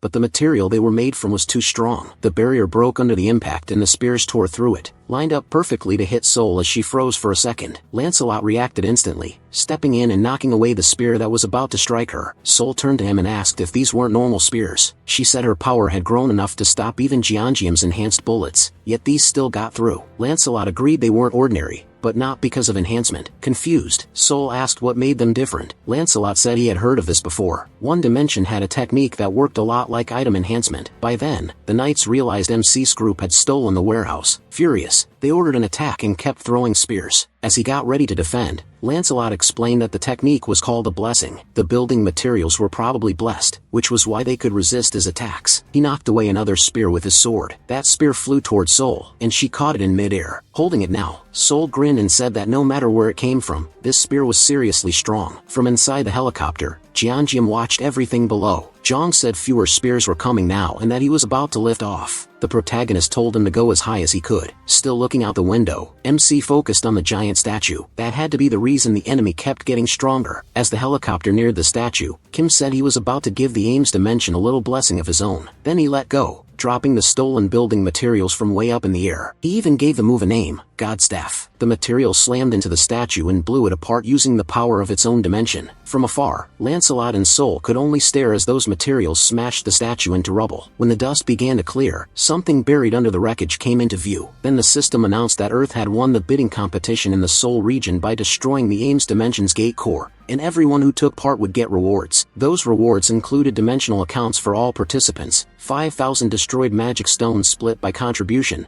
and extra items from the Ames Dimension to be transferred and assigned. The first thing Kim did was register his whole family as 8th rank. Once it was done, the papers in everyone's hands started to dissolve. Right after that, a sheet of paper floated down from the sky and landed near Kim. He picked it up, confused by what it said and where it came from. Another system notice followed. The commercial rights to the lethal dimension, once owned by the Ames Dimension, had now been transferred to Sol's representatives. That basically gave Kim exclusive trade rights in the Tertius region. As soon as they finished reading, a new red portal opened in front of them. His father and Sol both asked what it was. Kim admitted he didn't know, since he hadn't made it this time. He guessed it was tied to the commercial rights listed in the paper. Wanting answers, he steeled himself and reached out to touch the portal, but a system message popped up at once. Now to register company. Please verify authority. Kim looked back at the document in shock. Even after getting the rights, he still had to register as a business to use them. When he opened the system, another option appeared. Sell the commercial rights to the multidimensional Chamber of Commerce for 10,000 magic stones. That only made Kim more confused. What were these commercial rights even for? If they were a reward he couldn't use without becoming a company first. And on top of that, the system was already trying to buy them for 10,000 magic stones. Kim chose to refuse the offer and got more annoyed the longer he read. To him, they were just thieves handing out a reward he couldn't even use. The more he thought about it, the worse it felt. The multidimensional Chamber of Commerce had rigged things from the start. They forced everyone into a contest run by the Chamber against enemies who were all 8th rank. Even with every disadvantage stacked against them, they still won. Yet the Chamber acted like it was being generous. Quorm's anger kept rising. He crushed the paper in his hand and decided he wouldn't let the Chamber profit off him. He wasn't throwing it away, but unless they offered more magic stones, he wouldn't sell. Without him, far more people would have died. Seeing how upset he was, his father asked what happened. Quorm tried to stay calm and said it was nothing major. They'd just won a useless portal they couldn't even use. Drayan asked if the only urgent thing left was the paperwork, since she still had wounded people to treat. Kim apologized for calling everyone together right after the competition.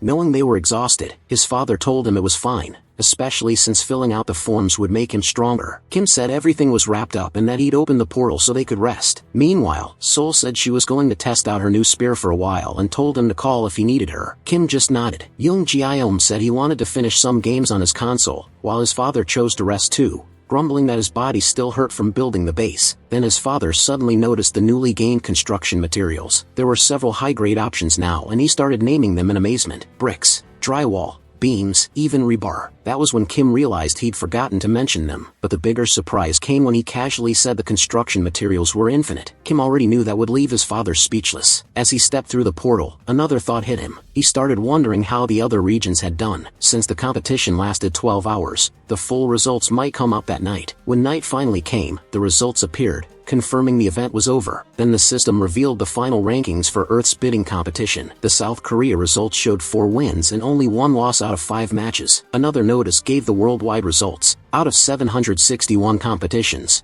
Earth had won only 113 and lost 648. Because of that, the multidimensional Chamber of Commerce lowered Earth's growth potential from BB to CCC. Everyone received the message. Kim immediately knew how bad this was. While Young Jiayom admitted he hadn't expected the overall results to be this terrible, Kim looked over the numbers and saw that while a few places had even records, most had far more losses than wins. The global situation was awful. He expected bad news, just not this bad. The colonel said South Korea was at least in better shape. If the problem centered on Incheon, they could handle it fast by focusing their forces there. Since Incheon was close, they could move as soon as they were ready. Just then a soldier rushed in and apologized for interrupting. He handed the colonel a report and said an urgent radio message had just come in from the 17th Division in Incheon and that he needed to read it right away. As the colonel scanned it, he asked why Incheon had contacted them. The report said Incheon had been defeated and was sending emergency battle info. The enemy was identified as lizard men from the Saber's dimension and their portal was in Chinatown. These lizard men fought like a trained army, attacking on the ground and in the air at the same time. Their speed and movement overwhelmed Incheon's team and wiped them out. The battle ended about 2 hours before the competition did.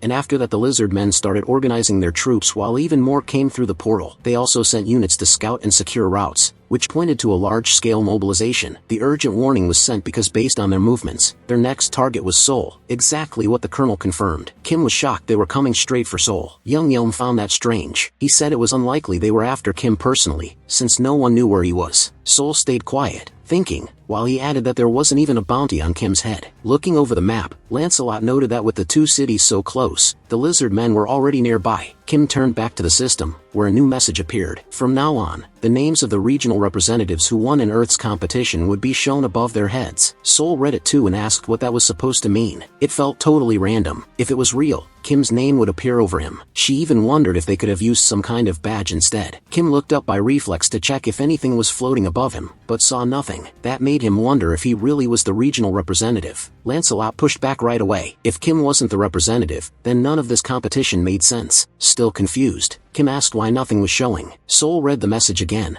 and then another notice appeared. Starting now, 7th ranked beings were partly allowed to move through every installed portal on Earth. Seoul clenched her fists in frustration. She had only just reached 8th rank, and this rule was only for 7th ranked beings, meaning she'd be stuck in subspace again. The system went on, saying that any dimension that won commercial rights through the competition could now place portals in those regions to kill Earth's regional representative. Everyone read that and was immediately furious. It was unbelievably unfair. The colonel said this meant they now had to deal with 7th ranked enemies, and the regional representatives would probably be the main targets. He said it was basically a territorial conquest game, but the strange part was that Kim still had no name above his head. That was when Lancelot started to figure something out. He asked for a moment to confirm it. Lancelot headed for the window while Kim asked what he meant. Then he stepped outside and held the frame as he looked up. What he found shocked him. the words Seoul representative weren't above Kim at all. They were enormous, floating above the whole building where anyone could see them. Lancelot called Kim over, and the moment Kim stepped outside, he went speechless. He hadn't expected it to be that obvious. Kim realized the label hadn't been missing at all. It was just so high up that nobody noticed. Seoul pointed out that something that huge made the place a perfect target for the lizard men, and Kim was clearly the one they were after. A cold feeling ran through him. The lizard men were getting ready to attack Seoul even though there hadn't been any bidding competition there. He turned to Seoul and connected the pieces. A perfectly timed new rule had just appeared,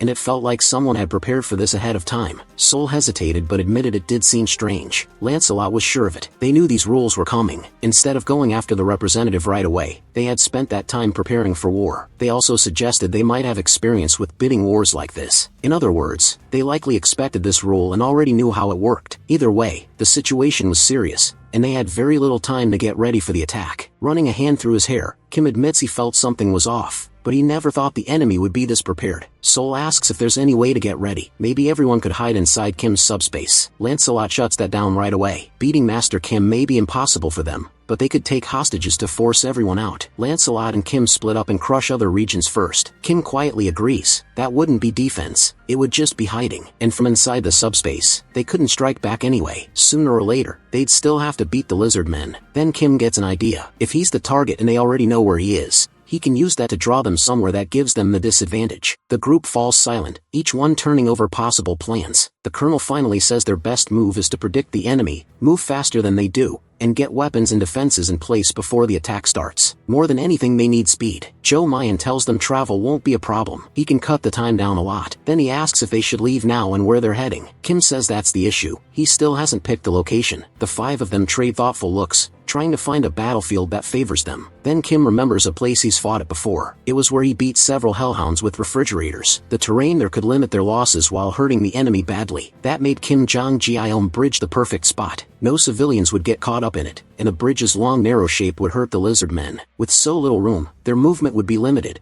and the nearby ecological park meant they could attack at full power without worrying about damage. Kim adds that if the lizard men tried coming in from another bridge, Bativer could spot them easily, since there were no tall buildings blocking the view. He also says that with the materials from the Eames dimension and his father's building skills, using packs to fortify the area should be easy. The sacred lances from Eames had arrived with the materials warehouse, and Kim's father suggested using them as barricades. Saul adds that she already knows how to use the lances too. After seeing those lances, Kim suddenly remembers something. Lancelot said about Bativer's skill. Bativer was good at throwing darts, which meant the lances could be very useful in his hands. Soon after, Saul grips a lance while Bativer scans for any sign of the enemy. The two of them stand on the new defense tower Kim's father built with the fresh materials. At the same time, Kim's father keeps working at top speed. Because time is short, he focuses on the main structure first, posts guards and reinforces the beams to form defensive walls. He also sets sacred lance barricades around the tower to slow the enemy as much as possible. Watching all this, Kim remembers the report. The lizard men are fast on land and in the air. That means stopping their ground advance is a must. By now 4 hours have passed. Kim admits his father went beyond all expectations. What he built in that time feels almost impossible, thanks to his skill and Pax's help. Then Kim realizes they missed two big problems. First, reptiles are great swimmers, so the lizard men could sneak in through the water. The second problem is this: the bushes nearby had grown much faster and thicker than he expected, and sure enough, the lizard men are using those gaps. One of them says he can't understand how the warriors of Eames lost to people from Earth. They look weak, he says, but their defenses deserve respect, and this construction must have cost a lot of good materials. For now, that means he can't proudly show his face on the multidimensional battlefield. Still, maybe he can take something back. This general is Lakaz, and he says last time he took a spear, this time he'll take armor. A soldier reports that the other general Yatu is ready too. Back at the bridge, Betavari keeps watching closely for anything strange. Then he hears an odd sound. Sol feels it too. Something's wrong. When she looks carefully, she's shocked. Lizard men with spears, riding giant lizards, are charging straight at the tower. From farther away, Kim and Lancelot hear the warning shout that the enemy has arrived. They turn and see a whole force of lizard men rushing in from the ground in the air. As they charge, the lizard men yell that this is revenge for the people of Eames. Kim is stunned. They got close way too fast. The soldiers on the tower instantly open fire. Some shots bring down the mounts, slowing the charge. Lakaz also launches objects at high speed. One lizard man warns the others to be careful. The humans are using materials from the Eames dimension. One of the lizard men generals holding a spear knocks aside every attack with ease. A soldier calls to General Lakaz saying the enemy is throwing Eames materials, but those tools won't be easy for the Awakened to use well. He tells everyone not to fear them and to keep pushing ahead. The lizard men endure the barrage and shout that this is the time to hold on and not fall back. Then General Yatta roars that he only knows how to attack and will never go down. With his jaws wide open, he rushes forward and dares anyone to stop him. As he heads for the tower, a bright flash shoots toward him. A spear slams down near his snout. He just grabs it, rips it out, and mocks the attack. It won't stop him. Then he keeps charging. Watching this, Kim is alarmed that the strike failed. While Lancelot draws his sword and gets ready, he quickly judges the situation. There are 2 7th-rank enemies, but the big one doesn't use technique, just raw force. Then his eyes shift to the barricades and he realizes the true danger is coming from there. With his hands on hand, he tells Kim this fight will be rough, but the earlier attacks did work on the larger lizard man. Lancelot says he'll handle the other enemy. If the big one reaches the defense tower, they lose. So Kim has to stop him, even if he has to pin him down. Kim tells him to stay safe and Lancelot answers that he will. Then he rushes off toward the other side without hesitation. General Lakis notices something coming at him. He snaps up his spear and blocks a lightning-fast strike. It was Lancelot. Even with Lancelot's incredible speed, Lakis manages to parry. A lizard man soldier asks if General Lakis is hurt, but he says he's fine and orders him to keep attacking. Then Lakis faces Lancelot and says it looks like they have business to settle. He studies him and comments on the nerve it takes to leap alone into enemy lines. He also notes that Lancelot aimed right for his neck, a bold and impressive move. Lakis smirks, saying it's been a long time since he met a warrior like this, and asks for his name. Lancelot gives it. The lizard man seems delighted, calling it a fine name. Lakis gives his own name in return. He knows Lancelot wants to keep him busy, and says he only bothers with him because he sees a real warrior. He adds that a warrior's instinct is to fight the strong, then challenges Lancelot to a duel with their lives on the line. Lancelot accepts at once, saying if Latches doesn't treasure his own life, neither will he. Latches laughs, praising his spirit, and says he'll see if his skill matches his words. Lancelot raises a finger and tells him to wait, asking if he really plans to duel while riding his lizard. Latches admits that would be unfair. A true duel to the death should decide which warrior is stronger. Lancelot says the mount is just a crutch to cover weak skill or save his life. Even if he loses, he won't complain, so the lizard man should come at him. That gets under Latches' skin,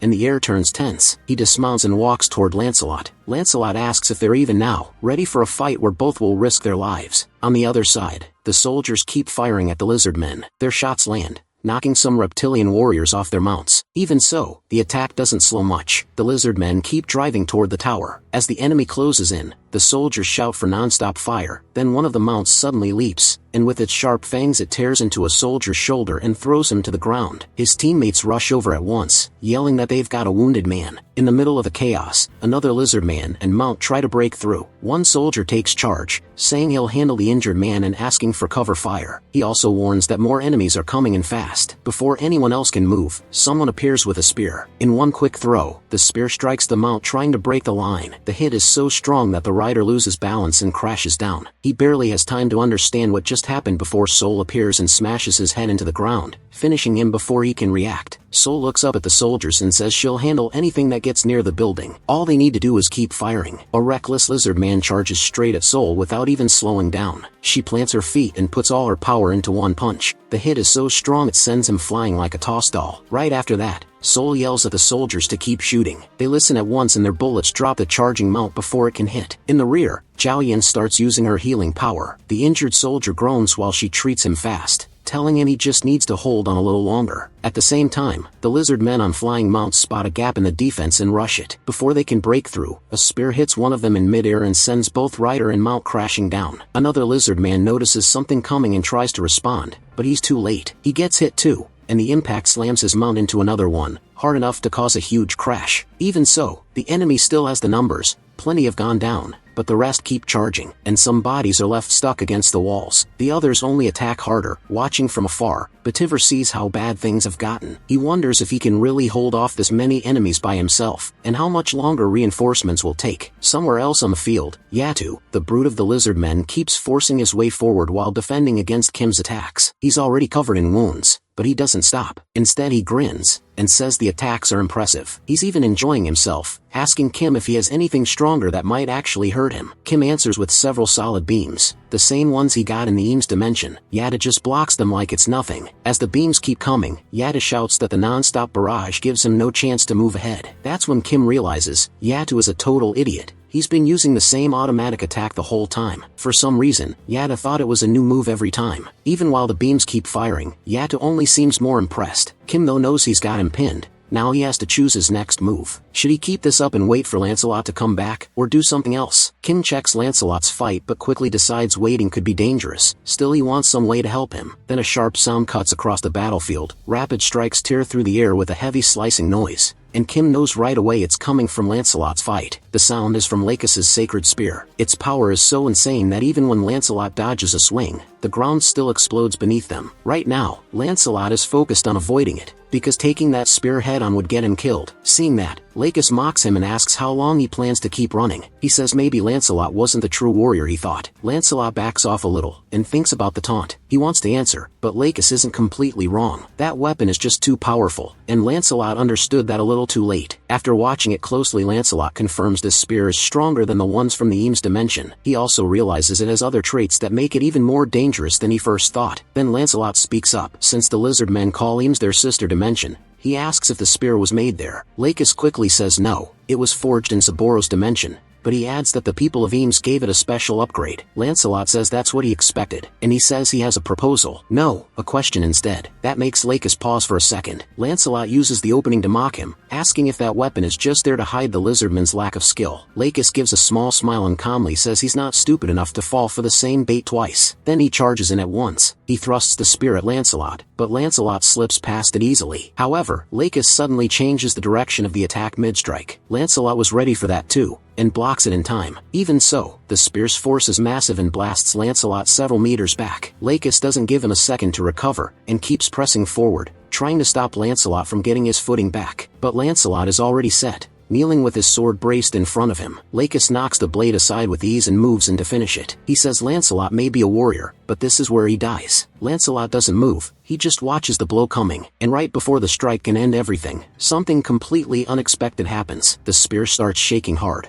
like it refuses to hit Lancelot. Lakis strains against it, his face turning red, and demands to know what's happening to the sacred spear. Then the weapon rips itself from his hand, leaving him stunned. Nothing like this has ever happened to him, and to his shock, the spear flies off in another direction. Kim caused it. The spear had been pulled into subspace. A system message appears, saying 238 magic stones were spent to store the spear under Ames dimension construction materials. Kim pauses in shock that his plan actually worked, and that it ended up saving Lancelot too. He has no idea why a weapon this strong is listed as construction materials, but he's thankful and decides to put it to good use. Back at the duel, Lancelot is still kneeling, while Lakis turns a furious stare toward Kim, unable to understand what just happened. Growing angrier, he demands to know why Kim would shame a sacred duel like this. Then he rounds on Lancelot too, saying all that talk about lacking skill was a joke when Lancelot is the truly shameful one. Lancelot rejects that at once and says, Sir Kim took the spear for a reason. He warns Lakis not to speak so carelessly. That only makes Lakis more annoyed, and he asks if Lancelot is seriously joking right now. With a mocking smile, Lakis points at him and asks if this so-called master Lancelot follows is really so dishonorable that he doesn't even know what honor means. Lancelot stays calm and orders him to take that back. Then he says he understands him now. Lakis isn't furious because of the duel, he's scared of losing his spear. Lancelot tells him not to worry because he's still a warrior. With that, Lancelot stabs his sword into the ground and says it makes no difference whether he dies by beheading or gets beaten to death. He raises his fists for hand-to-hand combat and says one thing hasn't changed: Lakis will die. The lizard man smirks and says Lancelot has a lot of nerve for someone who almost got killed a moment ago. Accepting it, Lakis steps forward. Lancelot holds his ground and calls him on. Now the two warriors get ready to fight to the death with nothing but their bare hands. Elsewhere, the remaining lizard man soldiers keep pushing toward the defense tower without slowing down. After taking the sacred spear, Kim checks the system while Saul tears through any lizard man who gets near the tower. As he looks through it, Kim notices something strange and wonders what it is. The system then shows the spear and its status screen. It's listed as Lakis's sacred spear, enhanced level 3. Its rank is epic, with enhancements from God Eames. The stats show plus 31 penetration,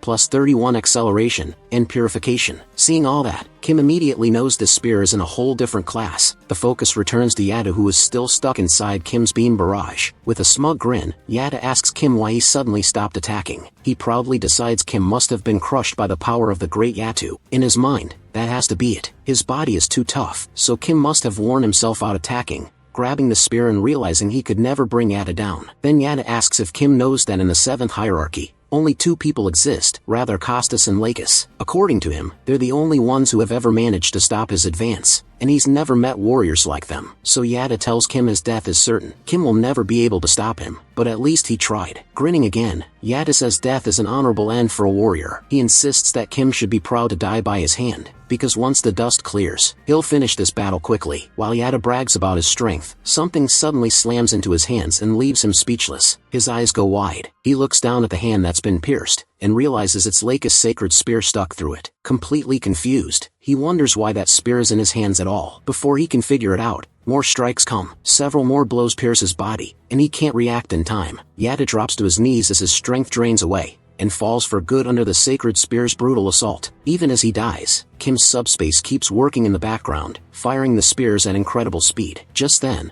the system says Yada's dimensional account has been transferred to Kim. Since Kim already has one, the amount is added to his balance. He also gets a Tier D enhancement stone. This stone has no active skill, but it does come with liquefaction. Elsewhere on the field, the soldiers keep firing non-stop. Their electric rounds tear through the lizard men and their mounts one after another. Soul scans the battlefield and notices only one lizard man is still left, rushing in on a last desperate charge. Already bored, Soul sees there are no more lizard men near the building and figures she's got nothing left to do. Then a noise from above makes her look up. A wyvern screech cuts through the air and she finally realizes what is going on. She had totally forgotten about Bedivere and left him alone to deal with the wyvern riders, so she quickly heads up to the defense tower. There she finds Bedivere sitting on the ground, surrounded by dead lizard men pinned by spears. Feeling someone behind him, Bedivere turns around. When he sees Soul, he calmly says she's late. Then he asks what they should do now that the lizard men are gone. Meanwhile, Lakiz and Lancelot are still locked in their duel. Lakiz lashes out with his tail, but Lancelot slips past it with ease and keeps his distance. Then, with quick steps, he moves back in, guard raised, and lands a hard punch to Lachi's face. Right after that, he plants his foot, twists his body, and drives another heavy punch into Lachi's stomach. Still shaken by the first hit, Lakas can only take one blow after another, as Lancelot hammers his whole body. A moment later, as his senses start to come back, Lakiz notices another punch coming, but just before it lands, he ducks low and Lancelot's fist cuts through the air. Lakiz instantly tries to counter. Lancelot reacts even faster and slams his knee right into Lachi's face. Now on the ground, Lakiz can barely believe he's been pushed this far. Before he can recover, Lancelot follows with an uppercut that cracks into his chin. The hit lifts Lakiz up for a second, and Lancelot smashes him again. That last strike sends Lakiz flying several meters. As he lies there, Lakiz understands it's over. He doesn't have the strength to rise again. Lancelot slowly walks toward him. Standing above him, he asks if Lakiz has any last words. Spent and barely moving, Lakiz calls Lancelot a true warrior, and says it was a fine duel. Lancelot agrees it was a good fight. Then, using what strength he has left, Lancelot clenches his fist and drives one final blow into Lachi's face, crushing him into the ground. The impact is so vicious that blood sprays across the battlefield. Lancelot's victorious fist stays covered in his enemy's blood. From the tower, the soldiers watch the end of the fight, and the commander says it's finally over. Right then, a soldier calls out to him. An urgent message has come from Joint Chiefs of Staff Headquarters, and the colonel immediately feels uneasy. With the battle over, Kim thinks about how hard that fight really was. The lizard men were no easy enemy. His first plans hadn't worked the way he hoped. But one thing matters now: the portal to the lizardman's dimension is still open. As long as that gate stays open,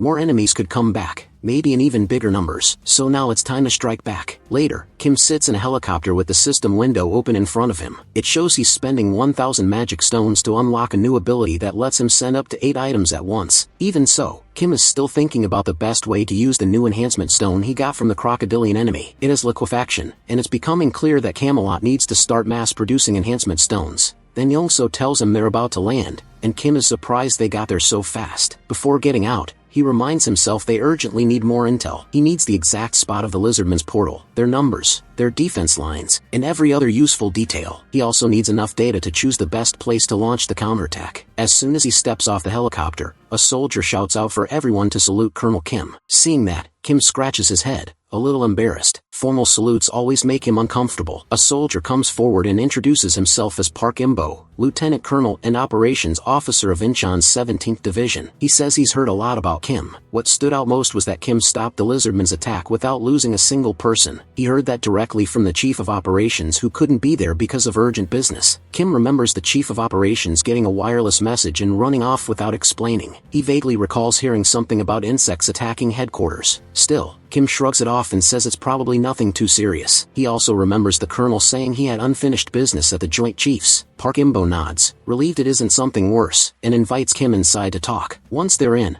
Park Imbo gets straight to it. They've found the enemy gate, but there's a big problem. They still don't know where the gate's core is. He explains that they first had snipers tracking it, but after the bidding contest ended, a strange sludge started pouring out of the portal. After that, they lost sight of the core completely. Kim asks if it's really just sludge. Reaching into his pocket, Park Imbo says yes, but adds that it's easier to show than explain. He sets 2 photos on the table and says these are the best shots they could get. As Kim can tell, a thick mud-like sludge has spread around the gate. Park Imbo adds that it doesn't hurt your skin if you touch it. The real problem is movement. It slows people down so much that crossing it normally is nearly impossible. The lizard men use it like a swamp, hiding in it and moving through it freely. Kim studies the photos without looking worried. He says it isn't a problem. He has allies who can move through a place like this and gather intel inside it. Then summons Lancelot. Lancelot takes the photos and studies them closely. Then he immediately apologizes and admits this will be difficult, which catches Kim off guard. He explains that moving wouldn't be the issue because of the phantom effect. The problem is that if the whole area is swamp, they'd have nowhere to hide and would be spotted too easily. Kim admits he didn't think of that, but Lancelot quickly assures him there's still a way. He says he knows someone fast and stealthy. Curious, Kim asks who he means. A moment later, the system activates and says an enhancement stone and 500 magic stones have been used. Mordred has now been appointed as one of the 12 Knights of Camelot. Right away, a portal opens in front of them, announcing a new warrior's arrival. The figure steps out and says he has answered Lord Kim's summons. Introducing himself, he gives his name as Mordred, one of the 12 knights serving under Lancelot, and swears to protect Lord Kim with his life. Unlike the other knights, Mordred rarely fought on the front lines. His real battlefield was behind enemy lines, where he handled infiltration, assassination, and theft. Those skills are what earned him a place among Camelot's 12 knights. He stood out as an assassin, not just because of his skill and brains, but because of one special power, an ability that let him kill targets without being noticed. That power, called stealth, let him hide his appearance for a short time without truly disappearing. Because of that, outside forces could still affect him. Even so, Mordred turned that gift into deadly skill, and the fact that he survived this long proves how capable he is. On top of that, the enhancement stone used to appoint him, a materialization stone,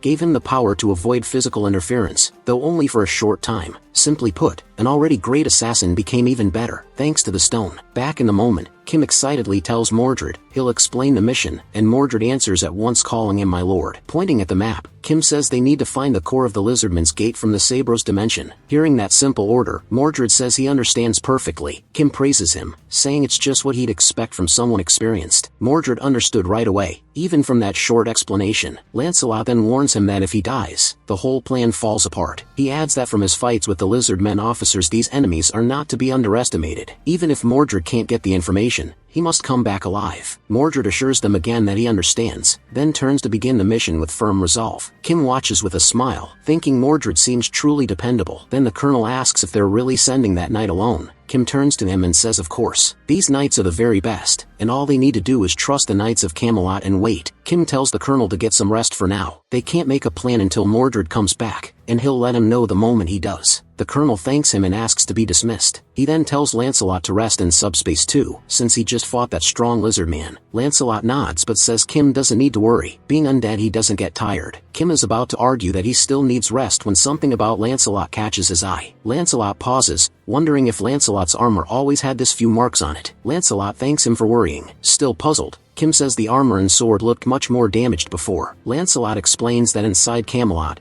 damaged armor and weapons repair themselves. That shocks Kim. He had no idea Camelot could do that. Lancelot explains that because those are treated as items, they can keep restoring themselves as long as they aren't fully destroyed and the material still remains. Then he says there's something else Kim should know. A new enhancement stone has appeared in Camelot, and its effect is wound regeneration. Kim says it already sounds useful just from the name. Even so, Kim decides they can think about how to use it after Mordred gets back. Lancelot agrees, but then something makes him tense up at once. His hand moves to his sword and Kim asks what's wrong. Ready to fight, Lancelot says someone is hiding nearby and watching them. Kim is startled. The enemy moved faster than he expected. He asks who it is and if it's really a lizard man. Lancelot says he can only feel a presence, not tell exactly where it is or who it belongs to. He quickly tells Kim to enter subspace right away. Just then, Lancelot catches a sound from nearby. He instantly finds the source, the person who had been spying on them. In a flash, Lancelot vanishes, saying he'll handle it and be back soon. From the spy's point of view, Kim is suddenly alone. He wonders where Lancelot went and if the other person vanished too. But Lancelot is already behind him, blade at his neck. Then he speaks. He makes it clear that he serves only Lord Kim and Kim's allies. Just being human doesn't make this man a friend. The man slowly turns, with the sword still at his throat. Lancelot warns that his next answer will decide whether he lives or dies. With killing intent pouring off him, Lancelot asks why he was secretly watching them. Right then, Kim hears what sounds like someone crying for help. He runs over to check what's happening. When he gets there, he sees only Lancelot holding a man by the neck while the man screams in pain. Calmly, Lancelot says this is the one who was spying on them. He tells Kim to wait a little longer and they'll learn who sent him. Tightening his grip, Lancelot says this is the man's last chance. There's no more time to stall. Were the lizard men the ones who sent him to spy? The man cries and struggles for air, but with his throat being crushed, he can't get the words out. Then he spots Kim and barely manages to call his name. That only makes Lancelot angrier. He demands to know how this man dares to say Lord Kim's name like that. He declares the man will die in pain and that he'll make sure he suffers first. Confused, Kim tells Lancelot he has no idea what's going on, but the man he's choking is actually his friend. Still holding the man up as his face turns purple, Lancelot asks if that's really true. Meanwhile, in the enemy base, everything is coated in a sludge-like mess. Dead lizard men are scattered around and Mordred realizes something important. They're a warrior race that sees dying in battle as an honor. They live around blood so often that the smell barely affects them. Looking at one corpse, Mordred figures that if he covers himself in blood,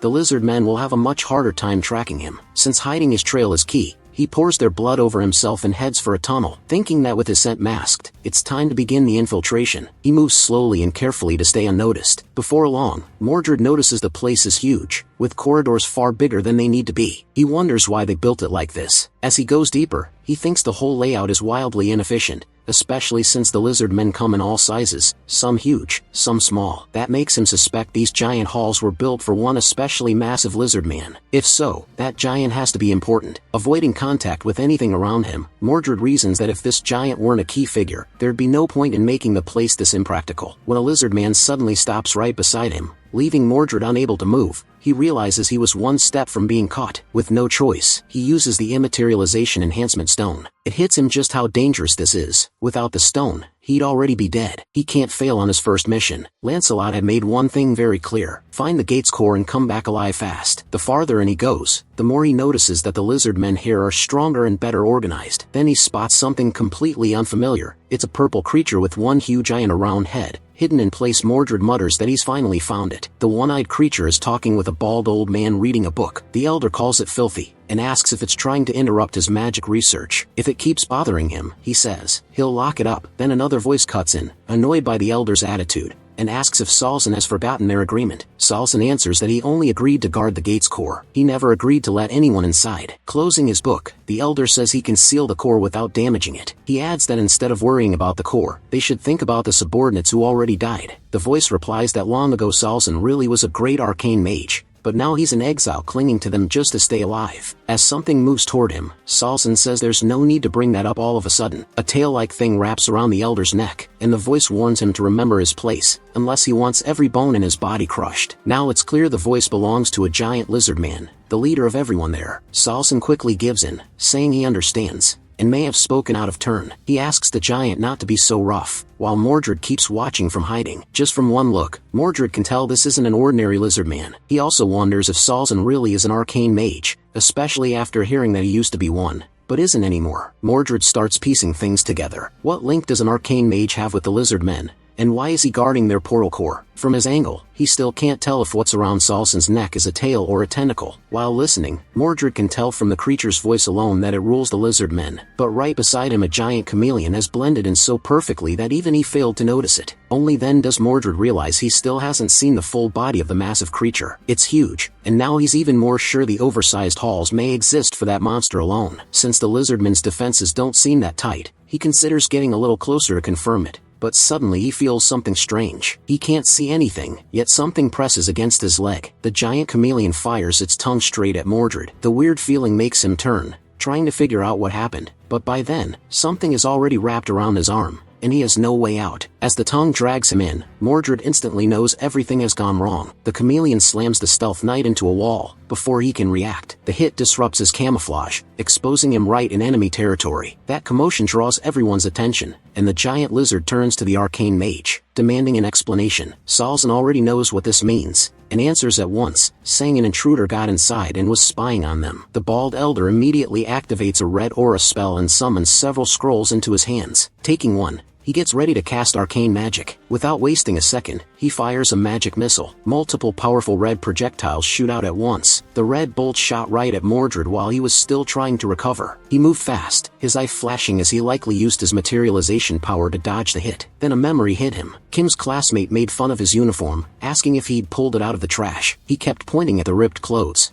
and Kim remembered his first thought on seeing him. This guy needed new glasses. The kid laughed and took it further, mocking Kim's poor family and saying he smelled so he should stop talking to him. That set Kim off. Kim instantly punched him in the face, and now it was obvious why he'd thought about buying him glasses. Later, that same kid was playing on a handheld game system he'd bought the day before. Even with that, he wondered why nobody in class cared about him. Used to getting whatever he wanted, he kept low-key bragging to get the other kids' attention, but all they really thought was how annoying he was. Some even said money wasn't everything, and no matter what he tried, nobody envied him. Looking back, Kim figured the kid was still young, so maybe it made sense that he didn't know how to make real friends. Still, Kim couldn't help thinking, I was a kid too, and he still annoyed me like crazy. What began as a small moment ended up turning into something far worse. A few kids grabbed his game console and started messing with it. They talked about how good the games were, then laughed and said that since he was rich, losing it shouldn't matter. The boy tried to object and say it wasn't right, but before he could finish, they punched him in the face and dropped him to the ground. Then they kept beating him while he couldn't fight back, sneering that nobody had asked for his opinion. But one of them suddenly noticed someone coming up behind them. It was Kim, charging in with his backpack. He slammed it straight into a bully's face and stopped the beating for a second. The guy who got hit froze and so did the others. Then Kim spoke up and made one thing clear. He wasn't doing this because he was some hero. He reminded them this guy always mocked his family's money problems in front of others. Kim stepped in to show he wasn't someone they could push around,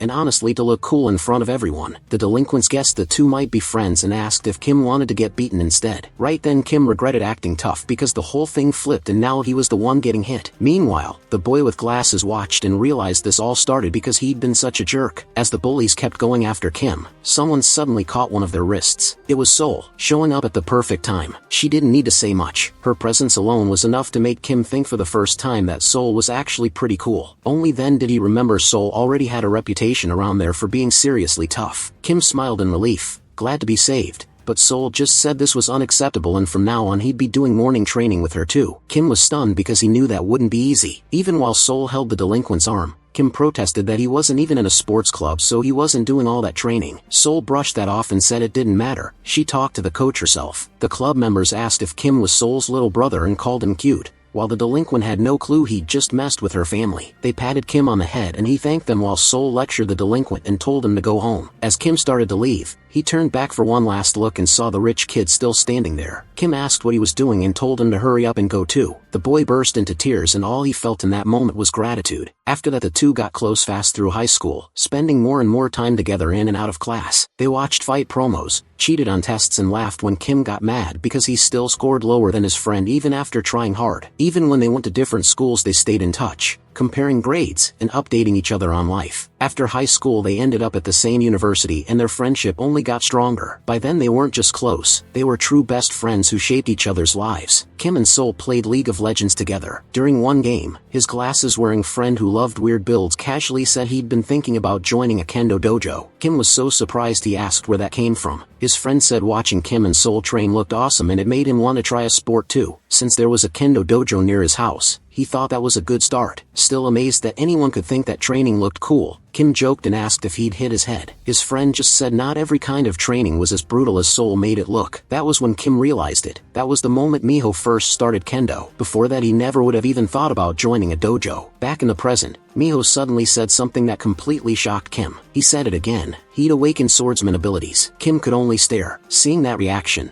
Minjo asked why Kim looked so surprised. If anything, Kim should be the shocking one. He'd become Sol's representative. Minjo admitted he wasn't even sure at first that this was really the same Kim he knew. Kim's skeleton companion scared him so badly he couldn't come closer, so he stayed hidden until the skeleton left and only then stepped out. Dangerous or not, Minjo understood Lancelot had only been doing his job. Then Minjo asked Kim to call off his skeletal friend, because he was way too intense. At the same time, Lancelot had his head pressed to the ground in a deep bow of apology. Kim said telling Lancelot to stop wouldn't help. He wouldn't listen. For a night, honor was personal. This was self-punishment for a mistake only he felt he could make up for. All Lancelot could think was how pathetic he was for wronging Lord Kim's dear friend. With that weighing on him, Lancelot declared he no longer deserved to call himself a knight. Using that posture, Minjo asked where Lancelot learned to act like that. Kim casually said he probably learned it from getting beaten by Sol. Changing the subject, Kim said he was just glad Miho was safe and asked how his mother was doing. He added that if Miho wanted, she could stay in a safe subspace. Hearing that, Miho looked away like something was bothering him. After a pause, he answered that she was probably okay. Maybe. That answer made Kim uneasy. Miho didn't actually know if his mother was safe. Later, in enemy territory where homes had been swallowed by mud and filth, Miho's mother lay down to rest with only a few supplies around her. A nearby sound woke her up. She got up to check, then froze when she turned and saw Lancelot outside the window with his fist raised. In the next instant, he punched through the window, sending glass across the room. After stepping inside, he introduced himself as Lancelot, captain of the Knights of Camelot and a loyal knight serving Lord Kim. Then he asked if she was Miho's mother. She said yes, but immediately demanded to know what was going on. Lancelot told her that from this moment on he would personally escort her safely to her son. Lancelot explained that soon after the apocalypse started, a bidding war ended with a transparent barrier separating him from his mother. Desperate to see her again, he even offered himself up in another bidding war to reunite with her, but he lost. The barrier disappeared later, yet the terraforming still kept him from reaching her. He explained that terraforming is when one dimension's environment spills into another. It changes the land and how people can move through it. Depending on the source, it isn't always deadly. In this case, the area was hard to reach but not instantly lethal, so there was still a good chance his mother survived. That thought gave Miho hope. Still, Lancelot warned him not to be too sure. Even if this terraforming wasn't poisonous or deadly, it was still land claimed by another dimension, in other words, enemy territory. That's why, while carrying Miho's mother on his back, Lancelot spoke with total resolve. Even if the odds were bad and the mission was dangerous, he had to prove he was worthy of being called a knight. So Lancelot swore he would not repeat his past failures. Then he noticed the noise around him getting louder. Looking over, he spotted someone running at him and shouting his name, calling him captain as they rushed closer. When he focused, he recognized Mordred sprinting toward him and yelling that whatever Lancelot was doing here, he needed to move fast. Mordred gets more desperate and begs Lancelot again to run to turn around and look. Lancelot hesitates, trying to make sense of the warning. Then he turns and finally sees the problem. A huge pack of enemies is rushing straight at them. They shout with hate, swearing they won't let that rat get away. Now Lancelot understands how bad this is. The quiet rescue of Miho's mother has completely failed, and the whole mess annoys him. He snaps at Mordred, calling him a useless fool and blaming him for ruining the stealth mission and making the rescue much harder. Mordred rushes up and urgently asks Captain Lancelot for help. Staying steady, Lancelot asks how many of the incoming enemies are 7th tier. Mordred says he doesn't know the exact count, but they're definitely dangerous. Lancelot says he already felt that much, and it's a serious problem. There are attackers in the air too, along with new enemy types he hadn't seen before. If this keeps up, escaping won't be possible. Sooner or later they'll be caught. Realizing that, Lancelot orders Mordred to leave at once and bring all the intel back to Lord Kim. From here on, Mordred will handle getting Miho's mother out. Lancelot gently shifts her onto Mordred's back and makes clear who she is and that she must be taken home safely. With a firm hand on Mordred's shoulder, Lancelot says he'll buy as much time as he can and hopes Mordred finishes the job without getting hurt. He adds one more message for Kim: use the enhancement stone, and Percival would be the right choice. Mordred starts to ask something, but Lancelot cuts him off. There's no time left, so he orders him to go now. Mordred accepts the order and says he understands. Then he leaves with Miho's mother to finish the mission and report to Kim, while Lancelot stays behind alone. Lancelot draws his sword and says he's ready. As the lizard men rush closer, his mind stays clear. He has nothing to fear. He's already chosen to prove he's a true knight. He'll do it for Lord Kim, even if he has to face every enemy by himself. The story cuts away. Mordred has already reached the place where Kim and Miho are waiting. He opens the door and announces that the mission is complete. Miho breaks down the moment he sees his mother. Kim is relieved too, happy that she made it back alive. Kim remembers Lancelot promising to bring her back, then asks if Mordred is okay or hurt anywhere. Right then Kim feels that something is wrong. A system message suddenly appears. It says the ghost of Camelot, Lancelot, has disappeared. Outside, Mordred starts explaining everything he saw and what happened after they split up. Hearing that, Kim realizes Lancelot must have given up his life to finish the mission. Because of that sacrifice, Mordred got the information back and Miho's mother was saved. Kim then thinks Lancelot may not be gone for good. If he names him again with the enhancement stone and the magic stone, he might be able to bring him back. Even so, Kim can't relax. Being able to revive someone isn't the same as keeping them alive. He starts wondering if he asked too much of Lancelot, and if that sacrifice may not have been needed at all. Kim keeps blaming himself. He thinks he should never have let Lancelot go like that, and even if Lancelot refused to listen, he should have told him he didn't need to die to prove he was a knight. Getting into Kim's thoughts, Mordred recalls Lancelot's message that the enhancement stone should go to Percival. That brings Kim back to an earlier talk with Lancelot about the best way to use the healing power in the enhancement stone. Kim realizes Lancelot had planned ahead for everything. He thought it through with care, even down to the smartest use of the enhancement stone. Kim pulls himself out of his thoughts and returns to the moment. Then he tells Mordred to report the rest of what he learned, his face set with resolve. Lord Kim says Lancelot's sacrifice won't be wasted, and now they'll make a plan to shut the gate the lizard men are using. Back at the enemy hideout, all that's left of the fight is Lancelot's broken helmet. So Zen, the bald old man, uses magic to move the helmet and studies it, until he realizes it belonged to an undead knight. That makes him wonder if some sorcerer out there is creating beings like this. While he's still thinking, someone praises him for his work. It's the giant lizard man, who says they lost the infiltrator but caught someone else instead. So Zen answers coldly that this isn't a time for praise, it calls for proper thanks. After all, catching intruders was the giant lizardman's job. The lizard man admits it wasn't easy, and so Zen asks what he plans to do with the enhancement stone they got after capturing Lancelot. The giant lizard man says he'll leave that question for later. He would have given it to Lakis or Yatu, but both of them are dead. So Zen quickly suggests that if no one else can use it, maybe the stone should be invested in him. The lizard man asks what he'd get back by choosing So Zen. Still floating Lancelot's shattered helmet, So Zen lifts up a scroll too. He grabs it and calls it impressive, explaining that even people with no magic can use scrolls. They're one-use tools that let anyone cast a spell. Their worth depends on the magic inside, but even the weakest are worth more than 3 or tier enhancement stones. The lizard man grunts and says he believes that. He's also heard rumors that So Zen makes his scrolls by sealing living people into them. He calls that disgusting and says he prefers gear from the Eames dimension, because it's more practical. So Zen replies that the lizard man simply doesn't understand the art of making scrolls from uncivilized creatures. The giant lizard man asks if that means he's an uncivilized brute too, just because he doesn't care about So Zen's customs, then says arcane mages are no better. He calls them savage sorcerers and mocks So Zen for being powerless and cast out. In the end, he decides the enhancement stones will go toward equipment from the Eames dimension, while the ugly scrolls can keep being made from captured prisoners. So Zen lets out a sigh and says, the lizard man truly have no imagination. Then a sound deeper in the hideout catches his attention. Both of them turn toward the entrance. A figure starts stepping inside. So Zen and the lizard man trade confused looks, unsure who just arrived. Then a knight walks in with a shield in one hand and an axe in the other. He introduces himself to the enemy as Percival, one of Camelot's 12 knights. So Zen demands his name, and the knight repeats it, Percival. The old man scoffs, says it doesn't matter and asks if he's here to avenge his dead ally. So Zen doesn't wait for an answer and fires off a flame spell. Using a scroll, he tells Percival to survive this if he can, and a fireball slams into him. When the flames clear, Percival is completely unharmed. He blocked the whole attack with a shield. He didn't even move an inch. Seeing that huge knight still standing firm, So Zen mutters that Percival is much tougher than expected. He gets ready to test him with another spell. His fingers move to control more scrolls, but nothing happens. He turns toward them and sees a portal swallowing every single scroll at once. So Zen freezes in shock. He's never seen scrolls react like that before. Right then Kim gets a system notice, saying all magic scrolls restored by spending 3,914 magic stones,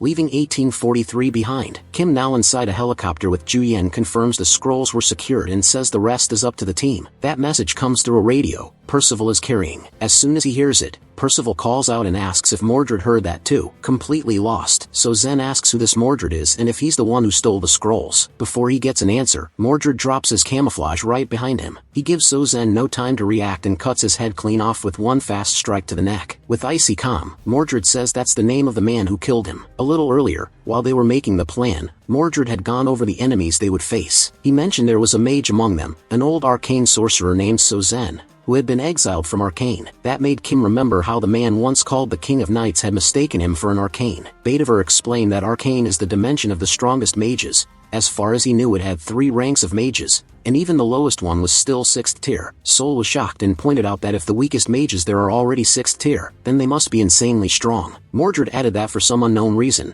maybe because of his exile, So Zen couldn't use magic freely, and Sol quickly said that if a mage can't cast whenever he wants, maybe he isn't as dangerous as they first thought. Mordred agreed that Sozin had clearly lost both rank and power after being expelled, so there was no reason they couldn't kill him. But since he still couldn't cast magic normally, Sozin had found another way to use magic, through scrolls. Sol asked what a scroll even was. Mordred explained that a scroll is paper that holds magic. It usually only stores simple spells, but anyone can use it, even without magic. That makes scrolls very valuable. He added that Sol Zen probably made a huge batch himself, giving him a big edge in battle. With them, Sol Zen could fire off magic whenever he wanted, without casting on the spot. Kim said they needed answers to two things. Did the other lizard men have these scrolls too? And what kinds of spells were inside them? Mordred admitted he still didn't know. He only knew that when he was found in the hideout, Sol Zen attacked him with scroll magic. It was 3 red blasts that exploded when they hit the wall. Mordred survived only because the enhancement stone appeared in time. What bothered him most was simple. Why was a mage relying so much on scrolls instead of using his own magic? Then the explosion brought over a nearby lizard man,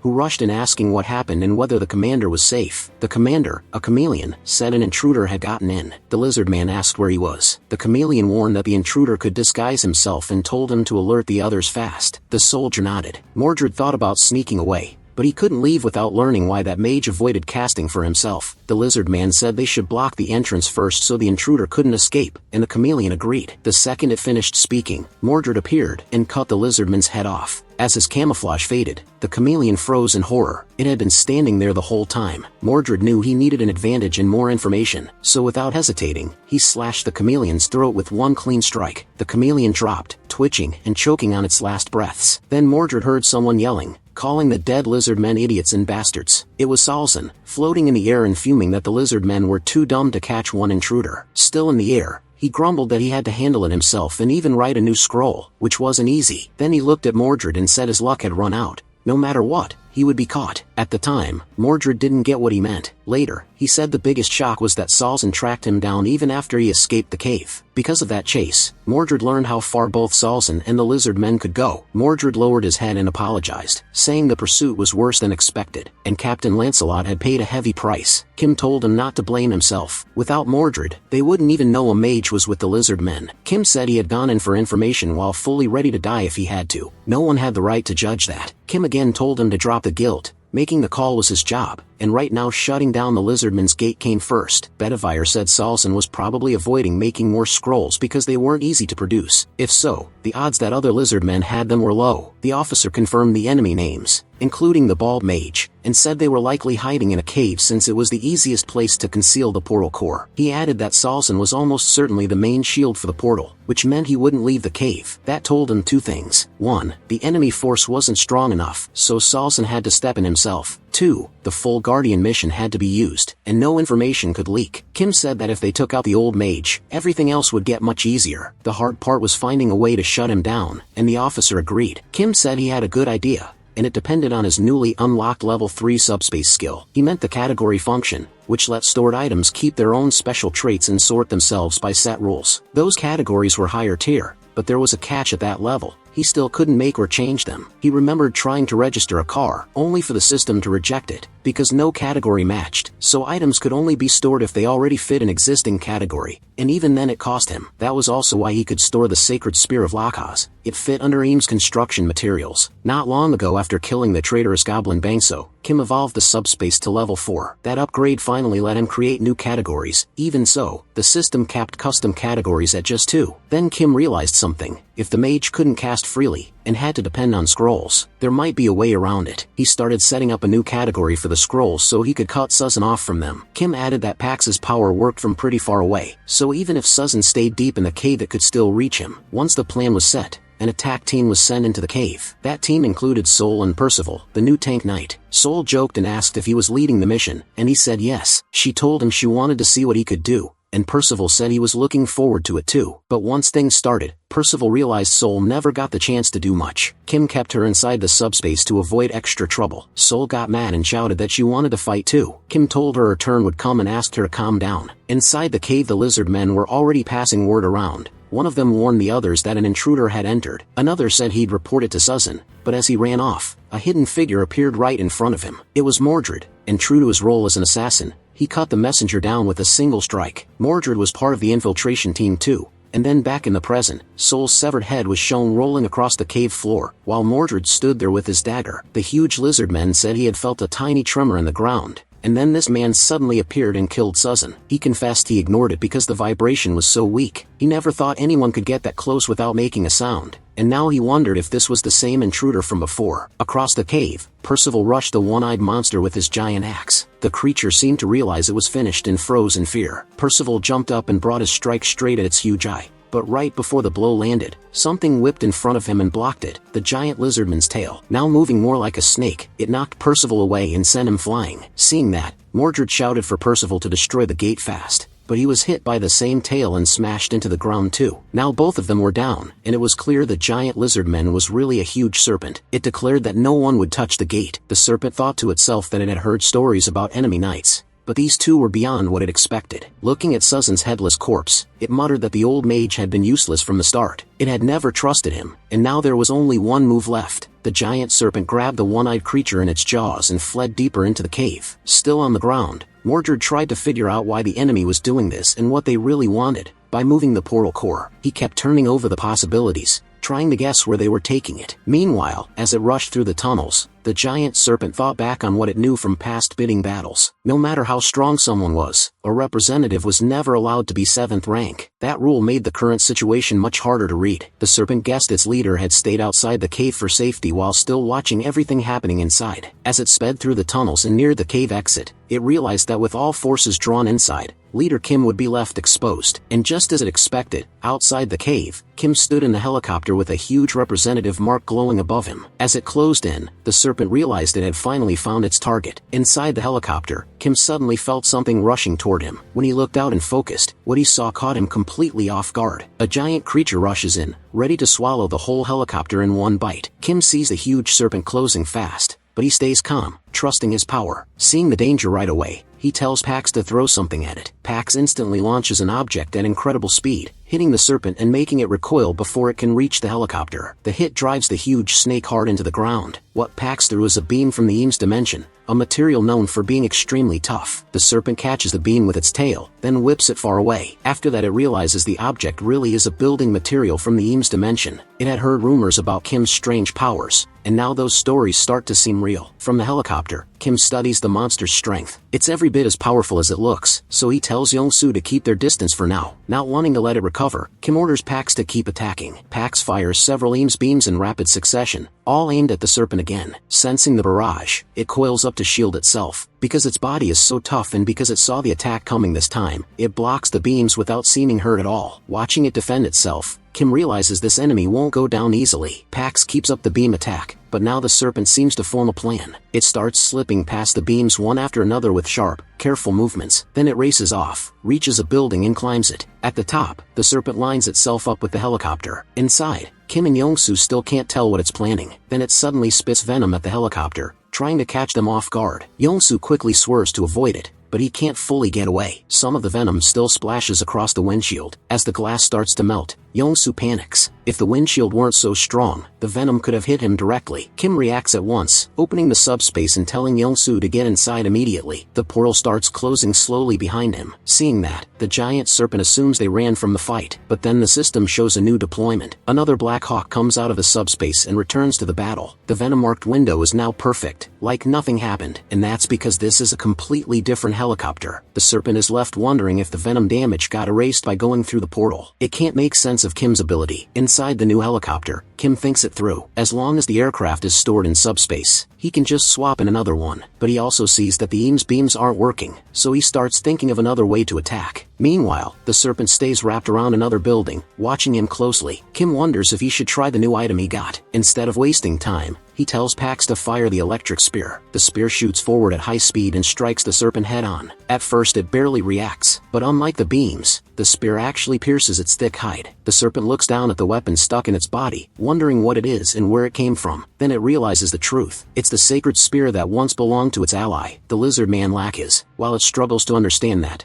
a second spear flies in and hits beside the first, piercing its flesh again. Now the serpent is even more shaken. One of Lachi's spears was strange enough, but two make no sense at all. Lach has only ever had one. The serpent can't understand how this is possible. Before it can figure it out, another weapon comes rushing in. This one isn't charged with lightning like the others. It carries ice. It punches through the serpent's hide just as easily, finally making it show real alarm. Because of the ice magic, frost starts spreading from the wound across its flesh. The creature recognizes that magic is the old bald sorcerer's 1,000 scrolls, and it wonders how Kim can use so many different attacks. Furious, the giant serpent roars that weak attacks like these won't bring it down. Then it lunges at the helicopter again, jaws wide open. Inside, Kim notices the area around them has started to freeze from the last spell. He quickly opens the subspace again and steps through, dodging the serpent's attack. Along with the helicopter, Kim also pulls in Mordred and Percival, who were still hiding, and Bedever, who had been watching from a distance. All of them are dragged through the portal at once, still trying to figure out her enemy's power. The serpent notices Soul's representative mark still floating where Kim disappeared into subspace. As Kim opens another portal in front of her, the serpent thinks to herself that Lakaz never had 2 spears. This has to be part of Kim's power. Then something comes out of the portal that makes her eyes widen. Kim appears again, this time with Soul and their father, each holding one of Soul's spell scrolls. And they aren't alone. Kim has everyone inside the subspace ready to cast from different scrolls at the same time, making the next attack much stronger. When Kim gives the signal, they all unleash their spells, and he opens his own scroll to cast the joint attack. The magical power is so huge that the sky flashes with blinding light, leaving the serpent unable to tell what's coming. Then dozens of ice spears launch together in a crushing barrage. This time the serpent can't dodge. The spears punch through its thick skin, freezing the flesh around every impact. But the attack doesn't stop. Wave after wave of icy spears keeps raining down, giving it no time to recover. Buried under wounds and spreading frost, the serpent finally crashes to the ground, its body giving out under the damage and freezing. Seeing it fall, Kim says it's down, and tells everyone to back off. He also orders Pax to bring out a new Black Hawk. A Black Hawk appears in seconds, and Kim calls for Youngsu as they get ready to leave. They board the helicopter and come out of the subspace together. Looking out the open door, Kim sees the serpent twisting in pain on the ground, still trying to get back up. He says that for now, the giant beast won't be moving anytime soon. He opens another portal to the subspace, then orders everyone to fire more scroll-based spells. In the subspace, each person holds a different colored scroll, ready to cast again. Realizing what's coming, the serpent thinks about what it should have done differently. Now its frozen body can't move at all. Once again, the sky bursts with blinding light as all those scrolls are unleashed together. At the same time, the system starts showing multiple alerts, each marking a different attack aimed at the serpent. The combined magical strike rushes toward the trapped creature, and all it can do is watch as the destruction closes in. Then spells of many elements and effects slam into the serpent all at once. Later, when the dust finally starts to clear, Kim carefully walks forward. He says he has one question. Then he looks ahead and calmly asks why they were so desperate to invade. The serpent answers that things had to happen this way. Kim asks why. The serpent says he wouldn't understand yet, and Kim presses her on why not. She explains that Earth's dimension is not far away, and someday Kim will learn that instead of just defending himself, he'll end up hunting other dimensions too. She finishes by saying that's how the universe works. The system was built that way from the start. With that, the giant serpent speaks her final words. Right then the system shows a notice that the dimensional account has been transferred, along with 5,911 magical stones. Another message confirms that Kim already has a dimensional account, so the totals merge, bringing him to 17,668 magical stones. Mordred walks over quietly like the assassin he is,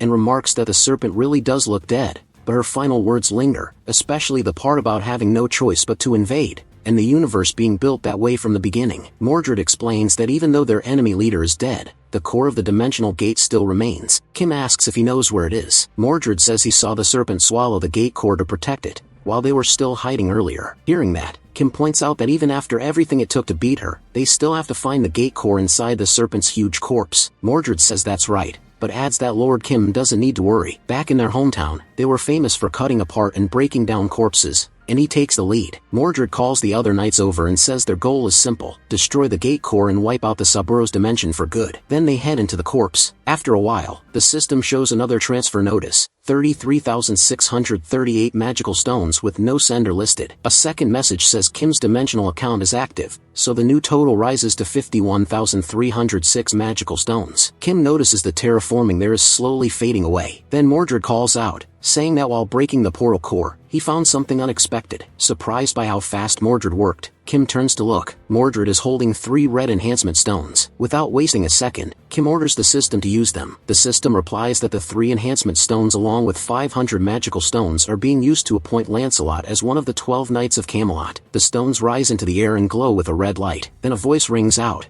Knight Lancelot vows absolute loyalty and offers his life in service to his lord. The system shows Lancelot's new stats. He is now a level 7 knight and one of the Round Table. His traits are penetration, acceleration, immunity, control, and critical accuracy. Lancelot is summoned again, though Kim wonders if he came back reset, with none of his old memories. Still, he's stronger than ever. Right then, the system announces that the Sabros dimension has officially lost its rights over the Incheon region. Another message says Incheon has now been fully restored to Earth's territory. The land that had been changed for the lizard men, covered in deep mud, starts turning back to normal. Little by little, it steadily recovers. Lancelot stays quiet, taking it all in. Someone nearby says this happened because of him, and that makes Lancelot look over. When he faces Kim tells him that even if it's late, he's truly thankful for everything Lancelot did. Lancelot goes silent for a moment. Then, instead of rejecting the praise, he apologizes. He says he only did what a knight had to do, and Kim answers that doing the right thing couldn't have been easy. Then he adds that whether Lancelot was good or bad,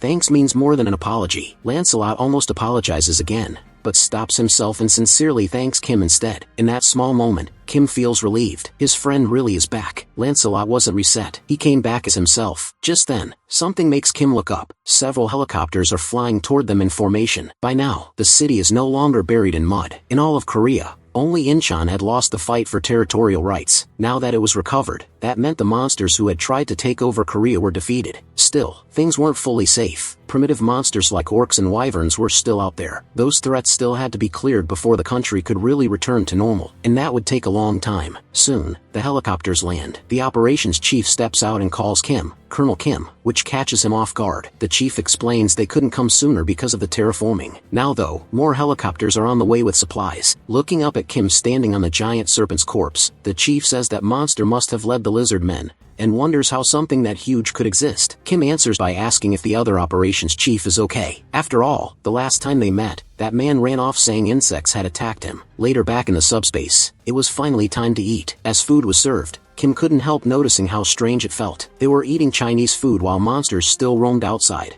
and he wondered where it had even come from. It started after Manhwa's mother was rescued and treated in the subspace. She said she wanted to feed everyone to show her thanks. Ju-yeon told her that wasn't necessary, since she'd been eating plenty lately, but she would gladly accept the thought. Confused, Manhwa's mother asked how that was even possible there. Ji-hyun asked if she really didn't know, and that's when Manhwa's mother learned about Kim's ability. He could produce endless ingredients. She then said she knew a friend who was an amazing cook. Getting supplies from PX, the owner of a famous Chinese restaurant in Chinatown, prepared the meal. The chef cooked happily because even in a ruined world, he could still make food for others. Being able to serve people again made him feel blessed. That's how the Chinese dish came to be. Thanks to that kind-hearted chef, everyone could enjoy a meal this good even during the apocalypse. Of course, even with unlimited ingredients, one man couldn't make that much alone. He cooked one plate, and PX copied the rest. Seoul, with her huge appetite, tears through the meal and keeps asking Kim to bring more. Faster. It's easier to slow down. She doesn't even seem to be chewing. The women around them are amazed, still wondering how food could taste that good. Meanwhile, Kim thinks about everything that happened. He beat the lizard men, took back Incheon, and now everyone could sit together, eat great Chinese food, and celebrate. But there was one more reason to celebrate. At that moment, Kim's sister-in-law, his older brother's wife, wasn't feeling well, and Ji-hyun asked if she was okay. She guessed it might be a cold or something, especially since she hadn't eaten much. Glancing at her nearly untouched plate, Kim's sister-in-law tells them not to worry, but Ji-hyun keeps asking, had she been more nauseous lately? Was she peeing less? Did her mouth feel dry? And did she get dizzy when moving too fast? Kim's sister-in-law says yes to all of it, confused about how Ji-hyun knew. Then Ji-hyun says something that shocks everyone, including her. Those were early signs of pregnancy. Not long after the meal, the news is shared with the rest of the family. Song gathers everyone for an announcement. He says that after Ji-hyun's guess, his wife took a test and it confirmed she was pregnant. Everyone congratulates them with real joy. Yeon turns to Kim and congratulates him too, saying he's about to have his first nephew. Even though they don't know the baby's gender yet, Kim suddenly feels like he's stepped into adulthood. It was a change inside him he didn't expect. As the family talks, their thoughts drift to the baby's future, what the child will wear, whether PX has kids' clothes, and even what sport the baby might play one day. Ji-hyun and Song are just as excited, full of happiness and anticipation. But like always, joy doesn't come without worry, and the happy moment doesn't last long. A soldier quietly approaches Kim and tells him there's an urgent radio call from the head of Central Operations Command. He says Kim needs to hear it right away. Kim goes to the line and tells the operations chief he's listening. After hearing the first details,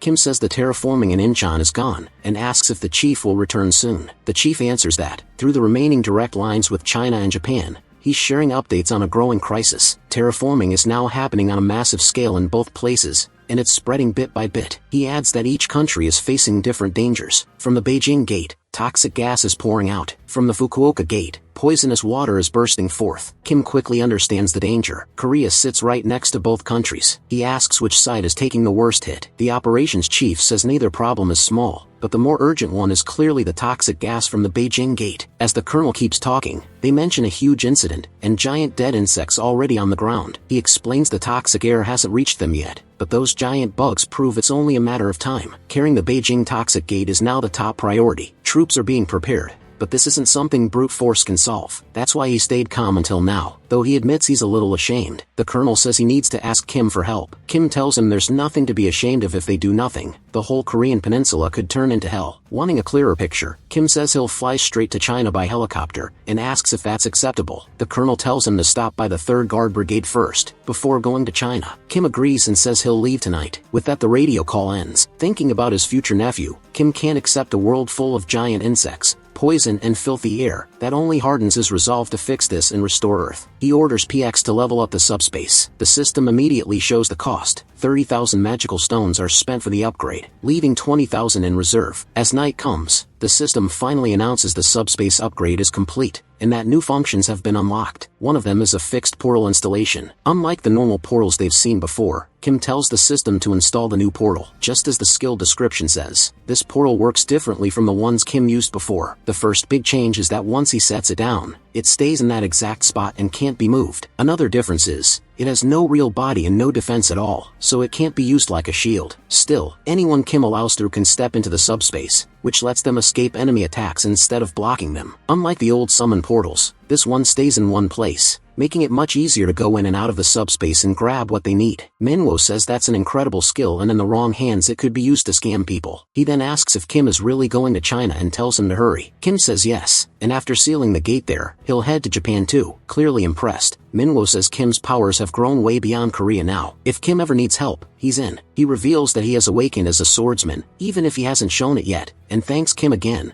especially for saving his mother. Kim thanks him too before leaving on another trip to save the world. Inside the helicopter, Kim and Yeonso trade thumbs-ups to show they're good and say a quick goodbye. Then the helicopter takes off for its next stop. Later, at Incheon International Airport, someone calls for James, but no one answers. A man walks over to the aircraft and calls again, telling James to come out. He says the Joint Chiefs just informed him that the people headed to China have already arrived. Then James pops out from under the plane and asks how they got there so fast. From the way he's working, he's clearly the mechanic. Still surprised, James says they arrived way sooner than expected, and the plane hasn't even been fully modified yet for a long flight to China. Right now, it can't leave. When Kim and Yeonso arrived, a military officer was already there waiting. He greeted them and thanked them for coming, then introduced himself as Captain Park Trail-hwan of the 3rd Guard Brigade. Kim and Yeonso greeted him back and gave their names. The captain said he'd been told ahead of time and had arranged their flight to China. Excited, Yeonso said he couldn't wait to fly a new kind of aircraft. The captain then told them to follow him. He led them into a hangar where the plane for China was waiting. The captain explained it was a C-130J, much faster than a Black Hawk, so it could make the trip to Beijing. That got Yeonso even more excited,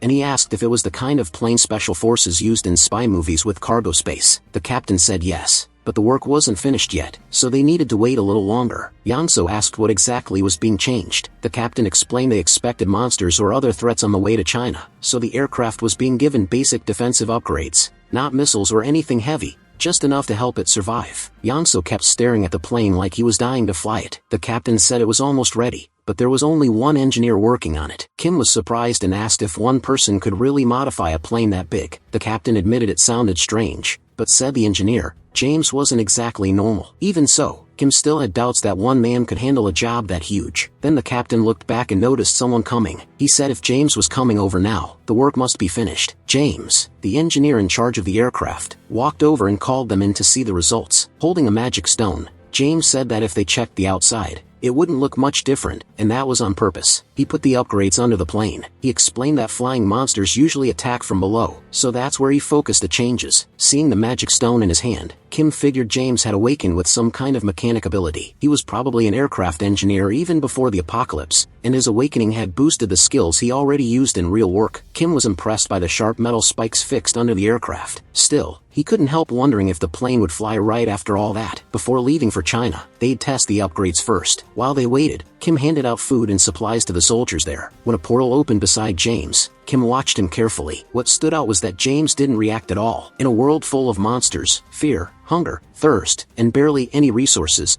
most people would light up at the sight of food or water. James didn't even. When Kim offered first-class Chinese food made by a pro chef, he just said he'd already eaten too much and was full. Kim couldn't tell if that was good or bad. But one thing was clear, James truly didn't care about food, so the captain had been right. James really was unusual. Kim told Pyox to take the dish away, and only then did he spot something that actually caught James' interest. James' face changed the moment he saw the machines inside the subspace. He even got out of his chair to look closer, clearly amazed. Kim thought it was funny. Fine food meant nothing to this guy, but machines instantly got his attention. At that point he was sure James was completely obsessed with machinery. That made Kim start thinking about recruiting him. Just like Yang Tso, he wondered what kind of dreams James had if any and couldn't help thinking, would James want a flying motorcycle, or one built to look like a horse? Then Kim caught himself. He barely knew who James really was. He only understood a little about his power, but already wanted to learn much more. With the endless materials in his subspace, that might actually be possible. So Kim finally asked if James wanted to go with him to China. James just looked at him without saying a word. Kim tried to sell the idea. He shares food, has access to lots of machinery. James could use a motorcycle whenever he wanted, and traveling with him would be safer for monsters. Thinking he was doing well, Kim added that he helps people by killing monsters. James answered that he didn't care for that kind of thing. Then he pointed out the obvious. This was their first day meeting. They'd barely talked, and he couldn't trust someone he didn't know. That stopped Kim cold. Because James was right, he didn't really have anything convincing to say back. So Kim admitted he understood, and that the offer had come out of nowhere. Even so, he said their abilities might work really well together. Now rubbing his neck and sweating a little, Kim awkwardly said it had been a good talk, but it was probably time to leave. Then James asked if what Kim really wanted was his mechanical skill. Kim said yes, that was exactly what interested him, but he also admitted he didn't have time right now to earn James' trust. James said he had one condition: if Kim was willing to go to America, then he'd go with him. Kim asked if that meant James would only help if they traveled to America, and James said yes. At that point, Kim could only think about how long that trip would be from here to the US. He felt it might be worth it, so he asked why James wanted to go there so badly. James answered right away that he had no family there. Even so, there was a place he really wanted to return to, but he didn't want to make the trip alone. Going with someone as strong as Kim would make it much safer. Kim said America was possible, just not yet. First he had to close the gate in China,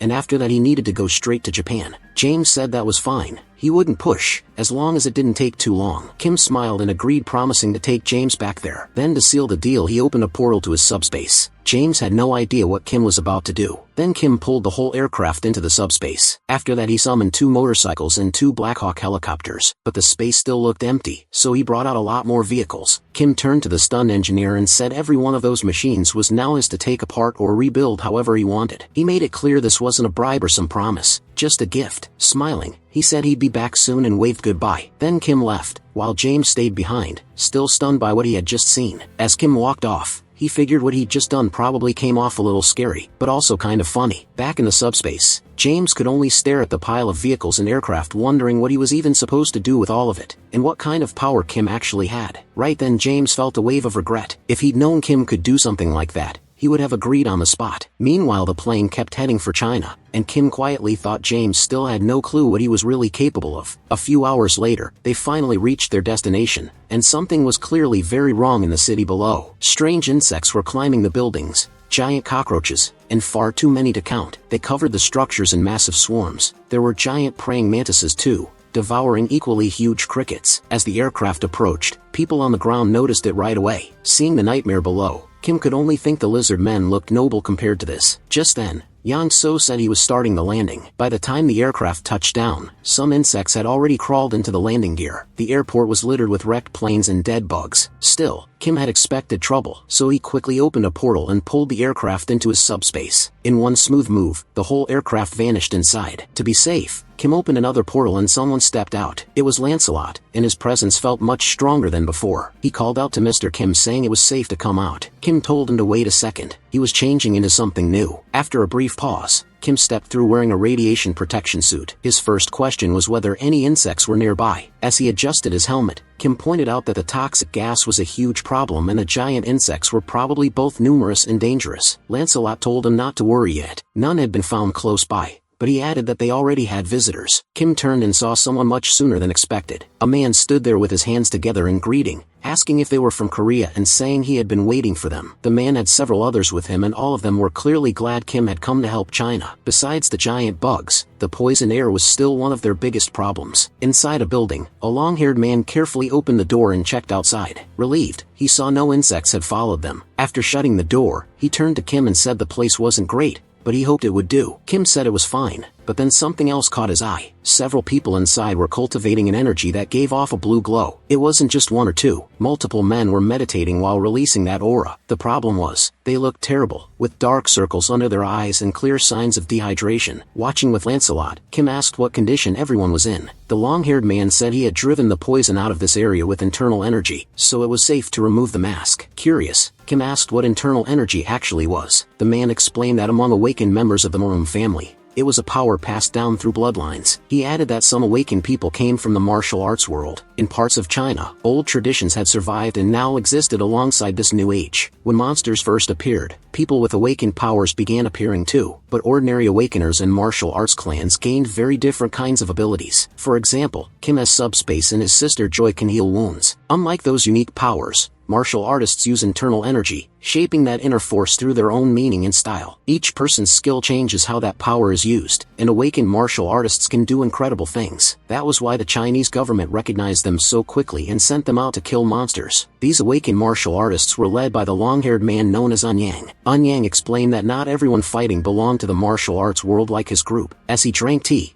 he said the Chinese government had called them in to wipe out the monsters. The trouble started with the bidding system. Beijing alone had two separate bids. The dimension that one was called Beelzebub. Kim thought that made sense. Beijing had about twice Seoul's population, so two bids wasn't surprising. Anyang went on, saying the biggest problem was how little they knew about the enemy. He sensed toxic gas early on, but the real danger was the poison itself. Soldiers and ordinary awakeners who couldn't use internal energy died almost at once. The martial artists eventually figured out how to counter it, but cleansing the poison took so much energy that they couldn't fight at the same time. Then after they solved that first issue, the gate opened wider and the insect numbers exploded, leading to the mess they had now. Anyang explained that detoxifying the area constantly burned through massive amounts of internal energy, so the longer this dragged on, the worse it got. And for people who needed clean air to gather and use that energy, the poison atmosphere made things even deadlier. He added that the gas was still spreading through multiple routes, so there was no time to waste. Surprised, Kim stopped him and asked him to wait a second. Then he asked if fresh air made Anyang feel stronger. Anyang said yes, though he looked confused. Kim stood up and told him that wasn't a problem at all. Then without explaining more, he opened his subspace and said he'd be right back. As he stepped inside, Anyang had no idea what Kim was planning. The system showed that one air canister cost 9,900 won. Kim told it to make several canisters. Once they were ready, he had the system remove the containers and stack the air bubbles in layers. As more layers built up, they formed a giant boulder-sized mass, with each chunk of air logged as its own product. Near the martial artist purifying the gas, Kim set the system to release fresh air automatically every second. A sudden blast erupted beside the men, catching everyone off guard. The burst of air was so strong that it shoved the toxic gas out of the area, leaving the space clean and breathable. Only then did the men finally manage to breathe properly again. After all this time, they were shaken, wondering how something like this was even possible. Anyang watched the others as they breathed in deeply, talking about how fresh and energizing the clean air felt. Still stunned, he asked Kim what he had done. Now that they could breathe pure air, the men already looked far more alive. Anyang, still in disbelief, asked again how this could even happen. Then he looked at the subspace portal and realized the fresh air was coming from Kim's power. He started to understand just how desperate things had been. When he reached out to Korea, people who couldn't use internal energy were barely able to move, while the insects multiplied faster than they could kill them. That was why he had begged for help, grabbing at any chance he could find. Honestly, he'd expected Korea to refuse once he explained about the insects and toxic gas. Instead, he heard the soldier pass the message to Kim,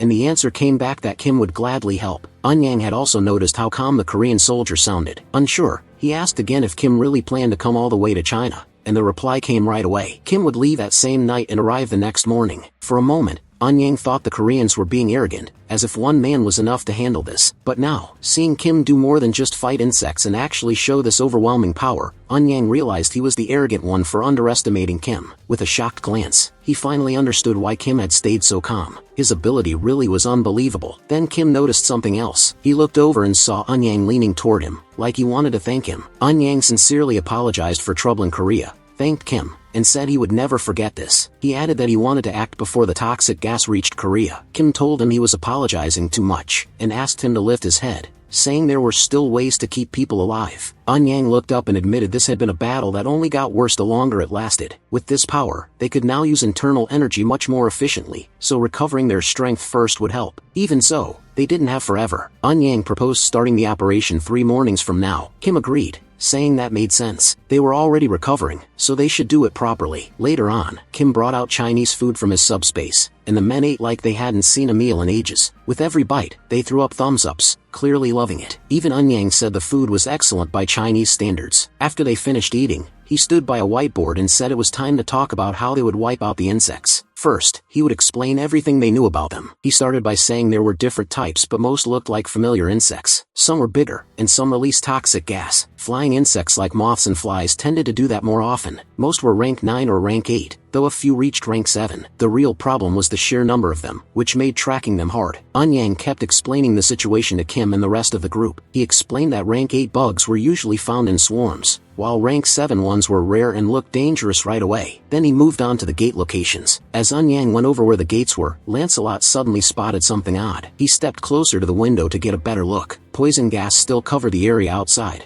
but Kim had kept the air inside the building fresh. Then an insect leg appeared near the building. Lancelot cut in and called for Kim, saying something had come. Kim asked what it was, but Lancelot said he had never seen anything like it and couldn't really describe it. As it came closer, they saw it was a giant centipede with a tough-looking shell. After a closer look, Lancelot said it was clearly rank 7. The centipede rushed toward them, and its huge size and speed became impossible to ignore. Kim says it was already gross before, but now it's even worse, because it's bigger and faster. To him, it doesn't look like rank 7 at all. It looks more like rank 6, but Anyang corrects him, saying the monster is actually ranked as level 8. Kim points out that it looks way too strong for rank 8, and Anyang agrees. He explains that this centipede is especially dangerous even compared to the other insects. Then Sol cuts in, asking if that thing is really only rank 8. She cracks her neck, says she's been bored out of her mind, and hopes this fight will finally be fun. Then she tells everyone not to interfere. Still stretching, Sol says it's been a day since she came from Korea to China, and she needs to move around and blow off some stress. Once she's ready, she sprints straight at the giant centipede. Kim cheers her on and tells her to show it what they can do. Anyang starts to worry. Kim tells him not to panic. Sol is absurdly strong, almost suspiciously so. Then another man suddenly asks if Sol can handle the poison gas. That makes Kim freeze. They completely forgot about that. Outside, Sol puts all her power into one punch, like electricity is running through it. She's thrilled. It has been a long time since she fought monsters. With one massive hit, she smashes the centipede's head and cracks its shell. Inside,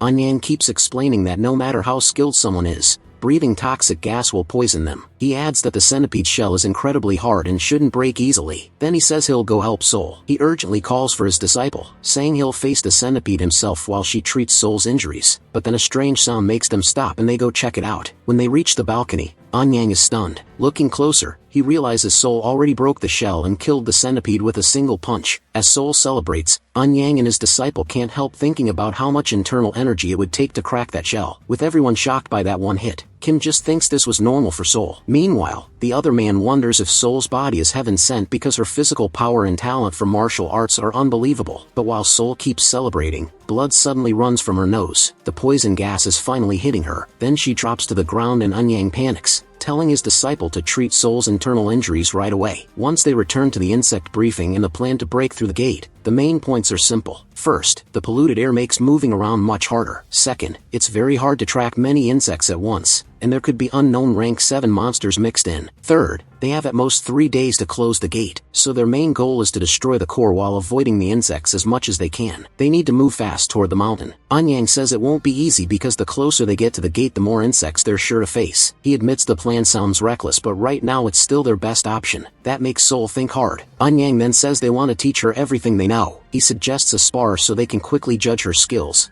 adding that she seems to prefer fighting with her fists instead of weapons. He says it would help if she learned martial arts secrets from his disciple Ryong. Sol turns it down at first. She's thankful they treated her and offered to teach her, but asks if they really need to go that far. Ryong explains it's training for them too and it will help with closing the gate. She tells Sol not to worry, young or not, she's skilled enough. Sol says that since Ryong keeps insisting she'll do it, but reminds her she's still recovering. Ryong politely asks for her help with the training. Without waiting any longer, Sol quickly raises her fists and says she'll make the first move. Then she bursts forward with incredible speed and starts the fight. A wild exchange begins at once, drawing everyone's eyes. The whole place feels charged with excitement, but Kim stays mostly unfazed because to him it just looks like regular punches and normal moves. That's because he has spent his whole life with Sol, so this kind of thing feels ordinary to him. During the fight, Young says Sol would be even better with a sword, which catches Kim by surprise. He explains that swordsmanship is his specialty, then asks if Kim wants to learn from him. Kim politely refuses, but asks if a friend of his could learn instead. He says that friend really loves swords. Of course that friend is Manhwa, who had started his training with posture practice. Kim starts noticing an important difference between himself and the Chinese martial artists. It's not that he can just freely use internal energy, that kind of talent depends on the person. Sol though gains a lot from this and picks things up fast as she sinks into martial arts. Even if he doesn't fully understand the change, Kim quietly wonders what's different now. He's not sure, but he starts to feel that martial artists all share one trait. They push their endurance to the limit, and these new abilities made the strong even stronger. Once he sees that, Kim knows he can't just sit still. With so many magic stones around, he starts thinking about making a weapon made to fight insects. While checking the system, he finds out enhancement items can be upgraded after the subspace reaches level 5. The system shows the subspace lab's status, and now objects can be viewed as holograms. The first thing Kim thinks of for killing insects is an electric trap. It would work on small bugs, but most of these monsters are way bigger, so the trap would be useless. So he uses the holograms to test the larger version. Even then the results are poor because it would cost too much. That makes Kim realize this project may be harder than he thought.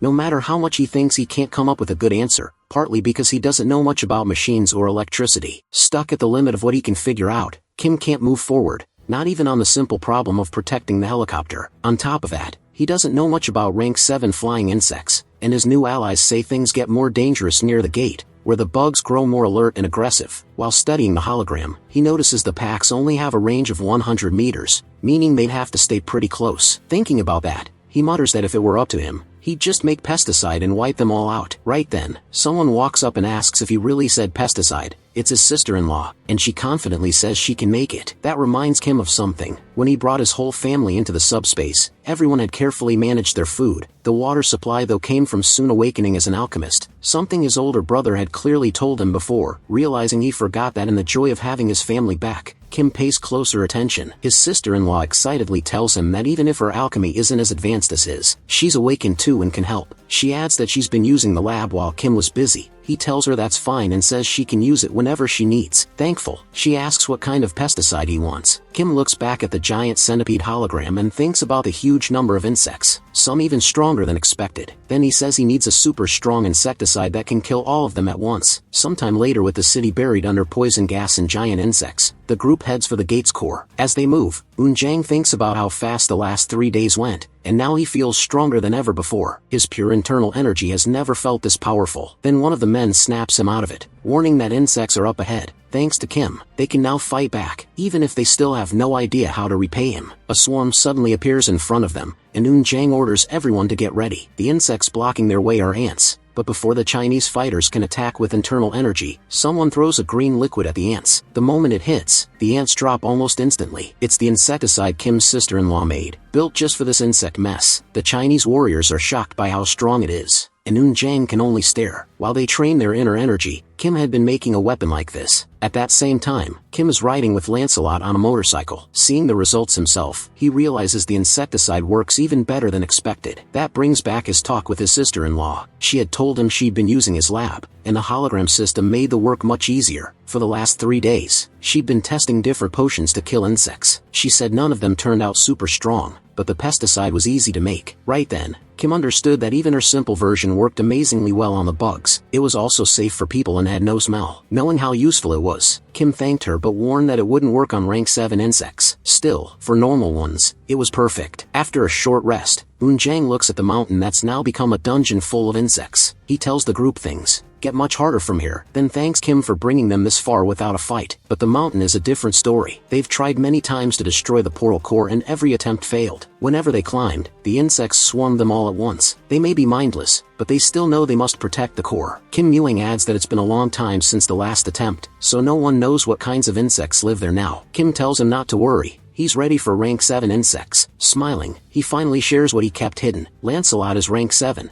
and there's also something inside the subspace that can handle rank 7 threats. He tells Jang again not to stress about it, but the first enemy they meet on the mountain makes Kim hesitate. He starts wondering how strong the enemies ahead really are. A giant terrifying grasshopper stands in front of them, and Kim immediately thinks this thing is clearly rank 7, unlike the lizard men they fought before. As it gets ready to attack, Kim wonders if something like this could ever have completed the dimensional entity's paperwork. Then he remembers what Lancelot said about the traitor goblins. They evolved through sacrifice, a crude method that didn't need intelligence. Those goblins got unofficial documents, evolved, and became what they are. Kim starts to wonder if smart lifeforms once used the same shortcut by sacrificing others. Then he thinks about primitive creatures. Maybe they evolve another way by killing others and eating their mana cores instead of using any official process. Looking at the monster ahead, Kim figures this grasshopper must have devoured countless others to evolve this far. It became so strong that intelligence didn't even matter anymore. Trying to catch it off guard, Kim opens the subspace and fires several beams from EUM's dimension straight at the grasshopper's face. But the beams don't leave even a scratch. Kim is stunned. Those attacks had worked on Yada before, but now they barely seem to matter. Just as Lancelot is about to speak, Saul steps up and says she'll handle it. Kim quickly tells her to be careful. As Lancelot notices something else, Kim adds that Saul should take Laika's spear with her. Lancelot focuses on the movement, trying to figure out what he's seeing. He can't tell what it is yet. Looking closer, he wonders why the trees seem to be moving. Then they start getting closer. That's when Lancelot realizes they aren't trees at all, but the legs of something huge, with the rest of its body still hidden. Suddenly the giant creature jumps forward and closes the gap in an instant. The impact is so loud that Kim turns at once to see what arrived. Now facing the giant grasshopper is an enormous spider. The two monsters tower over the group, leaving everyone trapped between them.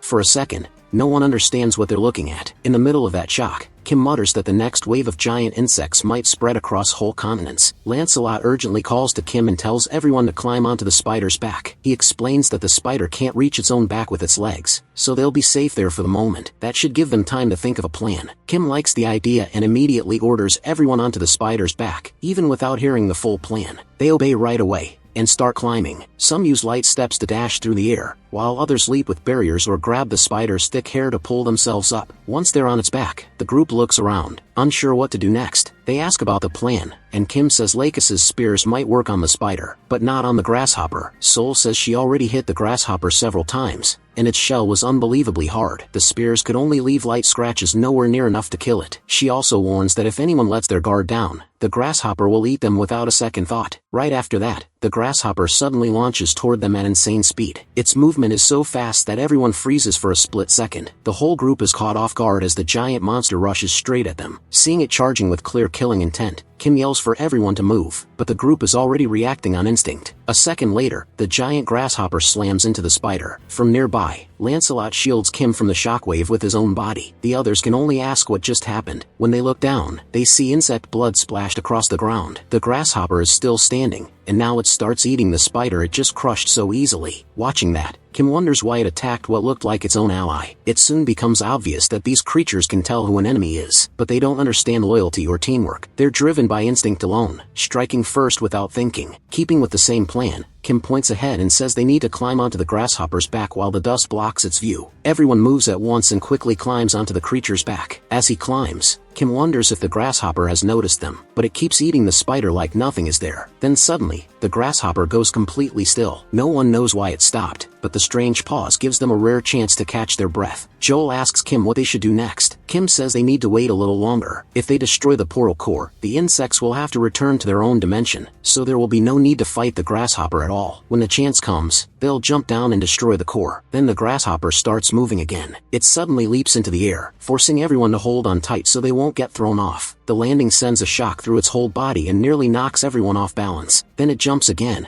and while Kim struggles to hang on, the impact knocks his mask off. Each leap is so violent that Kim starts throwing up from the motion. Now he wonders if climbing onto the grasshopper was a terrible idea. The impacts might break their backs and spines long before they reach the portal core, and the nausea is awful. Compared to his first ride with Yangso, this is way worse. Then he hears a new sound, like helicopter blades spinning nearby. Kim turns and sees a giant wasp flying toward them. The grasshopper stops as the wasp comes closer, and everyone waits to see what happens. Sol warns that fighting the wasp right now will be very hard. The wasp moves in close, showing off its long sharp stinger. It flies straight toward Kim, who's exposed on the grasshopper's back. Kim's eyes go wide when he realizes how much danger he's in. Lancelot rushes over and warns him to be careful, but Kim isn't the only one who sees the threat. The grasshopper seems to realize it might be the next target too. As the wasp gets close, the grasshopper reacts fast, swinging a powerful leg and smashing it to the ground. Kim starts to think the grasshopper mistook the wasp's target and attacked out of self-defense. Then the grasshopper charges the fallen wasp to finish it off. The wasp fights back by biting one of the grasshopper's legs and tearing it off. Now the giant monster is down one limb. Kim can only hope it keeps fighting anyway. The wasp stays on the ground, looking open to attack, but the huge insect no longer makes a move. Kim grows more and more annoyed by how brainless these creatures are, acting like idiots with no clear logic at all. Kim starts wondering if creatures like this can even be controlled. Then he remembers someone who can control certain things, so Kim opens his subspace and calls Young-soo, who seems to be in the middle of a video game. Kim asks if he can control insects too, not just vehicles. A moment later, Young-soo is tightly holding ropes tied around the grasshopper's antennae. Kim says the wasp is still worn out and can't get up. Even in the worst case they can escape into the subspace, so this is worth trying. Young-soo agrees and tells everyone to hang on. He starts pulling the ropes, trying to steer the giant insect, and to everyone's shock it actually responds. The grasshopper slowly turns toward the wasp on the ground, then in one quick move it bites down and rips the wasp's head clean off. Everyone is thrilled. Young-soo really managed to control a monster that huge, but they barely get a second to celebrate before more insects show up, this time a giant moth. Young-soo yanks the ropes again, sending the grasshopper after it right away. The grasshopper leaps at the moth and smashes it. Then a mantis appears too, but the grasshopper kills that one just as fast. Next comes a swarm of giant ants, and Kim helps by summoning beams from Im's dimension to wipe them out. After all that, the group thinks back to how they first believed the grasshopper was special, just because the dimensional beams didn't work on it. Now they understand it was simply an absurdly strong predator. Looking at its dead body, everyone is thankful for how much it helped them. Lancelot says very few rank 7 creatures could have beaten that grasshopper. Kim agrees without Young-soo they would have been in real trouble. Then Beta-Vera arrives, saying the area has been cleared of insects and he'll stay on guard. As he glances aside, he notices something he's been searching for a long time. 2 open portals stand ahead of them, and next to them are 2 creatures, guardians meant to protect the gate cores and stop anyone from closing them. They look like huge twisted balls of flesh. Eun-yang steps forward and says he's waited a long time for this. With his sword already drawn, he thanks Kim for giving him the chance to avenge his fallen comrades. Kim tells him there's no need for thanks. It's only right that Eun-yang be the one to destroy the cores. Eun-yang nods gratefully and faces the enemies again. He says nothing he does can truly honor the millions who died, but he can at least give them his strongest attack. As he gets ready, a fierce orange aura rises from his body. Then lifting his weapon, he unleashes the strike and roars for the filthy insects to disappear. The skill-descending footprint is fired from a distance to hit both gate cores at once. The force of it is incredible. When it lands, one guardian is completely crushed and destroyed. A huge cloud of dust bursts up from the impact. Eun-yang turns away while the blast still rumbles behind him. Watching that power, Kim admits Eun-yang wasn't exaggerating at all. This really is a terrifyingly strong move. Then one portal starts to close, but everyone immediately wonders why only one of them is shutting down. As the dust clears they realize some unknown creature's hand blocked the attack and protected one of the cores. Everyone looks over to see what it is, but it still hasn't fully come out of the portal, leaving Kim to wonder what kind of monster is coming. Little by little, the creature steps out. It has far too many eyes and its body looks like a horribly mutated fly. The sight stuns Eun-yang. His strongest attack didn't leave even a scratch. Then the creature speaks. It says the Chamber of Commerce will probably punish it, but things are already bad either way. It also says it smells something delicious. Saul asks if that mutant can even be called an insect anymore. Kim says the thing is disgusting and wonders if it's rank 7-2. Trying to catch it off guard, he opens his subspace and orders PX to fire lax spears at the fly. The spears hit its eyes and do absolutely nothing, not even a tiny scratch. Kim is shocked since those same spears hurt the grasshopper. That only makes him more suspicious. Lancelot confirms the creature is at least rank 6, maybe even higher. The fly asks what was thrown at it and where those spears even came from. Saul asks Kim what they should do next, but he's too focused on finding any possible answer against something this strong. He thinks back on the times he beat enemies stronger than himself, trying to figure out what let him survive. There has to be some trick, but then he realizes the truth. Up to now, all he's really done is keep attacking, and that's still all he can do. He tells everyone to stay back and says he'll keep striking from a distance until he finds a weakness. Once again, He opens the portal and launches more of Locust's electric spears. They hit the fly and get brushed aside with ease, doing no damage at all. The creature mocks the attack, joking that the pain was just unbearable. It wonders if it should kill everyone and leave no survivors, but says it's too lazy to bother. Now hovering right in front of Kim, the monster presses in, while he desperately tries to think of anything that might work or whether attacking even matters anymore. Kim says their only tiny advantage is that the fly sees them as so unimportant, it hasn't even really noticed the humans. Lancelot calls out that Kim doesn't need to beat the monster itself, they just have to break the gate core and it should disappear with the portal. Kim says he knows, but he still can't help trying to bring it down. Lancelot says he'll distract it, and once there's an opening, everyone already knows what to do. Kim agrees, but can't see how Lancelot plans to pull that off when even the lake's spears mean nothing to this thing. When he decides, the only answer is to use something the insect would want. An idea suddenly hits him. He reaches into the subspace and pulls out a giant electric repellent. The system says it has an electric attribute and includes penetration, shock and provocation effects. Before Kim can fully react, within seconds the creature rushes straight toward him, clearly dragged in by the repellent. Now that it's so close, its hundreds of eyes are impossible to ignore, making the monster even more horrifying. The fly asks what the object is, calling it fascinating and beautiful. Kim starts shaking,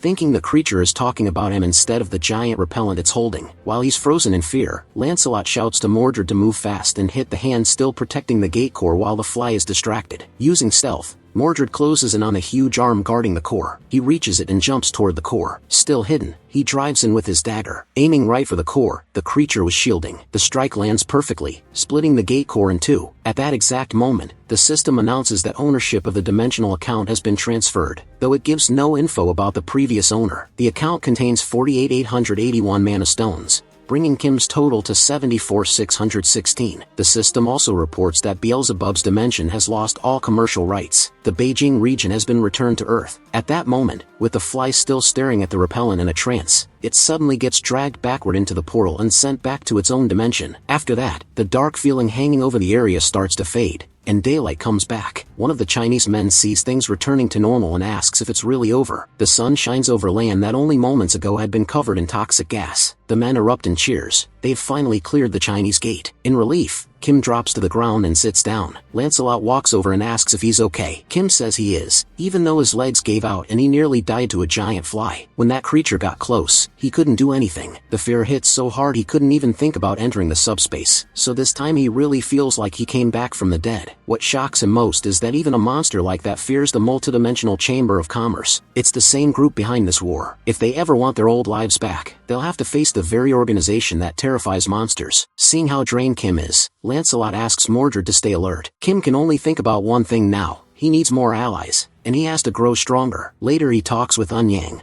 who asks why Kim wanted to borrow the martial arts manuals. Eun-Yang still can't believe it, because when Kim said he could copy them, he never imagined it would happen instantly. With Pax's help, Kim combines all the manuals into one massive book, and Eun-Yang says he still hasn't properly thanked him. Eun-Yang says it's too bad Kim has to leave already, but Kim tells him not to worry. He says he's setting up a portal here, so he'll come back often. If they ever need help, they just have to call. Eun-Yang asks where he's going next, and Kim says Japan. Then the story shifts to what waits for Kim and his group in Japan. Sometime later, Kim is back in Korea, talking with the colonel, who congratulates him for shutting down the Beijing gate. Worried, the colonel asks if Kim got hurt. Kim says he's fine but then points out that the colonel looks worse than he does. Kim notices a woman sitting beside him and asks who she is. She eagerly introduces herself as Park Seo-yeon, Busan's representative. She says she's glad to finally meet Kim and adds that the commander has told her a lot about him. Their representative tags make their positions clear. Right then, the system announces a war declaration between Fukuoka and Busan. This war will last 7 days,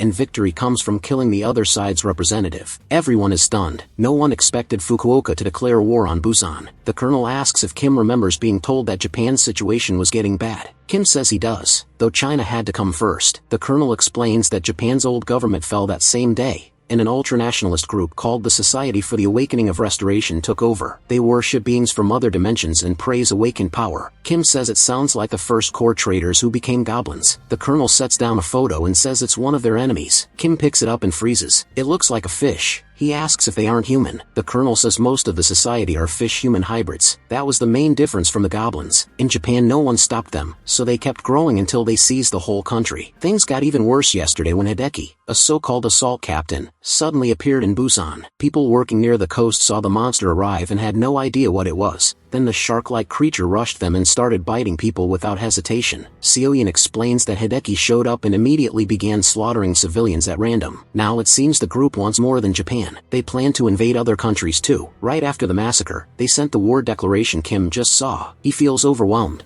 trying to grasp how things turned into this mess so fast. Seoyeon says no one really knows what the enemy is except that they're fishmen. No one knows how many there are or how strong they are. What they do know is that in 6 days the fish will reach Busan. The colonel adds that they tried calling military units to gather awakened fighters, but barely anyone came. Kim jokes that now he gets why the colonel looks terrible. Then he realizes these people also joined hands with another dimension. At first they seemed like the first core goblins, but back then the strongest enemies were only rank 8. Now almost all of them seem to be at least rank 7, maybe even higher. On top of that they have no real intel, no clue which beings these enemies allied with, and Mordred alone can't handle all the scouting anymore. With so many unknowns, the smartest move is to prepare for the worst. The colonel knows Kim just got back from China and must be worn out, but he still asks if Kim can help with this threat too. Kim agrees right away, catching the colonel off guard. He says firmly that he'll do everything he can to stop them. First, he asks how many awakened fighters they currently have. Then he opens his subspace and drops a huge pile of papers in front of them. The colonel stares at the stack in shock and asks what all of it is. Kim explains that it's a full collection of martial arts manuals he got from China. If awakened fighters study them, these teachings could make them much stronger. Still shocked, the colonel asks if Kim really plans to hand out something this valuable. Kim says yes.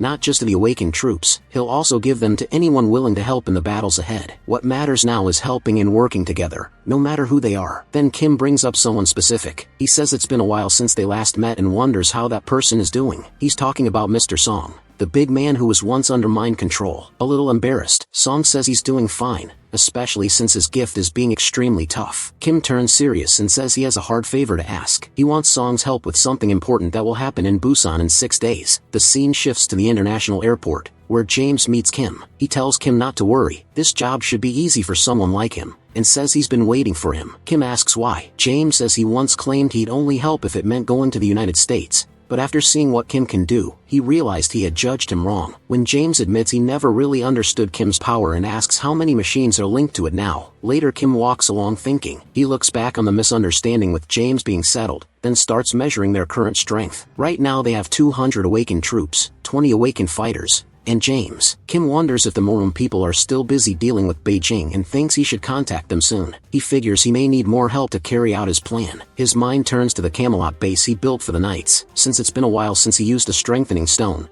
he checks the system and finds a large stock of enhancement stones piled up. He can't even remember the last time he used them, so Kim decides now is the right time to spend them and boost his forces. He uses the stones at once and starts summoning the rest of Camelot's knights. The system announces that all 12 knights are being summoned. Then they begin appearing one after another. They gather and regroup in silence. Seeing them, Kim feels a rush of excitement. It feels like meeting family again after a long time. And now after all this waiting, all 12 knights of the Round Table are finally named, gathered, and ready for the coming fight. After that on D5 in Busan, they hold a full meeting about the coming battle. But with no solid intel on the enemy's numbers, power, or tactics, it ends up being more about limiting damage than building a real strategy. Once it ends, both the father and James move straight to their jobs. The father takes charge of building a fortified base that can endure enemy attacks, while James works on upgrading a warship to fight at sea. His part in this mission is especially important. Some worry about how much is being put on him, but it quickly becomes clear that James is obsessed with technology. Instead of feeling pressured, he gets excited by it. With time running out, Kim decides to ask the martial artists for help too. Eun Jang and his men say they managed to settle things in China just in time to come support Busan. Not all of them could leave, so only the strongest came. They focus on training the awakened troops, using the martial arts manuals to improve their fighting. Watching the hard training, Kim thanks them for coming, but Eun Jang says thanks aren't needed. What Kim did for China was far greater and not something they could repay so easily. Then Eun Jang says there's something he couldn't say last time, and now he has a favor to ask. Kim asks what kind of favor. Eun Jang pulls out a sword and shows him. He explains that he used an enhancement stone on it,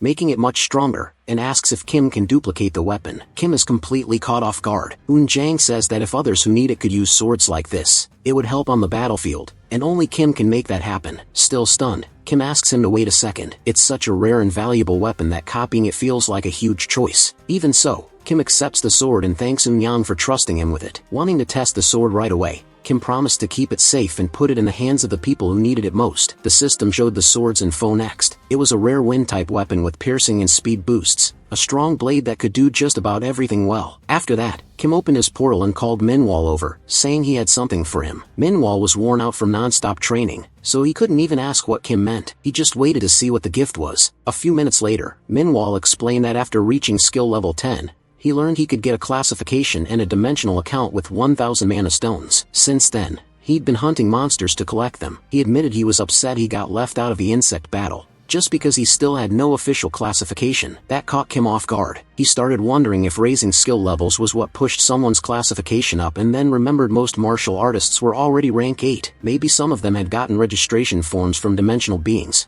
but Kim figured the simpler answer was that they had ranked up naturally with their growth, especially since those forms were so hard to get. Then he thought of Soul. She never said much about her own progress, even though she was always staring at the system and grumbling that it kept demanding more mana stones like it was trying to rip her off. That led Kim to a rough realization. Just reaching rank 6 would cost 100,000 mana stones. He asked Manhwa how many he'd saved so far. Manhwa said only 314. Kim told him he'd cover the rest if Manhwa agreed to help him with something. Manhwa asked what the favor was. Then Manhwa became part of the coming battle in Fukuoka. As everyone got ready, time flew by. At last a day of the battle came. Soon the enemy started coming in from the sea. The water stayed calm for just a moment, then burst open as the invaders appeared. The fishmen came in shouting. They claimed nearly 1,000 merfolk were on the way, and bragged that human weapons couldn't stop them. They even offered what they called a peaceful deal: hand over the representative and everyone else lives. Kim noticed how smoothly the fishmen spoke. He'd also just said exactly the kind of thing that made someone want to punch him. Then a magic barrier opened. Thinking the humans were giving up their representative, the fishmen yelled for the merfolk to attack. At once, huge numbers of fishmen rushed up from under the water, but before the lead fishman could finish talking, something pink flew at him. It was a whip. It smashed into him and sent him flying, leaving the others frozen in shock. The attack came from a newly chosen knight, who looked at the fishmen with pure disgust and called him filthy trash. 3 other knights stood beside her as she declared those damn fish wouldn't get one step closer to Lord Kim. The 4 of them gave off such crushing pressure that fear spread through the invading fish folk. As the standoff grew tighter, another enemy stepped forward and introduced himself as Lord Makio. His arrival changed the mood. Looking at the humans in front of him, Lord Makio said this was nothing like what Lord Hideki had described. One of his hammerhead subordinates stepped out and told the others to stay back because he alone would smash through the defense. Lord Makio smiled and said he would show them the huge gap between their sides. But before that could happen, the hammerhead fishman was cut off and crushed by Percival in one brutal counterattack,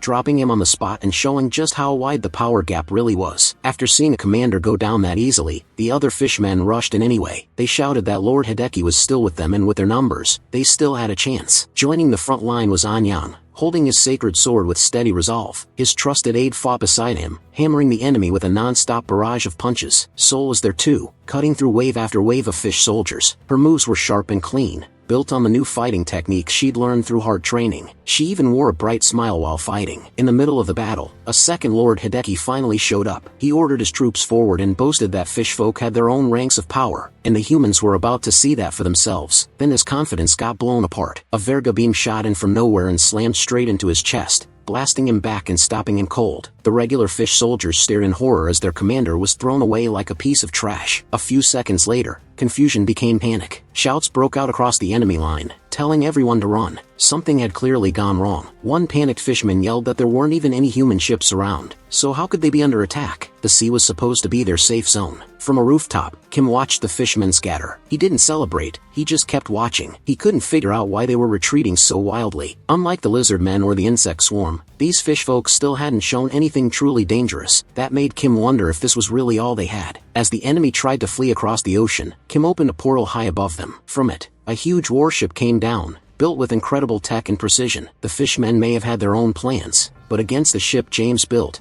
none of it would matter. Once aboard, Kim ordered Yangso to head for Fukuoka. Yangso answered without hesitation that he'd get them there, especially with a fully armed, heavily upgraded warship under them. As they sailed, Yangso was thrilled to be at the helm, while Kim realized it had already been 2 hours since they left for Fukuoka. Other than the enemies who escaped earlier, nothing had appeared. 2 full hours had passed without a single incident. Everything stayed quiet. Kim wondered if they were being led into a trap, but if that was the plan, it was way too obvious. He figured Lancelot and the other knights were busy guarding the base. Aside from Mordred, while thinking about what might go wrong, and getting ready to slip into subspace if it did, he suddenly heard a strange sound. He quickly shouted that it was some kind of monster noise, and yelled that he'd known something was coming. A giant whale burst out of the sea. At a glance, Kim judged that it was at least in the same class as the Locust. If it reached Busan, the damage would be massive, so Kim went on full alert. He said he'd stop it here even if he had no idea how strong it really was. Kim opened subspace and fired Eames dimension beams at the whale. The beams pierced it with ease and the rest followed, tearing into it and badly wounding it. Seeing that, Kim said the whale wasn't even close to the Locust's level. As the whale sank, the system popped up and said the whale's dimensional account had been transferred to Kim,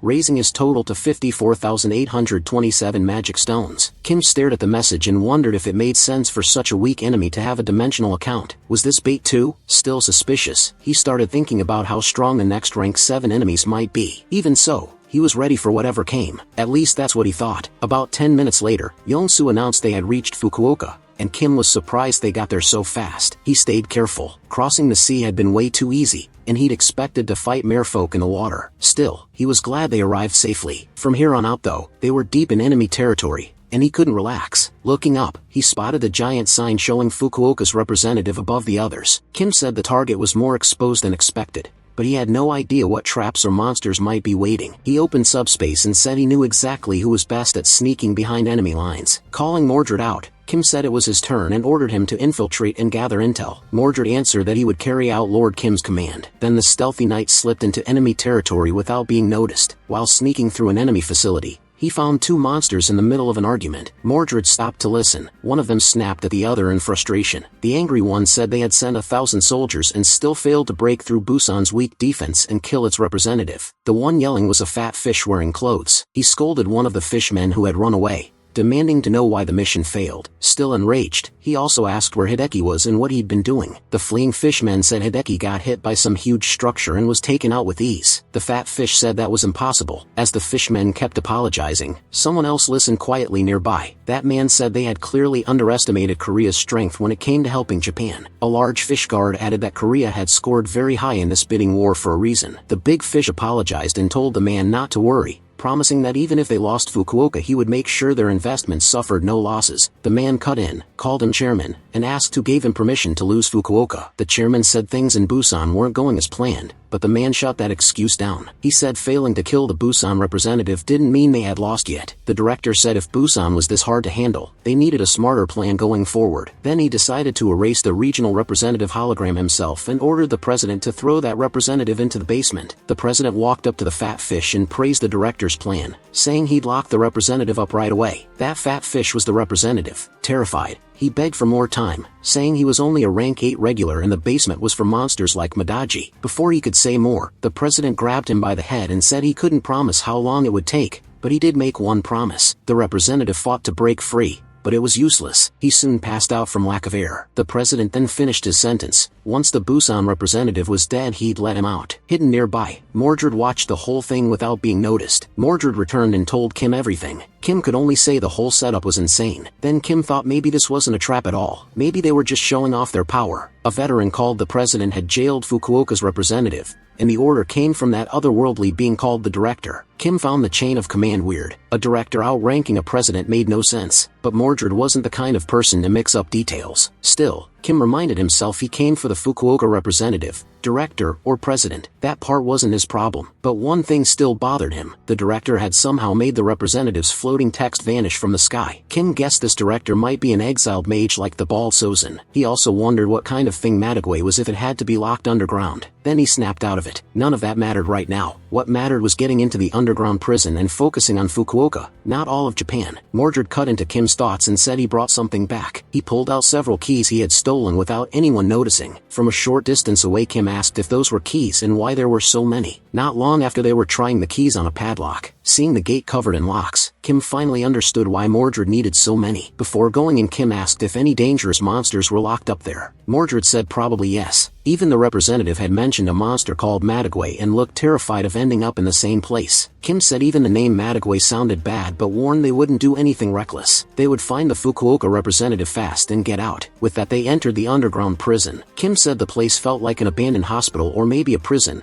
though it was much emptier than he expected. Mordred raised a hand, telling Kim to stop. Kim asked what was wrong. Then he turned and spotted a human-shaped figure, giving off a huge amount of energy inside a cage. It really was a person, chained up. Kim was shocked to find a human prisoner there. He asked if the man had been tortured and whether he was okay, but since they didn't know how he ended up there or why a human was locked up among sea creatures, Kim decided talking first was safer. The prisoner had his eyes covered and his mouth sealed, so Mordred pulled the tape off his mouth. The man said he didn't recognize that voice and asked who was there, then wondered if they were part of the Divine Awakening sect. Kim said he belonged to no sect but stayed careful. He wouldn't give his name unless the prisoner introduced himself first. The prisoner said he had been fighting the sect, and if Kim didn't know who he was, then he really wasn't one of them and had no reason to kill him. Kim said the man didn't seem like an enemy and added that the people he was fighting were also tied to the Divine Awakening sect. So Kim told Mordred to take the chains off the man. While Mordred worked on it, the prisoner thanked them for saving him even though he still didn't know who they were. Kim said humans had to help each other survive. The man called them rare in times like this, with the world in ruin and war everywhere. Still curious, Kim asked if he was fighting the sect, working with the government. The man said no, the cult had already taken over the government and he got locked up before he realized it. Then he pulled off the blindfold and introduced himself as Saito Daichi, just an ordinary citizen. With a smile, he added that he was also the one those cult bastards called the monster Madaji. Kim stared at him in shock and immediately asked if he really was Madaji. Daichi asked whether Kim had heard that name before and if so, what he'd been told. Still wary, Kim said the merfolk were scared of a powerful monster by that name. Daichi confirmed it. He said Madaji really was a rank 7 monster of huge power, but the merfolk feared more than its strength. They feared its heat, an energy so intense it made Madaji their natural enemy. Still stunned, Kim asked if that heat was Daichi's own power since he looked like a normal person. Daichi calmly said his power wasn't turning into Madaji. Then he lifted his shirt and showed a red mark like a scar on his body. He explained that Madaji was sealed inside him. Kim was speechless and asked if that was even possible. Daichi started explaining how the seal worked. The system said a master seal can trap a target inside a person's body, but only one target can be sealed at a time,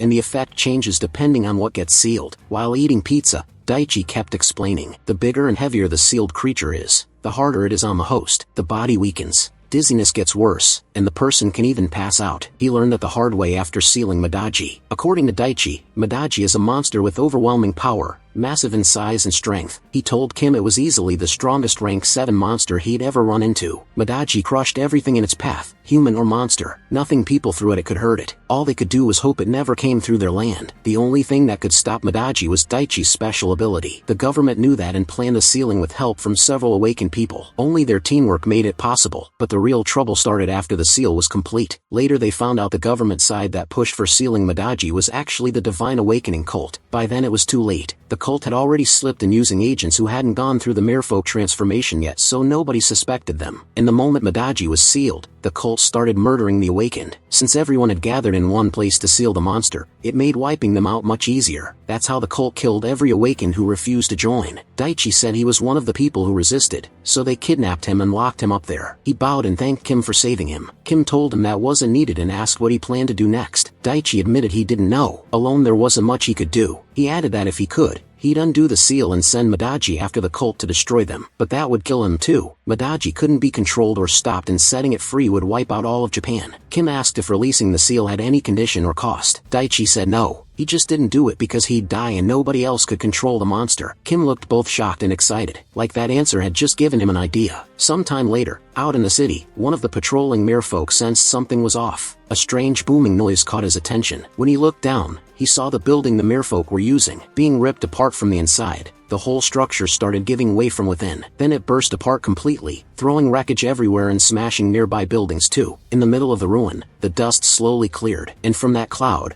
a terrifying gaze appeared. Madague had been unsealed and now it was charging forward, destroying everything around it. The merfolk nearby saw it and froze in horror. They knew this was the end. Too scared to even run, they just stood there, unable to believe Madague was really in front of them. Madague kept moving ahead, and with every step closer, the merfolk felt like they couldn't breathe. The air itself seemed to burn. It kept advancing, crushing everything in its way. The merfolk around it began to melt, unable to survive the heat pouring off its body. From inside the subspace shelter Kim made to keep Daichi safe from Madaji's rampage, Kim watched the monster's destructive power outside. Then a system message popped up. The Fukuoka representative had been eliminated and Busan officially won the territory battle. Kim noted the enemy representative was gone and told Daichi not to worry about any backlash from breaking the seal. He turned to him and said he'd handle the rest, so Daichi only needed to seal the monster again. Hearing that, Daichi knew this wasn't the time to stand there impressed. Still, he couldn't help admiring Kim, not just for his power but because he always stepped in and did what had to be done. That resolve lit a fire in Daichi too, making him want to do his part. He took a breath and pulled off his shirt. If he was going to bear that mark again, he had to be ready. Daichi braced himself, then he stood before the portal and faced the monster coming at him. He yelled that its short freedom was over, it was going back into its seal. The moment it heard that voice, Madaji knew its natural enemy had returned. It panicked and tried to run, but Daichi had already started the sealing. The power took hold. Desperate, the monster grabbed a nearby building to fight the pull. It didn't help. The building gave way and collapsed in its grip. A moment later the sealing was done and Madaji was pulled back into Daichi's body, leaving that scar-like mark on his skin again. Aside from the effort,